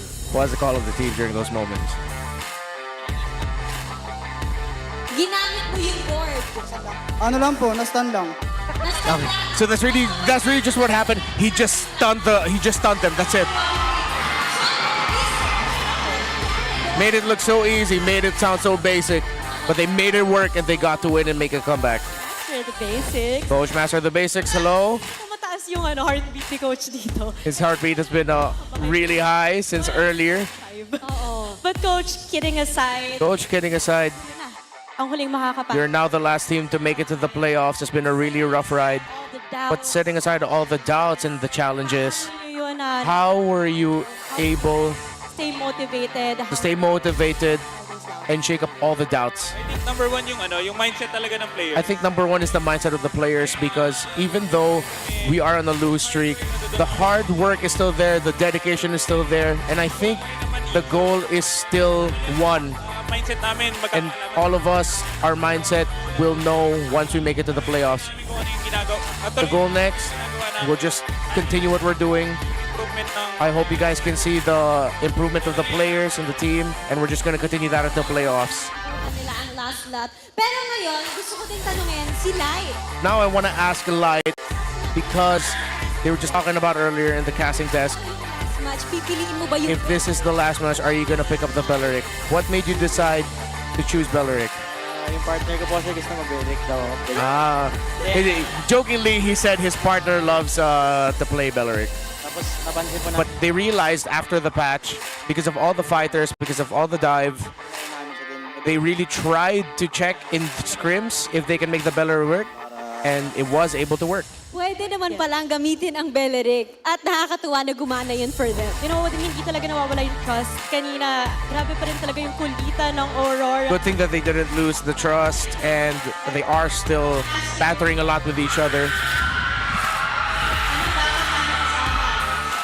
What can we look forward to from Aurora? Yun. Siguro mas, disiplinadong A more disciplined Aurora when we get to the playoffs, para because we still have time to prepare, and it's a good amount of time. So yeah, that's it. To that, kung makakita ba tayo ng mas pinalakas na Aurora in the We play? look forward to seeing if we're gonna get to see an Aurora that looks much stronger in the playoffs. And now let's see who our match MVP is. Our match MVP is... Live! The Kalea the Belleric was massive. Great performance. Light, what a great performance. From game 2, you carried everyone who you could carry. And now you guys are getting carried by your community all the way until week 8. What is your message for them? Sa lahat ng To everyone who show up and despite all the disappointments, continue pa rin sila mag-show ng support mo. Banda sila sa venue dito. they continue to show their support and keep shouting for us, Sa coaches na for our back end, for our coaches, the management that continues to guide us, our family. Thank you all for your support. Thank you so much. Once again, congratulations to Aurora Gaming! You may now take your bow. And take your rock of victory. Odin, Aurora just keeps on getting better. They tried to dim the Northern Lights, but they can't because grabe yung backbone nila, their community. They keep shining at katulad nga ng sinabi mo, hindi nabawasan ang fans ng Aurora in the venue, always full house. And I think it what's keep them motivated dito sa ating round na to. And they will stay motivated dahil pasok na sila sa playoffs. Casters, what do you think? It's been a long grind for these folks, and they were able to reach their number 6 slot, the San Juan 6, as Hans Galleria does say. And yeah, I think they're the world champions for a reason, right? You can never really count out the hard they're champions. They proved it here at the very clutch. With all the space provided for this Kimmy, we talked about how it'll be difficult to even access it because of the Belleric right in front. He gets the MVP of the game here. It's the easiest game in the world for the Kimmy to make work. Not impossible for Omega to cash him, definitely, but Yue was just able to find some really good spots, held on to Spearfire at the right time, his jetpack at the right time, and he still walked away with a 3-0-10 KDA. Kimmy was massive here. Traction pulses, the momentary Sunswell with the second skills. Great job here by Yue. Yeah, and I think it goes heavily unnoticed, but the way Coach Master the Basics and Dexstar really planned out for this draft, you know, denying Smart Omega with some of the picks, making it harder for the Selena in game number 2, and then now picking up the Belleric, which is, again, in the preference of Light, and at the same time, Yue having his hands finally towards that Kimmy pick really paved the way for them to get a lot more of these victories in order for them to make it towards the playoffs. So just kudos to them. What an incredible way to make it into that postseason round. That's true, absolutely deserved, because it's also just not easy to play a Kimmy in this game when there's, again, so many things that could have gone wrong there for you. You know, if a taunt fails for a Belleric, they could bypass Belleric completely and then just take it down. So a big trust on Light is also very crucial to make that work, and they had it. So we're able to do it. So we're the opposite sides of the spectrum. I said earlier that this is a really easy game for a Kimmy, but you were thinking that this is a really difficult game for a Kimmy. Okay. Yeah, because I feel like it's just, you know, as a Kimmy, as you know, I used to play Kimmy a lot as well, it feels so difficult to actually just put full trust on your teammate to make it, especially considering there's a Kalea on the field. Those are the biggest ones for me, especially if you can't dodge, you can't dash too much because of the Phobias as well. All these factors just, you know, combine that you make this work so easily because of your trust. And I'm just here, you know, I'm on the middle of the spectrum. But yeah, anyway, pick it up again. Smart Omega really had a difficult time given that Ryzen is, of course, with a hero that he isn't really, I would say that he's not super comfortable with. It's just that this is not part of their composition. There is a reason why Smart Omega kind of, I wouldn't say despise, but really prioritizes the Leomord less. It's the Fanny, some of those assassins, even the Harley, the Suyu, that goes inside Ryzen's wheelhouse. So for them to pick up What was the first pick again? I think that was the Phobius, right? For them to, or Zushin rather. For them to pick up the Zushin first and not give the Suyu to Ryzen was already a concern for me because that didn't fit their 4-1 capacity, in which it isn't really uncomfortable, or it isn't really comfortable for Smart Omega moving forward. I think because of that, I think a playbook is starting to be written for Omega. Like, deny these super mobile split push heroes. You should be fine for the most part. Which is, again, part of the infinite keys to victory.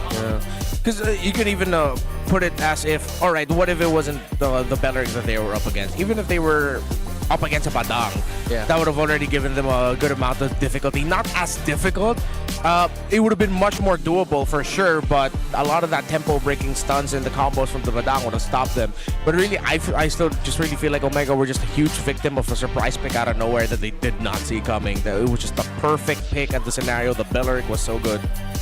Usually you see that in the playoffs. Oh, I thought they were had to get that to get to the playoffs. The trust to let the players play that hero, right? Like, that's amazing in the, again, a very important game. So amazing work from Aurora. Let's try to hear what they were talking about all of that was happening here in the Infinix mic check. Malayo pa si Ryzen ha, mumukhaan ko na. Ready? Irito ka lang word ha. Alam niyo sa amin ha. Okay nga pre, Sushin ano pre? Dalawa na!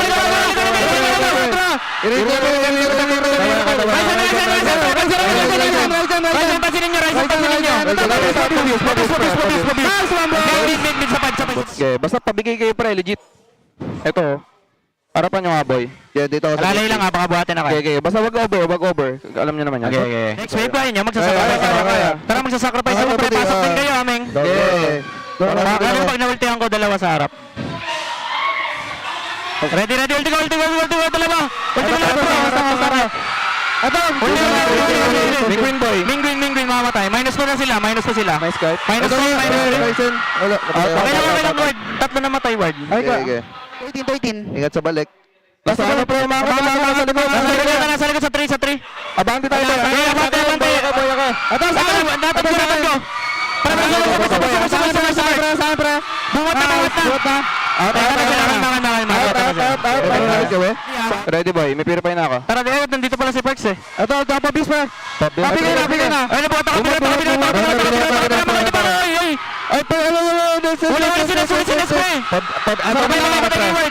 Nice one! Patay.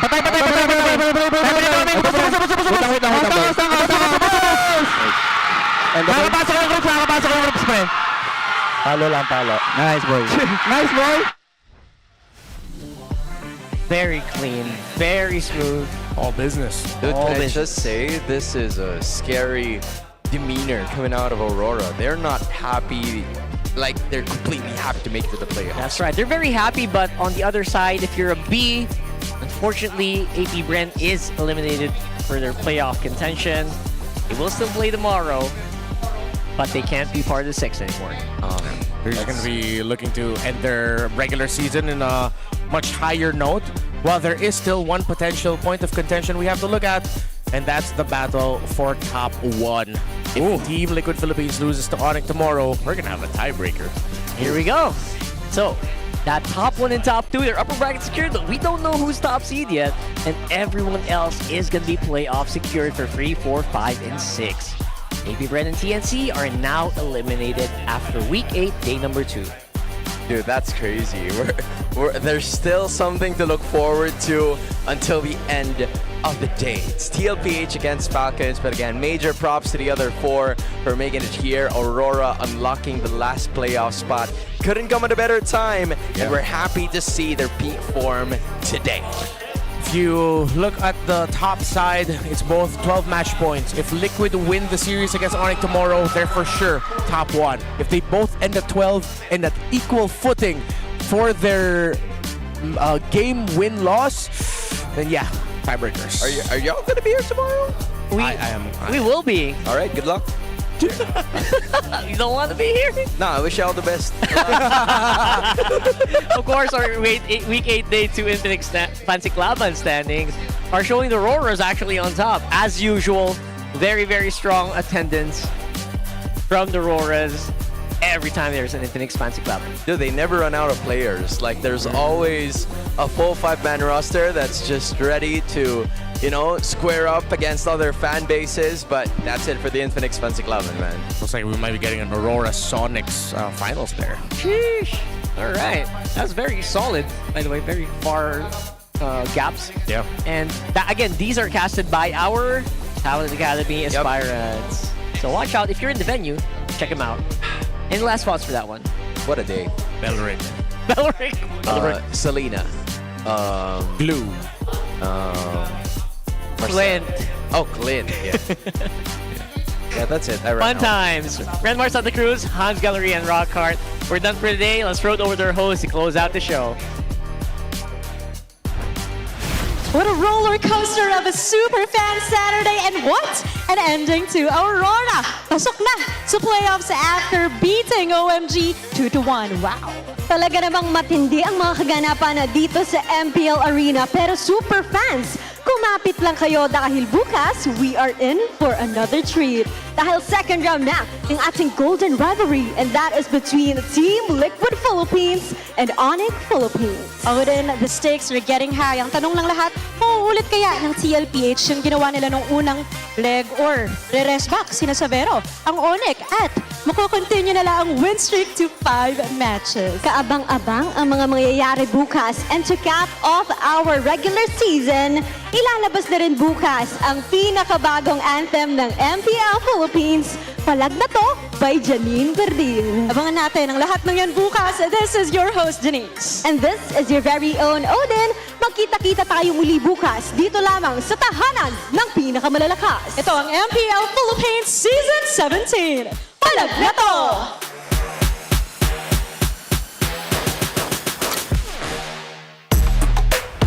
17th season of MPL Philippines is brought to you by the following sponsors. Infinix, the official gaming phone partner, the power behind every Madlan gamer. Smart, the simply reliable connectivity partner of the MPL. Our partner in esports, Clear Men. And our strategic partners, TT Racing, Fairy, and SIP. Don't miss any MPL action by following our official Facebook and subscribing to our YouTube channel.